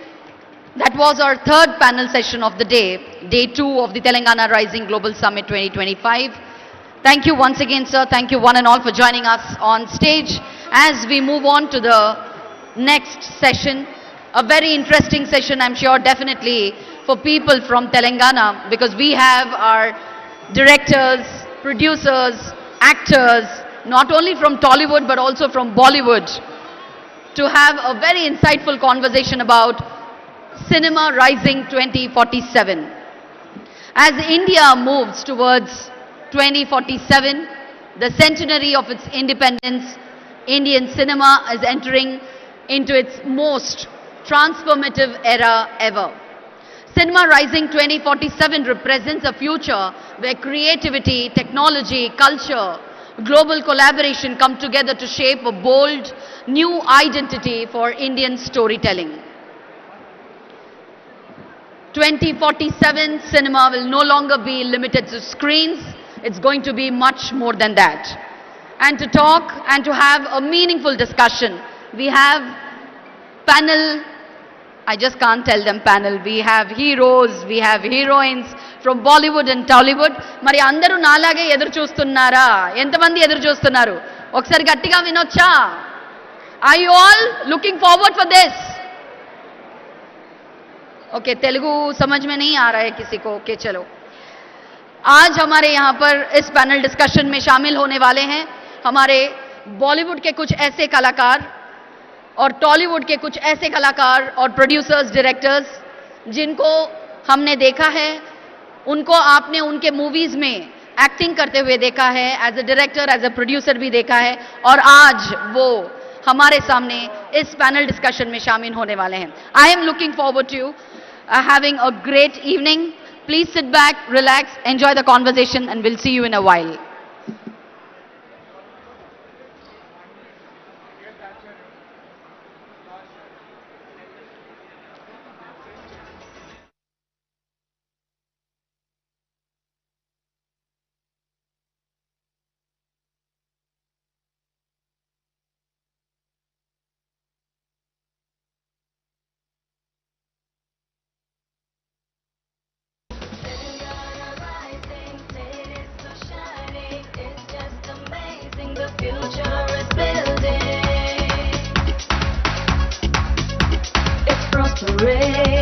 It's promising, got everything, it's flourishing.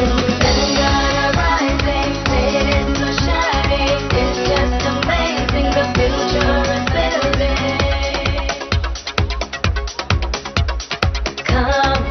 Come together, grow together, let's all prosper here in this land of great history, technology, and tourism that you gotta see. Telangana rising, it's so shining, it's just amazing, the future is building.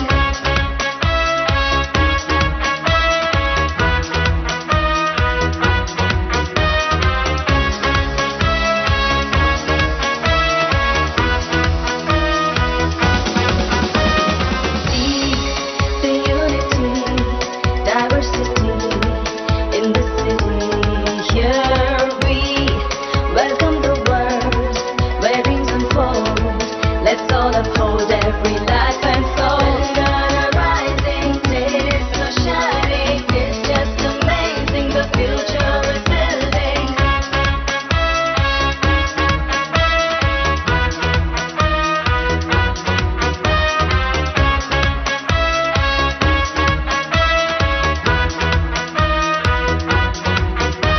It's prospering, it's promising, got everything, it's flourishing.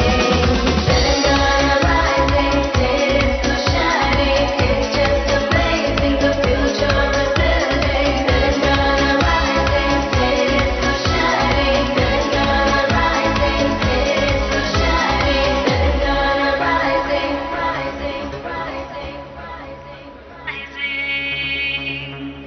State is so shining. Telangana rising, state is so shining. It's just amazing, the future is building.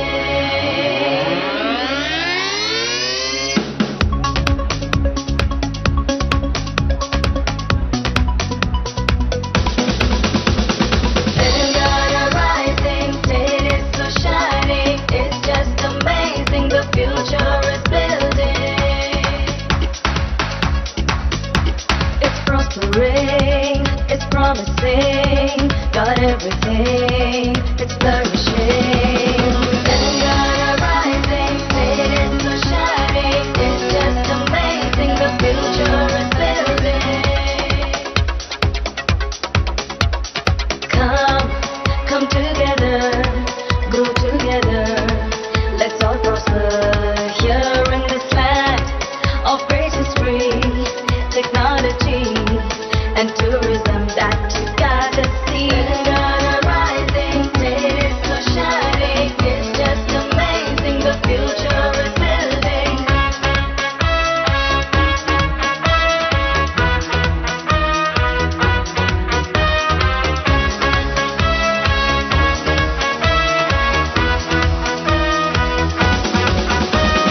See the unity, diversity in the city. Here we welcome the world where dreams unfold. Let's all uphold every life and soul. Telangana rising, it is so shining, it's just amazing, the future is building.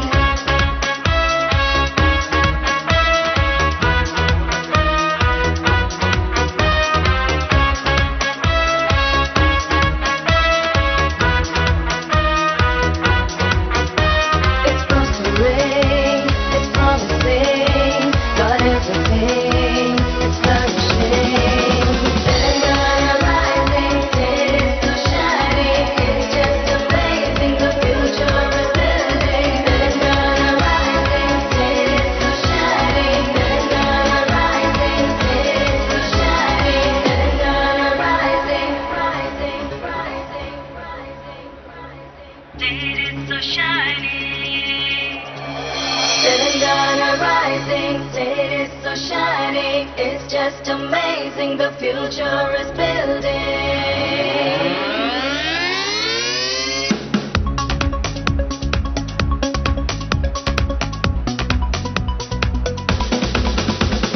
Telangana rising, it is so shining, it's just amazing, the future is building. It's prospering, it's promising, got everything, it's flourishing. Telangana rising, it is so shining, it's just amazing, the future is building.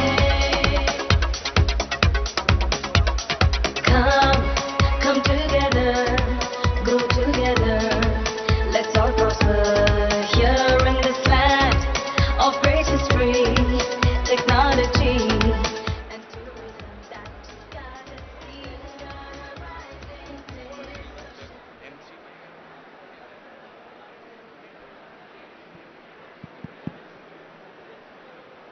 Check. A kind request to our guests who are seated on the first row. Attention please. A kind request to all our guests who are seated in the first row. Please do vacate the first row. We have eminent personalities coming from the film industry. And I think people who have been a part of the earlier panel sessions can just go back. A humble request from the organizing committee. I request our guests in the first row to please resume their seats, the row behind. A kind request, a humble request from the organizing committee to make place for the artists who are joining us from the various film industries. Thank you, ladies and gentlemen. Thank you so much for honoring us. Thank you.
Once first I'll do the prompter, then I'll come behind to put that.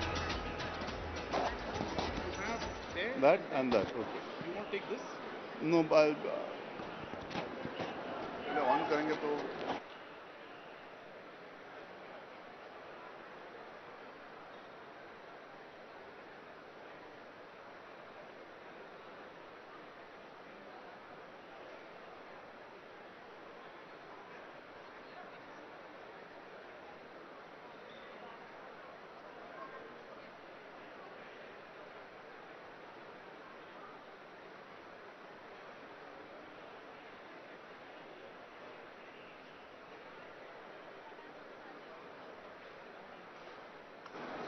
because they shouldn't. Yeah,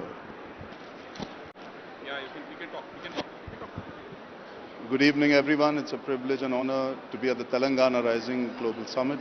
Ladies and gentlemen, we have an exceptional panel with us today. Okay, this is the speed. Yeah.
Telangana rising, state is so shining, it's just amazing, the future is building.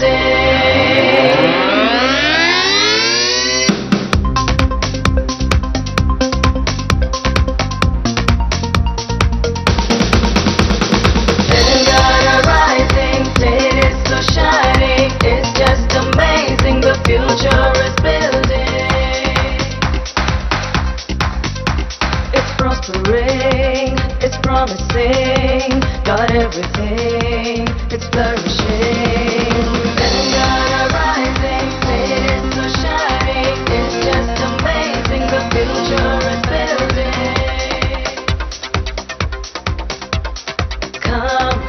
Come together, grow together, let's all prosper here in this land of great history, technology and tourism that you gotta see. Telangana rising, state is so shining, it's just amazing, the future is building.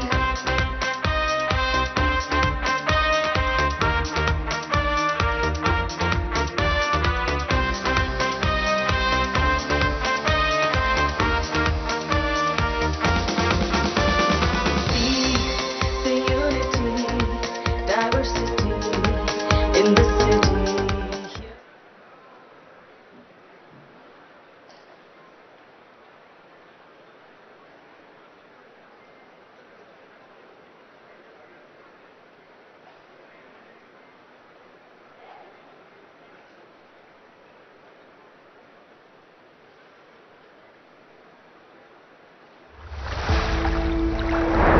Telangana, the emerging global film destination. In the heart of India's vibrant creative landscape lies a rising powerhouse, Telangana, a land where tradition meets innovation and dreams take shape through the lens of cinema. Under the visionary leadership of Honorable Chief Minister Shri A. Revanth Reddy,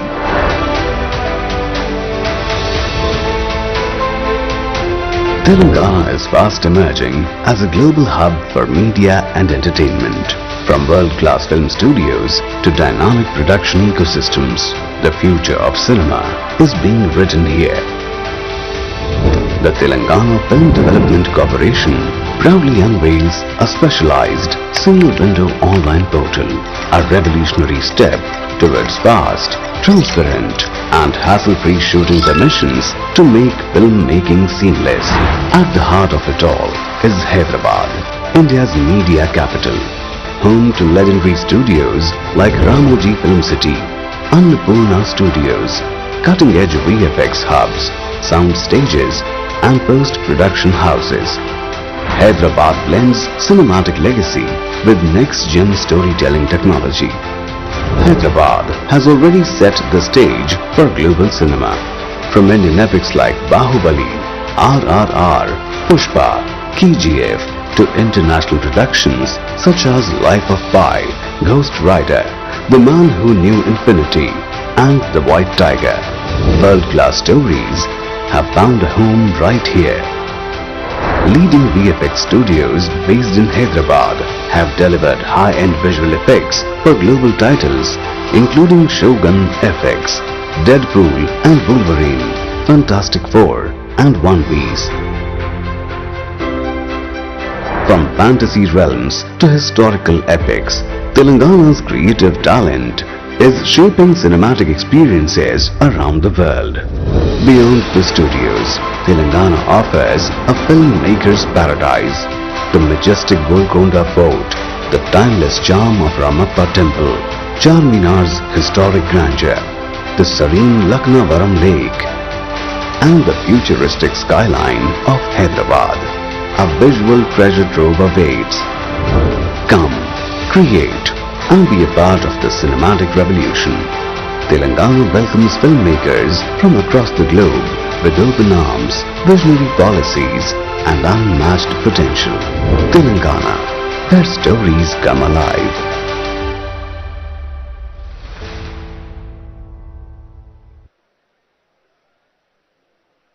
Ladies and gentlemen, our host for this evening is an actor loved for his versatility, charm and honesty on screen.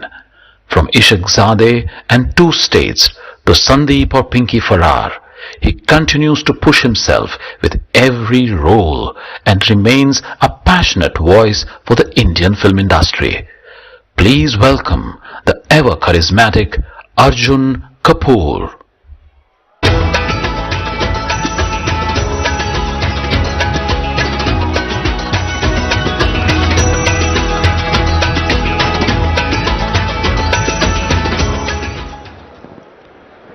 Good evening, ladies and gentlemen. अरे तेलंगाना वासियों थोड़ी आवाज हो जाए. Good evening, ladies and gentlemen. Much better. It's a privilege and honor to be here at the Telangana Rising Global Summit. Ladies and gentlemen, we have an exceptional panel with us today. Creators, innovators, who've each shaped Indian cinema in remarkable ways. It's my pleasure and honor to welcome them on stage.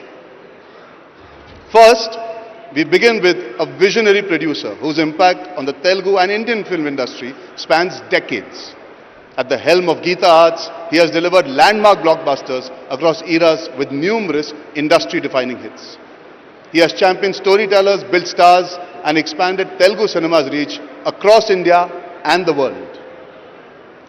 A studio architect, an entrepreneur, a creative force who continues to shape the future of the industry. Please welcome Allu Arvind Garu.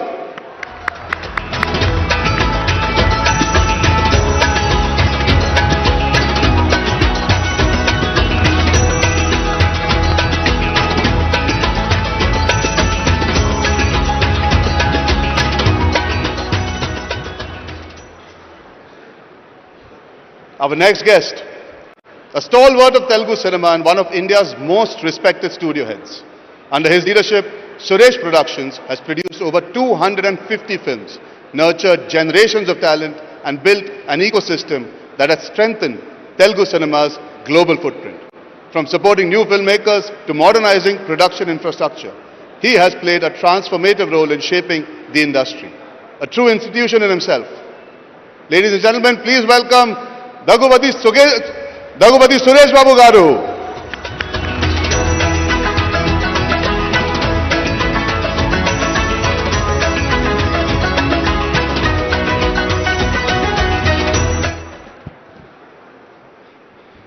A pioneering producer known for redefining scale and ambition in Telugu cinema with films like Amoru and Arundhati. Works that blended mythology, technology and spectacle long before their time. Please welcome Shyam Prasad Reddy, sir.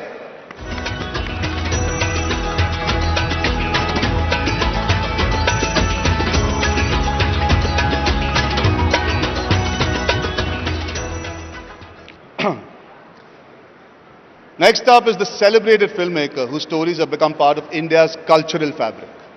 From the revolutionary Rang De Basanti that redefined a generation, to the poetic Delhi Six, to the inspirational Bhag Milka Bhag. His films blend social consciousness, lyricism, deeply human storytelling, one of Indian cinema's most original voices. Please welcome Rakesh Om Prakash Mehra.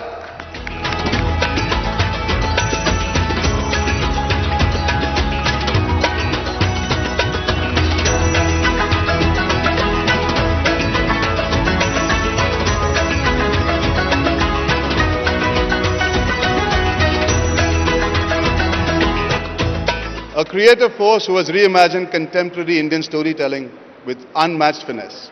From Luck by Chance to Zindagi Na Milegi Dobara. From Gully Boy, India's official Oscar entry, to groundbreaking series like Made in Heaven and a stylish reinvention of the Archies. She has shaped the cultural language of modern Indian cinema.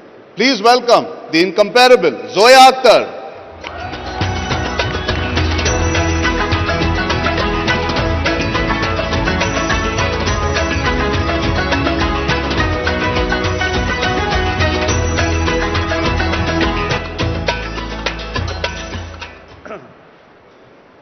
An actor who began her career right here in the Telugu film industry and loved across all other industries. From Bammarelu and Reddy to Janitu Ya Janina to a powerhouse performance in the Marathi hit Ved. She is now a dynamic producer as well, shaping new age Marathi cinema. Please welcome the ever charming and immensely talented Genelia Deshmukh.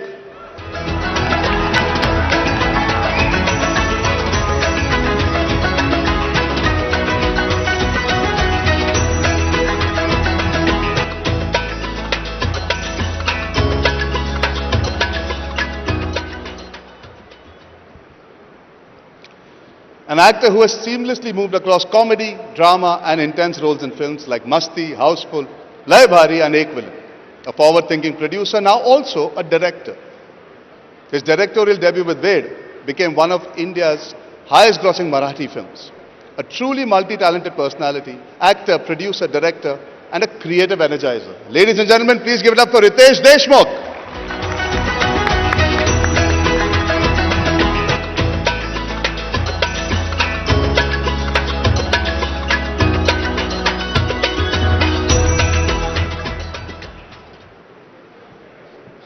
One of Malayalam cinema's most exciting and versatile actors, known for standout performances in various remarkable films. A talent who constantly pushes the boundaries of character-driven storytelling.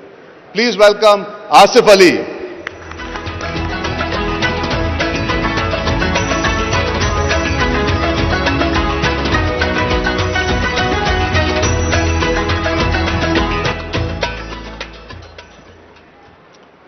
National Award filmmaker whose cinema blends emotion with social conscience.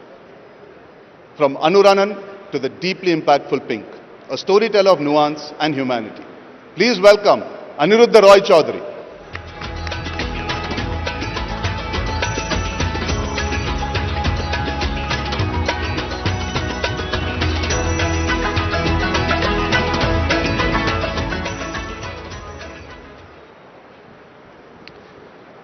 Now that we have a panel here, ladies and gentlemen, it's my honor to invite the Honorable Minister of Cinematography, Telangana Government, Shri Komati Reddy Venkat Reddy on stage to deliver the opening address for this session.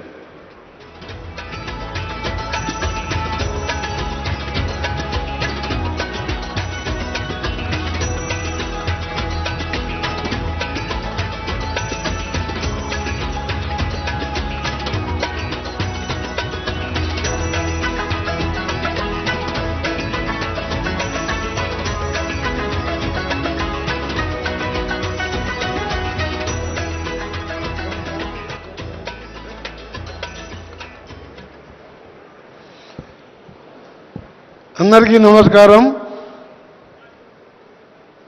Good evening. A warm welcome to all visionary leaders, esteemed guests, investors and topmost actors, directors joining us today at the Telangana Rising Global Summit 2025. We are here at Bharat Future City united by singular ambitious goal to transform Telangana into a global creative hub by 2047. This summit is not just a conference, it is Telangana's invitation to the world to join hands in building future ready state where innovation, investment and inclusive growth thrive. Our Honorable Chief Minister Sri Revanth Reddy has set a clear direction with the Telangana Rising 2047 vision document aiming for 3 trillion economy. Film, culture, tourism and digital media are key pillars of this vision. We recognize the power of cinema goes far beyond entertainment and it is an engine of economic growth, a preserver of culture and a universal media for storytelling. Our government is more committed for growth of film industry with our culture and language since from so many decades.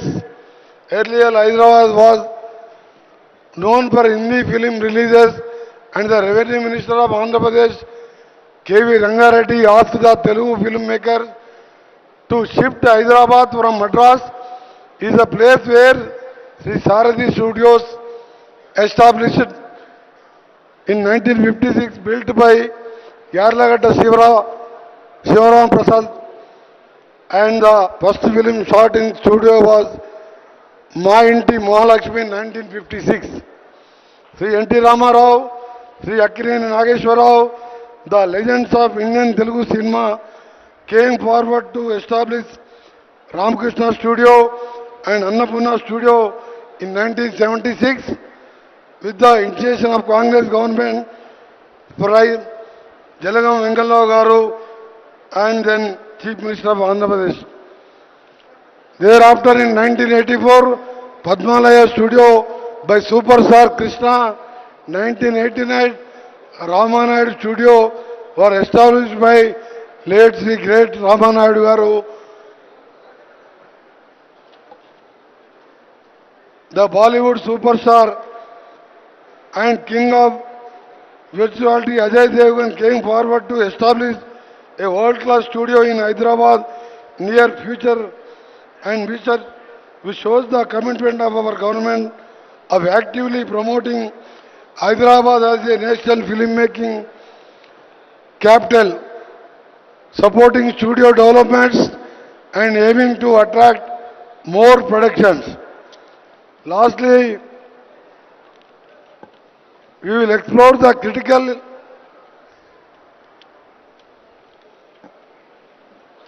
The goal of this panel discussion is to listen to the needs of creators, explore local identity as an engine of growth, and then shape up collaborative roadmap between the government, studios, filmmakers.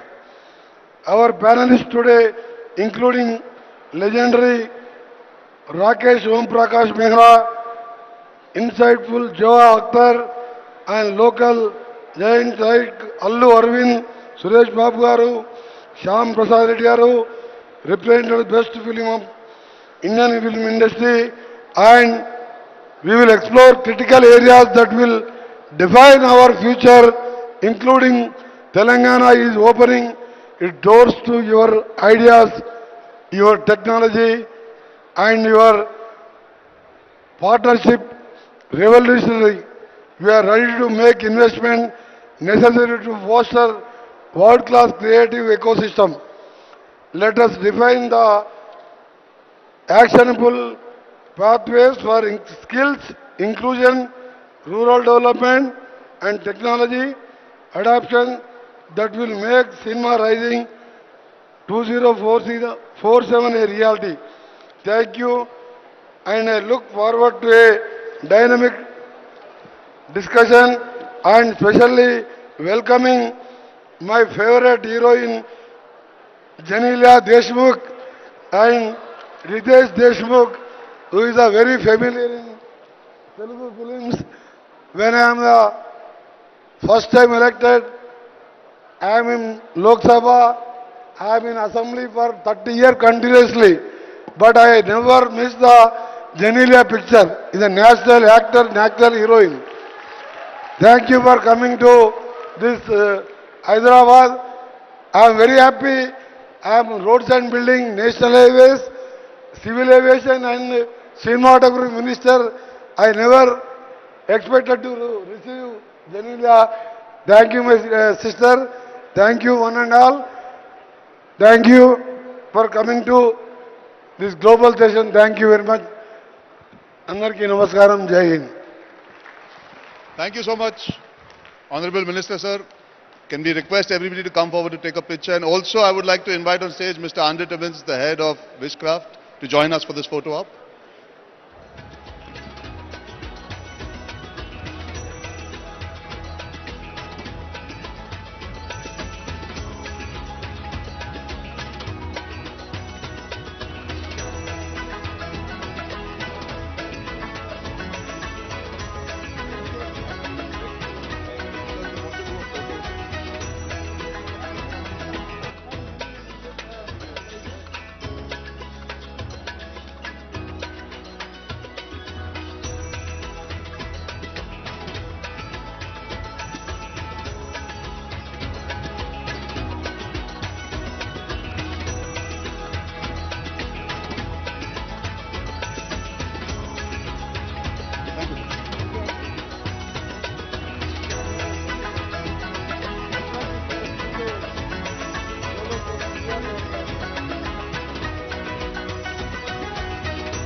Thank you so much, sir. Good evening once again. I would request everybody to just settle down. Apne seats pe baith jaiye taki we can start with the evening and the conversation. A humble request for everybody to please settle down. For any filmmaker or actor, some places spark imagination the moment you arrive. And Telangana is one of them. It's a state where creativity is supported, ideas feel possible, and the industry feels truly heard. Today, Telangana isn't just welcoming cinema. It's shaping the future of India's global creative economy. Under the visionary leadership of Honorable Chief Minister, Shri A. Revant Reddy Garu, the state is reimagining the entire filmmaking ecosystem and positioning Hyderabad as a genuine global filmmaking hub. What stands out is the clarity of vision. Telangana recognizes that the film industry grows when skills and technology grow. Hyderabad already offers us a world-class production environment, from Ramoji Film City to Prasad Labs, Annapurna, Ramanaidu, Sarathi Studios, and leading VFX and animation companies. And the ambition now is to expand this creative infrastructure across the state, empowering communities and enriching the stories we tell. Cinema is also about identity, and Telangana's cultural richness, its heritage, its music, crafts and cuisine give storytellers an exceptional canvas. Equally important is the state's focus on bringing more women into every department of filmmaking, ensuring a more inclusive future.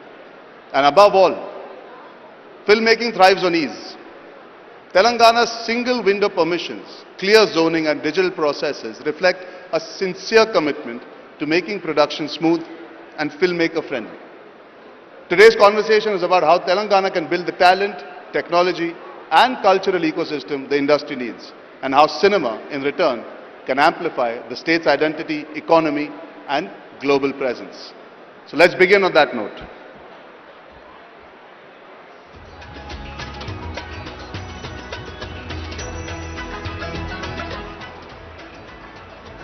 So, ladies and gentlemen, before I start, I have a personal anecdote I would like to share. I have grown up, I think, spending more time in Hyderabad than in Mumbai because my father always shot films here.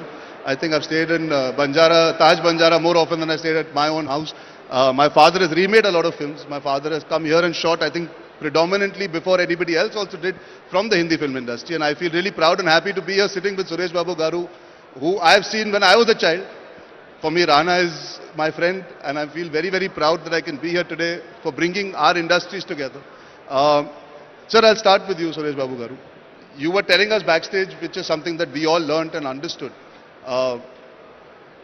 Only 25 years, this industry, only 25 years, and today we are sitting here. What is your imagination of the past, present and future? See, when the state of Andhra Pradesh was born, the industry was completely in Tamil Nadu, which is present Tamil Nadu, and we were all making films there. The government here was trying to get the industry from Tamil Nadu into Andhra Pradesh for a period of time, and very, very little impact was there.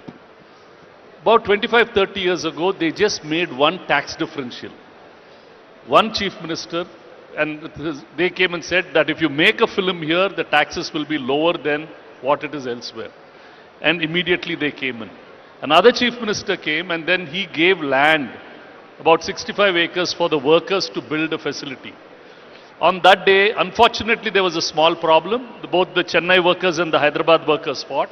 And the Chennai workers said they will never come to Hyderabad to shoot. Immediately, Hyderabad, within 2 months, this whole ecosystem got created. The Chennai workers came back and the industry stayed. And what happened at that time is all new infrastructure was built here. Annapurna Studios, Padmaliyar, Ramanaidu Studios, and Ramoji built a world-class facility, while facilities in the other parts of the country were all falling apart. They were all, nobody was enhancing or improving their facilities. Things started off here. With that, all the actors and Telugu people as a whole, we will go and make a remake from anywhere. We will buy a Tamil film, a Telugu, Hindi film, a Malayalam film and make it a remake. For us, there's no qualms that we have to be original and all that. We have to be successful. Now, having said that, with that kind of spirit, we have some seriously brilliant filmmakers who've come and made this so-called pan-Indian film, so-called pan, and they're now trying to look and try and make something pan-world. So the thought process is there always to get bigger and better.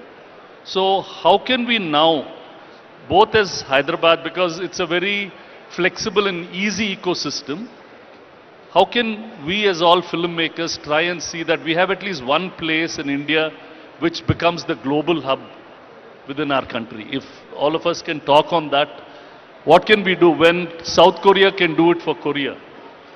Why can't we do it for India? Whether we do it in Hyderabad or wherever it is, how do we do it? That would be something that we should look at. Because that's the opportunity which is there. And I remember in that quest for excellence, we will get there sooner or later. Which is what I remember when A.R. Rahman was once recording. I said, why are you taking so long to record? You're recording. He said, no sir, we do things well, but we don't do things with excellence. And he was the first one who just pushed excellence in recording, and he was the first one to get an Oscar for our country. So it's that kind of spirit or that kind of movement if we start in, I think we should be able to deliver. And all of you are making such fabulous material. Like when I was seeing all the films, whether it's Rakesh, Zoya, or Ritesh. So I think that's possible. Yes. Speaking of excellence, I think Rakesh sir, I would like to get your opinion.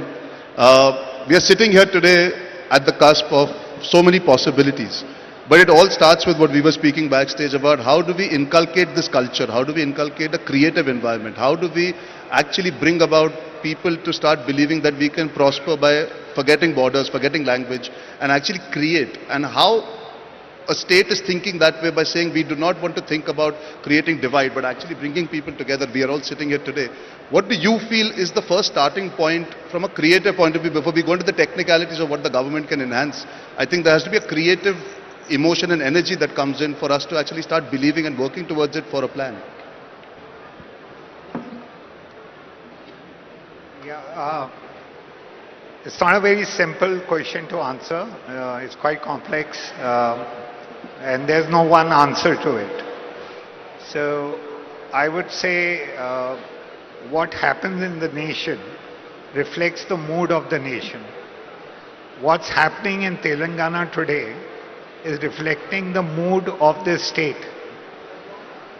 When you say we want to go global, it's a global summit. It is not just back-ending and creating facilities, studios and technology. It will also mean a lot of front-ending because we need to then sell. We need point of purchases. How to create future storytellers. I was just speaking with Alu sir and I was trying to propose to him, let's start a school for writing. And I was telling him, after I finish making what's in my hand right now, which are 3-4 films, I want to devote the rest of my life into hanging out with youngsters and the young talent and the next generation, and to understand from them and to cultivate the seed of writing. Once we have very strong writing, see, we are all still enjoying the fruits of what Ved Vyasa wrote in Mahabharata or what Valmiki wrote in Ramayana. We are still, monetizing it in one way or the other. TV, cinema, this, that, movies, adaptation. We need to bring back that. So for me, the writer is the first hero of the film, the first star of the film. Then we start building on other things which are behind the camera and in front of the camera, other skills. But that needs to come, and for that we need a very proud nation. Nation that believes in itself, nation that believes in diversity, nation that believes in coming together. It is a diverse nation. We have a lot of potential, but as long as we come together as, one mutti, not spread out. So there's so much to do, and it's such a humbling experience to come here and share the platform with the stalwarts of Telugu industry who gave birth to, they're the mothers. They went through the labor pain and they delivered. And what a baby they've delivered. Guys, hats off to that, absolutely. Yeah, I can't hear claps. And there's so much to learn from that. But there's also a lot to learn from the mistakes we have made. and so that we don't repeat them, because we'll be foolish if we repeat the mistakes we've done earlier. Rest all is rhetoric, I think. We need to follow the visionaries and the leaders, that the footsteps they created. Now we need to create our own paths, not necessarily just follow them. That will be monkey business. So we all keep talking about Korea. The Korean story is not a story which is was just born in Korea.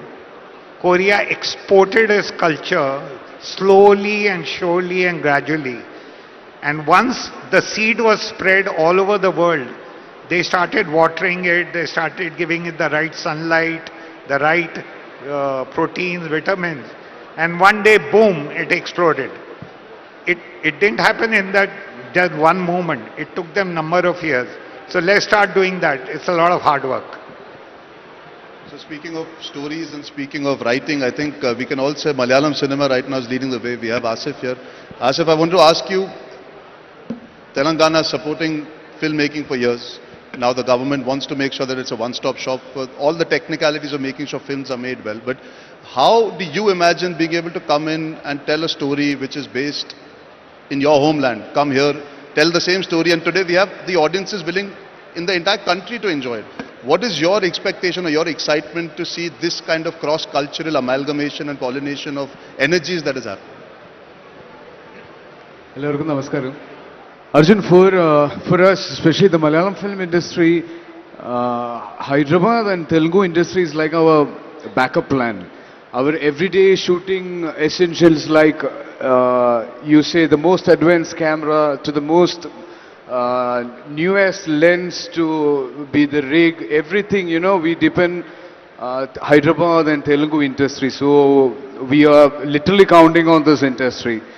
And I want to say you guys are already 20 years ahead and we are looking forward to a beautiful collaboration. And thank you so much for this invitation. I'm so honored. Cheers. Allu Arvind, I would like to ask you one very simple question. Pan-India, this terminology that is used now so freely with everything that is happening, I think we have to give credit where credit is due, whether it is Bahubali, whether it is Pushpa, whether it is all these films that have come. I think where Rakesh speaks about writing, imagination, thought process, the Telugu cinema industry has led the way by experimenting, by taking chances, and today we see the government also being so supportive. How do you see us being able to learn from your writing, from your making, from how unified you are as an industry, because that is something that we all want to take back home and bring together and tell better stories. And the government supporting you allows you, I think, to enjoy the fact without being scared, without being worried about how to make films happen, the big budget films or the small budget films. I think what's very special is the government and the film industry are in sync. How has that happened and how do you see that benefiting the kind of stories you wanted to tell?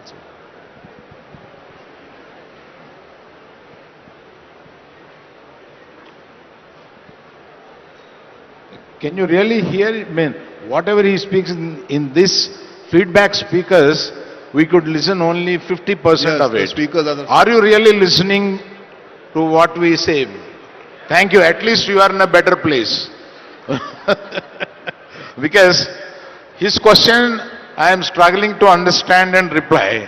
So, I'm taking his help also to understand that. I can try again. How? Your question is like, how such a big films are being made here and how the cooperation of the government and the industry is going together. That is the question you are asking. Thank you. The films which have gone global, we should understand one thing is, they all started from very local. Take recent films like Kantara and Pushpa. They are produced from a Chittoor village story and a Karnataka small village story. They have taken it very local and made it sincerely, and it has become global. We should not try to make Transformers and Avengers. No. We should try what is a great story in Adilabad, what is a great story in this Matti, and try to make it big and project it to the rest of the world. That will click. The very principle of getting focused and doing it the best will take you the long way. That is what is proved in the recent times while taking the films global. And the next question is, what he asked is, how the government is so cooperative here, and right from the beginning, right from Chenna Reddy to the present Chief Minister, everyone is very friendly. We are very fortunate to be here. Very friendly with the film industry. Our film industry, as Suresh told, that we were there in Chennai and we are only 25, 30 years old here. I tell you, when we were trying to make films here 20 years back, we were struggling. We were struggling. Why we have come here was the starting regrets. But from there, here today we are seeing, rest of the world is coming to make films here. That is the kind of cooperation that has been brought by the government. And without cooperation of the government, this could not have happened. And we are very happy. Every government should take the film industries or the cultural the forms to this level, which all of us should learn from Korea. 30 years back, they have put a seed for the culture to be told to the rest of the world. And after 30 years, we have seen our children are singing Korean songs. When we go home, it's only Korean films are playing. We don't have the space. We have to go to our bedroom and on and see our films in Netflix. Korea is such a dominating. They have started it 30 years back and now it's giving fruits. Likewise, we have to take our culture also. Start taking it in a big way and it will reap fruits after decades. And we should start it. Thank you.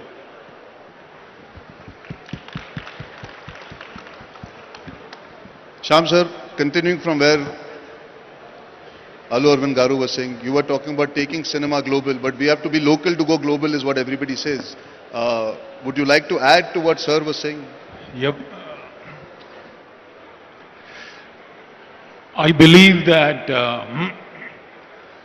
cinema is very, very, very powerful. It's not just, I don't think it's just entertainment. It's something more than that. Something way more than that. It is very powerful, and I believe it is bigger than political power. It is bigger than economic power. It is so big that it has the power to influence society. It is the greatest, most powerful influencer. That's how I look at it. And I think that we need to not just only attract cinema to Hyderabad, especially after what we have done to our regional cinema like RRR, Bahubali, Pushpa, Kantara, all these films. We should also take our films globally, take it across.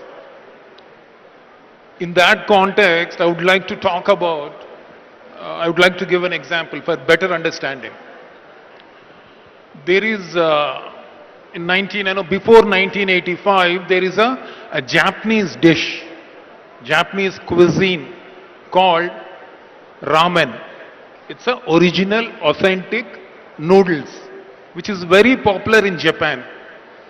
The rest of the world never knew about it. They never knew about it. It was not popular. It was not there on any menu. It was not offered in any of the Japanese restaurants. But it was popular only in Japan. And in 1985, they made a film. A film came out by the name Tampopo. It's a comedy, Japanese film. And the story is centered around the Japanese relationship with their food. To make it a bit more detailed, the story is about a hero and his relationship with this ramen dish. He made a film and the film was successful and it went on to release in United States. And when it released, it got rave reviews. It was appreciated. It became a cult film. It was exposed to the international audience. They started talking about it. They started getting curious about it. They wanted to taste that noodles. And then slowly it spread. It became popular the world over. And last year, just that one noodle which was introduced to the world through a cinema had a gross sales of $58 billion, which is bigger than the budget of our state. Just that one dish. That's what is the power of cinema. 7 billion out of that was from Japan and the remaining 51 billion was from the rest of the world. So I very strongly believe that cinema can go across borders faster and easier than any other product. I would say that cinema is a cultural ambassador. It can take our culture, our fashion, our lifestyle, our drama, our stories, our humor, our aesthetics, everything to the world. So I believe that is the power of cinema. I believe that we should also start focusing on that. How do we take our cinema to the rest of the world? It can contribute in a very big way to our economy. 100%, definite. Because any cinema goes straight to the heart. It doesn't go with a propaganda. It goes with a story. It goes with an emotion. And that emotion is an experience. And that experience is a pleasure. Anything to do with that pleasure, associated with that pleasure, the viewer takes it home. He remembers it.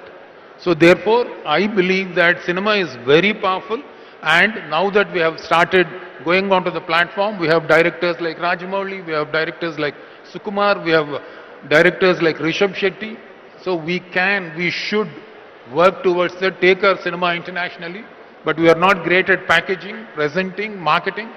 Therefore, I think the state government should step in, start establishing those cultural centers and help us marketing our projects. So I think that is the way to go about it. Not just attract, also take our cinema international. That's it. That's my view. Thank you. I think speaking of cinema and language not being a barrier, I'm sitting here with Ritesh, who has now become a director himself and directed in Marathi. Where regional cinema is concerned, when we speak about I think the biggest success we've seen in the recent past is Kantara, a man who's, as Suresh sir was telling us backstage, he lives very short the film. He's gone back and taken people back there to shoot a film, tell the story about a rooted part of his culture, and the country and the world has embraced it. So Ritesh, I wanted to ask you, what kind of skills and technology do you need eventually to be able to actually take a story that is based in Maharashtra, to shoot it here, to make sure that the audience even in Telangana enjoys it, the audience in Punjab enjoys it? How do we break this language barrier? How do we break this cultural barrier that I think perhaps Kantara has done so well in the recent past? Because Bahubali is still a mythological story in that sense. Pushpa is still the angry young man coming to the fore with the core emotion. But the cultural stories that we want to listen to, we want to understand and we want to really respect, how can we take that to the entire nation?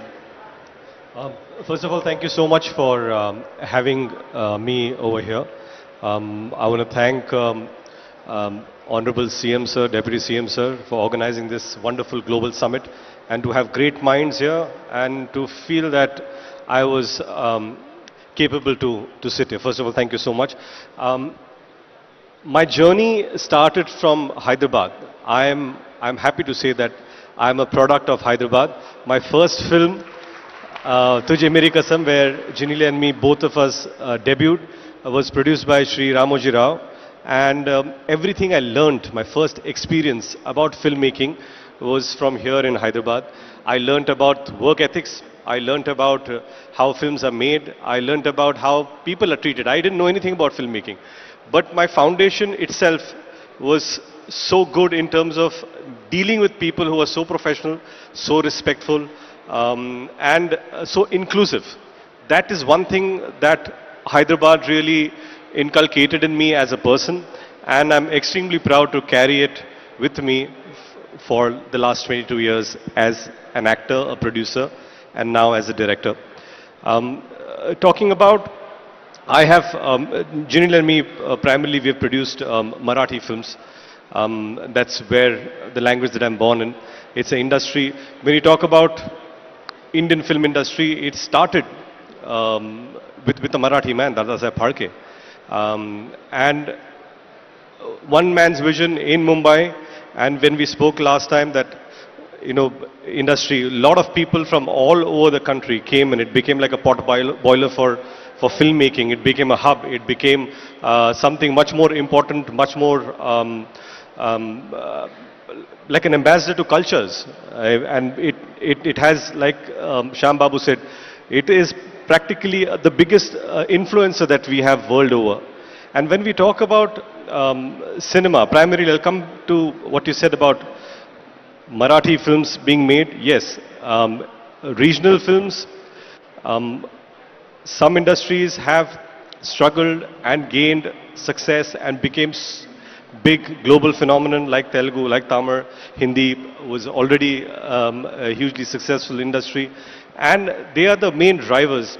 But when we look at Marathi industry, primarily because it comes from state of Maharashtra where we already have an existing Hindi film industry. So when it comes to choices, in Maharashtra, people's first choice is always a Hindi film. The second choice is a Marathi film. So when a Marathi film becomes the second choice, it is extremely important that you have less chances to attract that audience. Then you have to be very sure what kind of films you're making, how can it be culturally rooted. Like Arvind sir said that, you know, it's important to go local. And of course, if you are connected with local, emotions will connect and eventually global will happen. But if you're not local, if you don't connect with the people's heart, nothing's going to translate on big screen or influence people's minds. Yes, I agree that as an industry, when we look at what's happening in the summit here, or the proposition of cross-cultural boundaries being erased, that is very important. Why is this more or very exciting? Is because it will be a hub not only for Telugu industry. We are talking about a hub for all India or people from all over the world to come here and interact with each other and see what we can give each other, what we can learn from each other. It's very important that we have a place, and unfortunately, even in Maharashtra, or Mumbai, we have very fragmented places where we shoot. We don't have an interactive or integrated city as such that can really inculcate talent, nurture a future generation, and help each other excel. Sir said that like A.R. Rahman sir said, it's not about giving something that's good. How do we excel? And if each of us tries to excel in what we do, we will create a global product. And that is what we need to really teach people. And I truly believe that skill sets are the most important part of this industry. And primarily, when we talk about, slightly off, but you know, in our industry, a lot of people think working on the job is learning. And it is. I'm not saying that. It is. Be it production, like production is such an important aspect of it. But we need institutes to teach people how to produce movies, how to manage people. We think, okay, one person joins the film, he learns the ropes, and we have the greats. Of course, I'm not denying that. But if we teach all these things professionally in an institute, then we'll have far more superior talent coming in and making things better, making things more easier, streamlining things for us to excel in. And that does not mean production. I'm talking about even direction, every aspect of it. that is something that we really need to, as skill sets, really develop. And when we talk about Marathi films, I've of course worked in Hindi films and producing and directing Marathi films. I think erasing the regional boundaries is very important, but at the same time upholding your cultural values, where we each have our own inherent cultural values that we can come together, that we can impart with each other, collaborate with each other, and it's give and take. That's what I think, and this is the place that promises to be that, and we are very excited to see what future for cinema holds, starting from Telangana.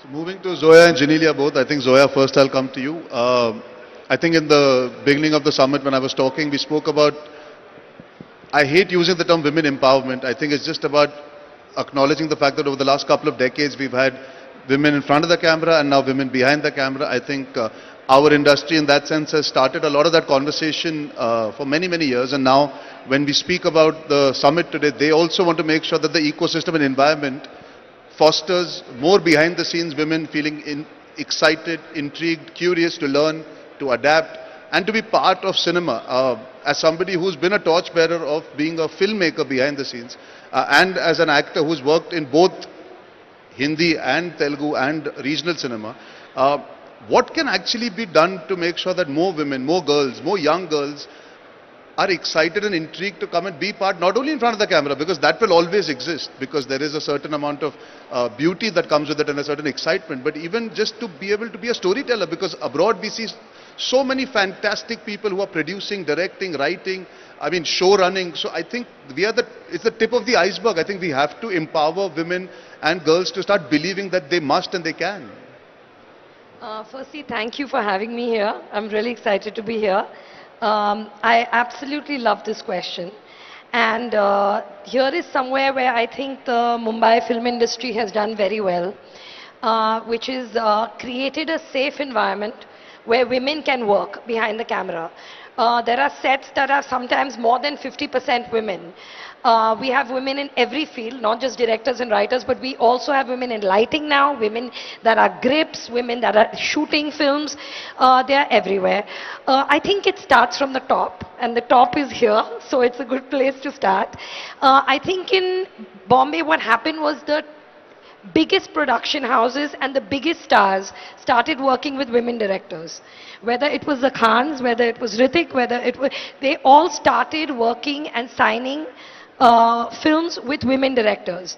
And that really broke a glass ceiling. The big production houses, YRF, Dharma, Excel, all of them started using women directors, and it sends out a message, you know. I think that's very important. I think half the audience is female, half our life is female, so their worldview is very important. Their vision is very important. They see the world differently. And you can only make better films and a better industry by involving them in the process. Having said that, respect. I think for women to come in and work behind the camera, they need to feel valued. You can't dismiss them. You can't be like, you don't know anything, you're a girl. No, she knows a lot. You know what I mean? She gave birth to you. So have some respect. And basically respect and safety and opportunity. That's all. Genelia, I think the audience is dying to hear from you. Firstly, I would like to honestly thank Honorable CM and Honorable Deputy CM for having me here. I mean, Hyderabad is home and it'll always mean the world to me. Telangana is some place where I started my first film, and then also the first time I produced was also back here in Telangana. So I think what the place does is makes you feel very secure and very wanted. Like Zoya saying, very often as women, if you don't come forward, it's because you don't feel that you're holding a position of power. But this city encourages you. It opens its heart and opens it's very, very welcoming. For someone like me who came from Bombay, I did some of my best work here. Not that I didn't do in other industries as well. I'm very grateful to have been part of a lot of industries. But I got a chance, like I wanted to do something more and I got that chance here. I'm honestly very grateful that I was a recipient of 2 Nandi Awards here, which is an honor for me when a state, gives it to you. It means more than a lot more awards because it comes straight from the people and straight from the government, and I think that is very, very welcoming to someone like me. Speaking as a producer, strangely, when I started off, I used to be the only girl on set very often, I was the only girl. But the strangest thing was my first film was produced by a woman herself at that point in time. Satyam here was produced by Supriya, and I don't know whether you're here, Nagarjuna's niece. And she was brilliant at her job, and I would look at her and wonder, like I would always feel alone sometimes because I was, the only girl on set, and whether it was your crew or whether it was always men. But there was this one woman who was taking it all on, and I wondered, someday maybe, maybe I'll want to do this. Many years later, of course, we're here and the industry has opened out to a lot more women, and a lot more women are coming out and telling stories and being part of cinematography and being part of a lot more things. But the encouragement needs to start with each one of us, I think, and with a basic thought that I can be worth it. Like I think as women, we underplay ourselves as well. We need to come out and say that we can do it. And someone like Zoya is brilliant. She's changed it for most women directors, I feel, and I think that's what's important. While you have an example, you also have a belief, and that's how we grow this industry. And I think the men in our industry are very lovely. They're always there to support. It's sometimes a little bit of saying that I want to do it, and another person saying, yeah, please come. That's about it. And since we are talking about taking Indian cinema to the globe, if you look back, I mean, of course, there was Mr. Rajamouli and the fantastic vision of RRR, but there was also All We Imagine Is Light. And that was like a beautiful, quiet, soft film, Payal Kapadia, that has taken the world by storm. And it's about 2 Malayali nurses, made in Malayalam, by a Bombay girl set in Maharashtra, and it broke all barriers, and it was distributed in India by Rana, Sir's son. So that's another way to look at it. It's not just always the big vision, it's the quiet stories. Whether it was Meera Nair, whether it's Girls Will Be Girls, whether it's Santosh, these are all female filmmakers. And there is interest in what they have to say, Exactly. I think that's a great example that you've given that already shows that we can actually go across the so-called creative borders don't exist actually. Sir, talk about creative borders. Bengali cinema has been so imperative and so important to shaping our culture. What is your take home today when you're sitting here and hearing everybody speak? What do you feel? I think Bengal has been the starting point of lot of art, lot of cultural curiosity. How do you see the government being able to enhance the prospects of you coming here perhaps and shooting regional films, Bengali films, or even using stories from here to take there and make? See, emotion is universal. The way I cry, a person in Sweden, he also cries like that. Or somebody in Bankura, a village in West Bengal, he also cries like that. We have to identify stories. That's the most important thing. Now the synergy between a government, a filmmaker, a studio, and technology. Where there is friendship between all these guys, it can be fulfilled, whatever you are dreaming. Unfortunately, I come from a place where money was a problem, when we used to, I had to do more than 500 advertising films sitting in Calcutta for Bangladesh and Eastern region and make some money, bought my camera and made my first film, Onur Onun, which I shot in England.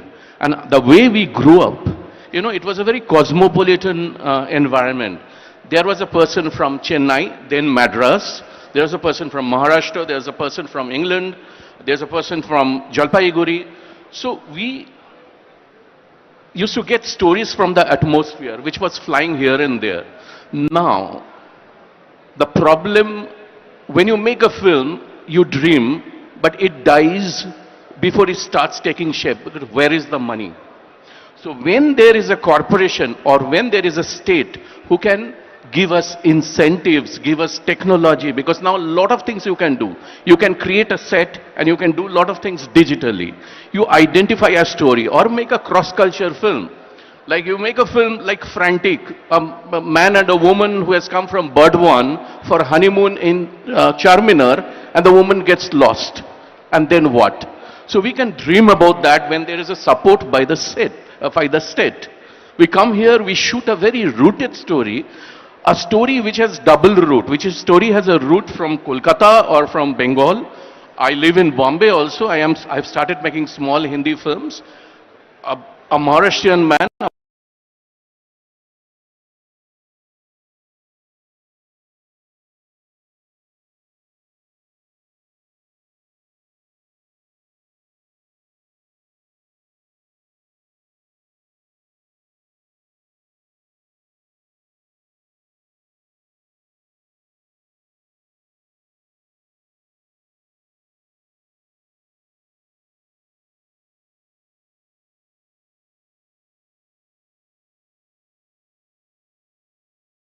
Who will help.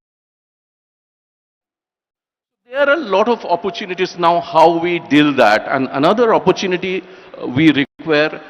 We are filmmakers. We don't believe in ROI. We don't know ROI. Art has to be patronized. When Birbal used to sing, Akbar didn't think of ROI. How much money Birbal used to play jokes, or Tansen used to sing. Akbar used to patronize that, or when Michelangelo used to paint, the church took care of these things. Our problem is we have to think of ROI, we have to get money, we have to execute a film, which becomes very heavy, or it's tough. So if there is a body who will take care of, every film has a market. Buddhadev Dasgupta, one of the most renowned filmmaker of our country, told Anirudh, everything has a market. You make a film of X budget, there is somebody. Y budget, there is somebody. But you have to know the market. But that's not my job, because I'm not good at that. Everybody is not good at everything. I can't play cricket well, but I play table tennis well.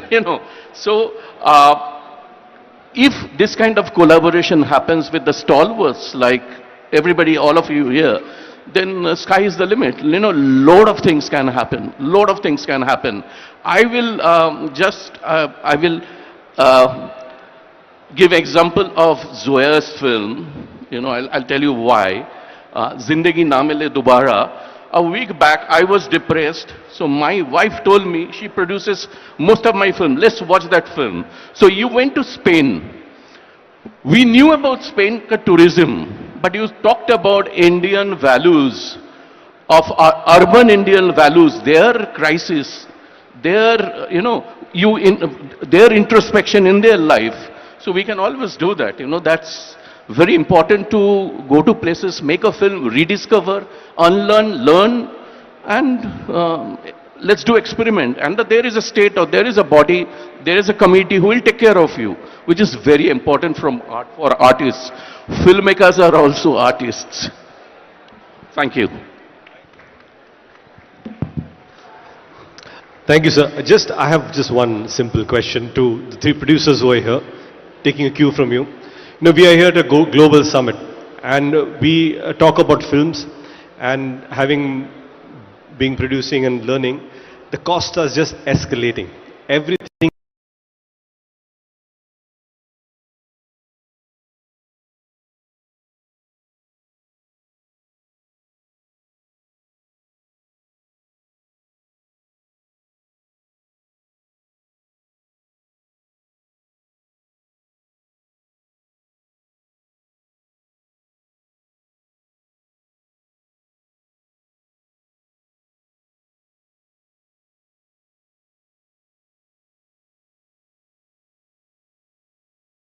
Still think Bahubali and maybe Pushpa Raj, but how can we make them at a lesser cost, and how can government come in to help us lessen that cost? So this, I think, is such a long answer and such a long conversation. I think we'll have to save it for another time, because I have been told in my end here that we have to unfortunately end the session at this point in time because we've ran over our time. Thank you so much to all the people that are here today. Ritesh, your question, I think Suresh Babu will answer separately once you go backstage. Huh? But I would like to take this opportunity to invite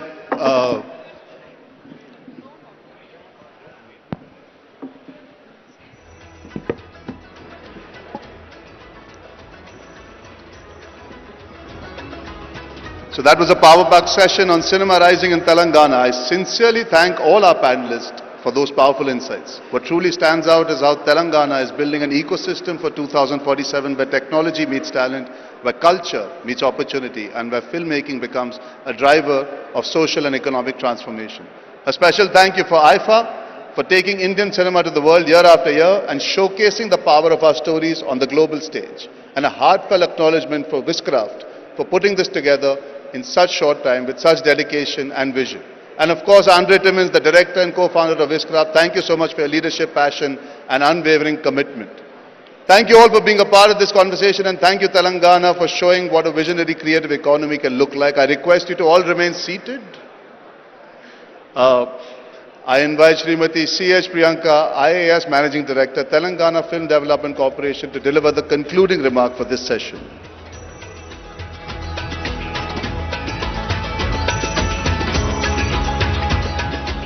Good evening, everyone. On behalf of the Government of Telangana and Film Development Corporation, we thank all of you for your esteemed presence. And as a closing today, I thank each and everyone for their enriching important points that have given. Today has been an energizing and truly forward-looking experience for all of us here.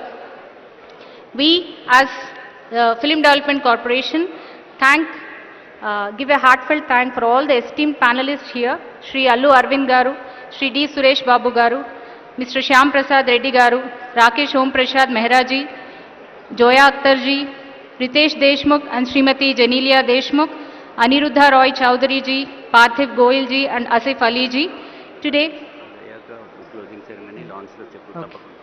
Today, we have taken very, very important points from all of you, especially the importance, starting with the importance of writing, how we can emulate the Korean way to see our cinema rising 2047, how the collaboration with multiple industries like Malayalam, Bengali and Marathi can show our way towards the future, and also, as Allu Arvind Garu has said, how sincerity in our work can pave the future. I always thank all of you for being here, and last but not the least to our moderator, Shri Arjun Kapoor ji, for steering this conversation with such charm and clarity. Last but not the least, we also thank our Chairman, Film Development Corporation, Shri Dilraj Garu, for being a steady anchor and support for the government and the industry, for which the bonhomie has been discussed in the panel is very much important. As we wrap up today, I hope Telangana stays with you all, just not in your schedules, but also in your scripts. Thank you all. We look forward to building this creative future together. And one last note, all of you, is that I request all of you to please move to the main hall as the closing ceremony is going to be begun. I request our Honorable Minister, Shri Komatreddy Venkatreddy Garu, to be on the stage.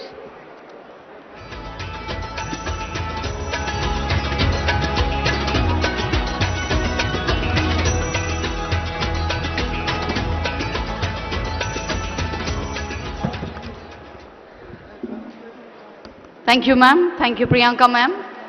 And with this, we bring this powerful conversation on Cinema Rising 2047 to a close.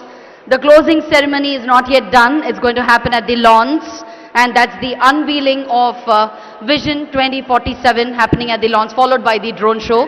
Please do attend. Well, my heartfelt gratitude.